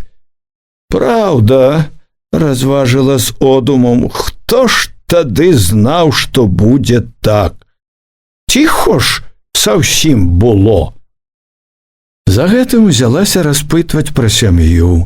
Перш пра дзяўчыну, што хілілася над сталом, як завуць, як вучыцца, пахваліла. Відно адразу, што старатлівая. Пацікавілася пра хлопца на прыпеку, пра тых, што зіркалі з печы. Башлыкоў гаварыў мала. Ганна проста падзівілася, да чаго ён няспрытны быў тут. Праўда, гаспадар трапіўся таксама не надта гаваркі, але ж няўжо не можна было яму, такому адукаванаму, разгаварыць дзядзьку. Маўчалі абодва, дымілі адно папяросамі. Падобна было, Башлыкоў ўсё не мог прызвычаіцца да таго, што заехаў сюды. Папракае, пэўна, сябе, яе. Зазлавала раптам на яго. Ну і хай. Сам вінаваты ва ўсім. Сам выдумаў ехаць на ноч гледзячы. А мерзнуць у полі яна не будзе. Вялікая ахвота калець у полі такую ноч. Тут гаспадыня ў гаворцы нібы знарок назвала ёй Башлыкова. Ваш чалавек. Ганна ад неспадзеўкі ледзь не выказала праўду, але ў час спахвацілася. Паказала абыякавасцю, як бы даўно прывыкла да гэтага. Яе чалавек. Пазней ужо не вытрывала, хітравата бліснула на Башлыкова, затаіўшы смех. Значыцца, ўжо чалавек і жонка. Як ён да гэтага неспадзяваны чалавек. Гаспадыня перарвала гаворку, захадзілася. Трэба ждаць павячэраць людзям з дарогі. Яна адразу попрасіла прабачыць, што жывуць бедна, ды і павячэралі ўжо, так што няхай госці не крыўдуюць. Башлыкоў адразу перастаў дыміць, устаў, нават цвёрда аб'явіў, што павячэралі зусім нядаўна таксама, заехалі ў сталовую. Ганна памагла яму, але гаспадыня ведала закон. Зрабіла сваё. Паставіла міску з гуркамі, міску з капустай, нарэзала трохі хлеба. Ганна для прыліку взяла гурок, з'ела са скібачкай хлеба. Паспытала капусты, пахваліла, ўсё падзякавала. Следам за ёй пачаставаўся і яе чалавек. «Мы вам у баковацы», — сказала раптам гаспадыня. Ганна ад гэтай навіны стаілася. Мімаволі зірнула на Башлыкова. Башлыкоў не паказаў неспакою. Ён ужо ўстаў з-за стала, намерыўся было, відаць, зноў задыміць, пацягнуўся ў кішэню за папяросамі. Пачуўшы словы гаспадыні, перахапіўшы Ганнін позірк, ён прамовіў паважна, стрымана: «Не трэба». Ён павёў вачыма па лаўках абапал стала. Нам! Ось тут, на лаўках. Гаспадыня разважыла па-свойму. Вы не думаеце нічога, супакоіла Башлыкова і Ганну. Там чысто. Я не пра тое, заявіў Башлыкоў. Ён на момант запыніўся. Што ж сказаць? Што ж мы прыехалі і адразу высяляем гаспадароў? А нічого. Не адступала жанчына. У нас такі парадак. Госцю гадзі, кажуць. Госцю гадзі, дай сябе глядзі. Падхапіла, падтрымала Башлыкова Ганна. Глядзі, глядзім і сябе, запэўніла гаспадыня. На палку паспім пры цяпле. А вы не сумнявайцеся, там чысто, добра будзе. Ідзіце, перадыхніце, рано ж ехаць, да і дарога не блізкая. У вас і тут на лаўках добра, паспрабавала адгаварыць гаспадыню Ганна. Лепей не трэба. Гаспадыня палічыла іх развагі, мабыць, за звычайную гаворку для прыліку. Загадаўшы малым спаць, запытаўшы старога, ці зачыніў вароты, параіла Башлыкову і Ганне. Лямпу вазьміце. Спрачацца не мела толку. Ганна для прыліку сказала: нічого, так разбярэмся. Пра зачыненыя дзверы Ганна ўжо разгледзела. Баковачка была вузенькая, адразу за дзвярыма пры сцяне стаяў ложак, засланы даматканаю у клетачку коўдраю. Ганна, ідучы туды, пачула, як стала холадам поўніцца, калаціцца сэрца. Яснай ліхаманкавай свядомасцю чула: гаспадары сочаць, чакаюць, стаяць. Нельга, трэба ісці. З абыякавым выглядам рабіць усё, што належыць. Перамагаючы халадок у сэрцы, трывогу зайшла ў баковачку і раптам зазлавала на сябе. Чаго гэта яна так бы на шыбеніцу? Адчула такі прыліў смеласці, хоць з гары галавой уніз. Рашучымі рухамі зняла валёнкі, скінула жакет, паклала на спінку ложка каля акна, мелькам адзначыла акно, зеленавата шарэла ад нейкага святла. Не раздзяваючыся больш, адважна ўзняла коўдру, схавалася пад ёй. Без трывогі слухала, як мерным крокам увайшоў Башлыкоў, зачыніў дзверы, упоцемку сеў на край ложка, пачакаўшы момант, нібы яшчэ падумаўшы, стаў шаргаць ботамі, здымаў іх. Спачатку адзін, потым другі, расперазаўся, зняў гімнасцёрку, рабіў усё марудна, цяжка, як бы раздумваў усё, рабіць, не рабіць. Лёг нарэшце. Ляжаў нерухома, можа, раздумваў, правільна ці няправільна зрабіў. Муж і жонка. Ганну раптам узяў дураслівы смех, ледзь утрымалася, каб не зарагатаць. Не зарагатала, помніла, гаспадары не спяць, чуваць усё. Ён доўга ляжаў, думаў. Потым Ганна пачула. Павярнуўся да яе, на плячо яе лягла гарачая рука. Пагладзіла плячо. «Давай спаць», – параіла шэптам яна. Ён не паслухаўся, абняў, прытуліў да сябе. Яна пацалавала яго, як хлопца, і рашуча адхіліла, загадала: «Спі, Ён сілаю прыцягнуў яе да сябе, сціснуў. Стаў нецярпліва шукаць яе вусны, цалаваў вусны, цалаваў шчокі, шыю, гарачэў, рукі нецярпліва хадзілі па спіне, па плячах, дакраналіся грудзей, дрыжалі.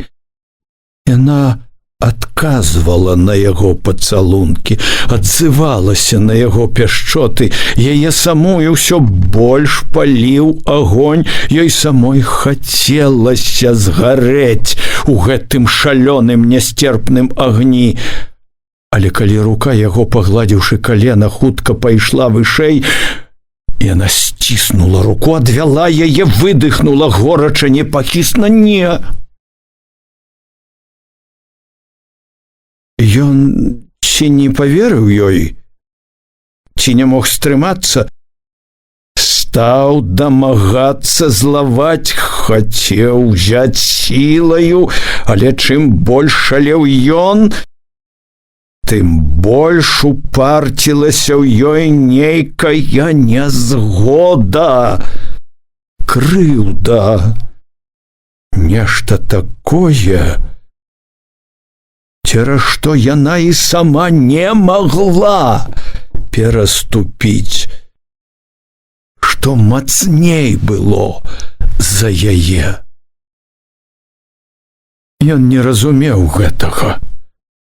Не дабіўшыся, знясіліўшыся, прымушаны маўчаць, ён потым глядзеў кудысьці ў столь, часта злосна дыхаў, мабыць, лаяў моўчкі яе, не мог зразумець яе. А ў ёй расла крыўда. Крыўда і расчараванне. Доўга не магла заснуць.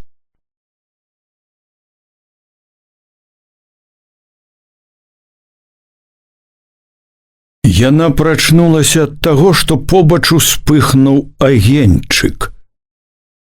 Ад сну першы момант не магла ўцяміць, хто побач, дзе яна, кальнуў неспакой. Яўхім?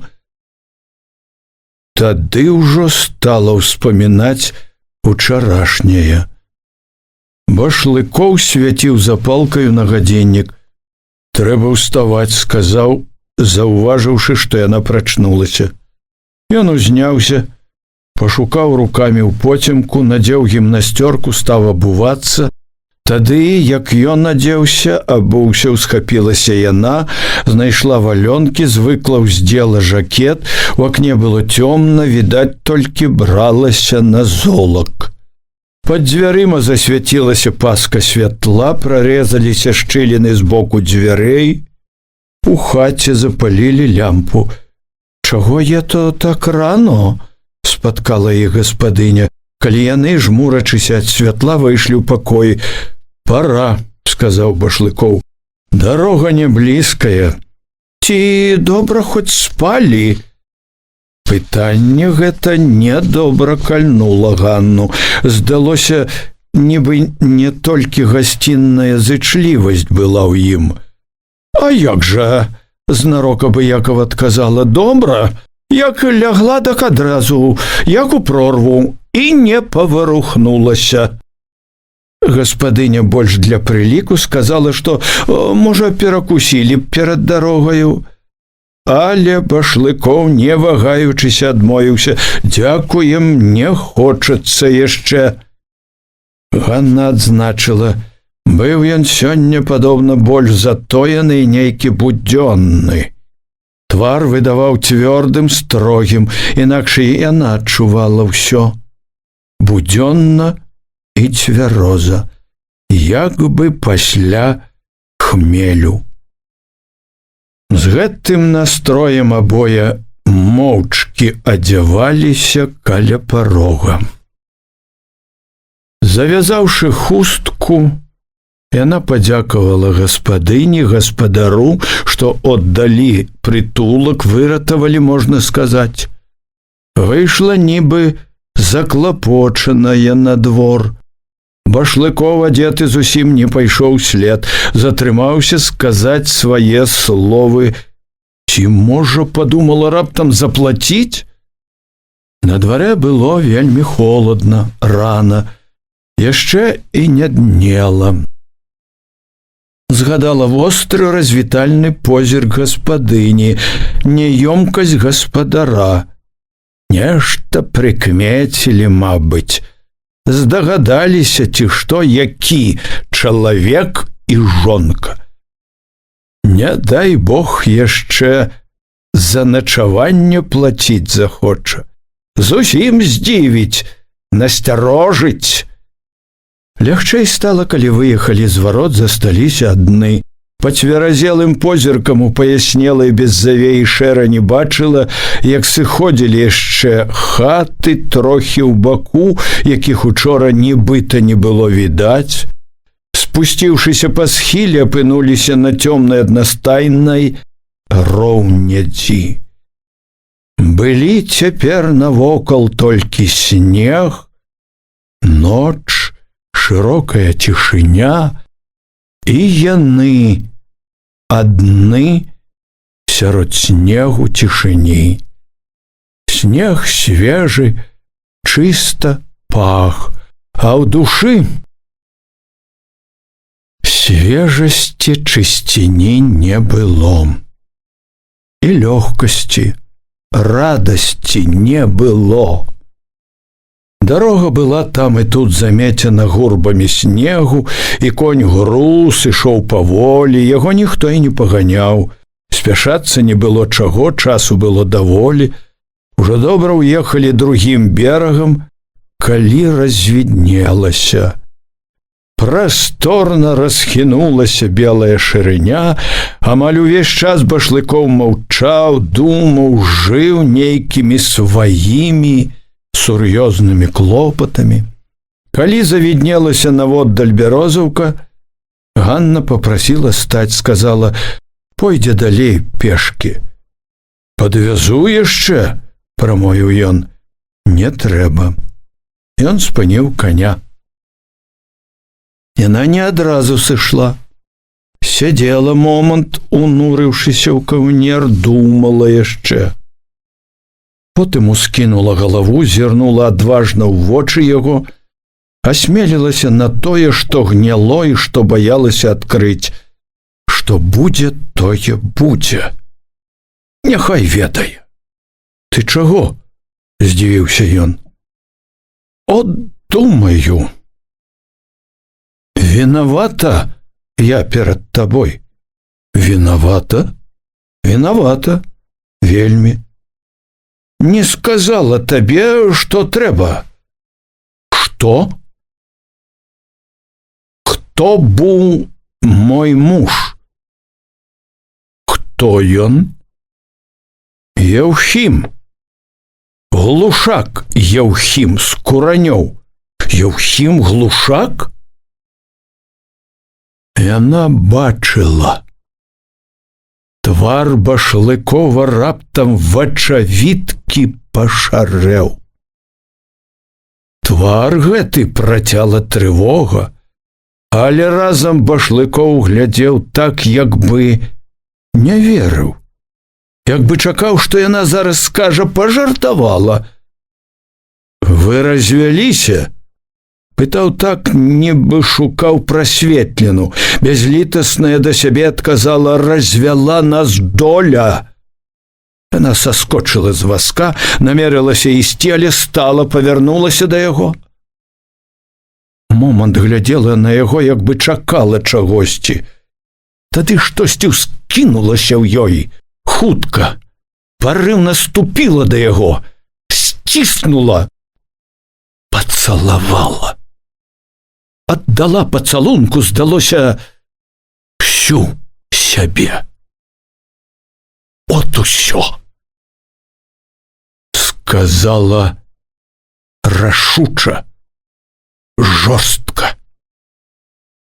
І з той жа рашучасцю адарвалася.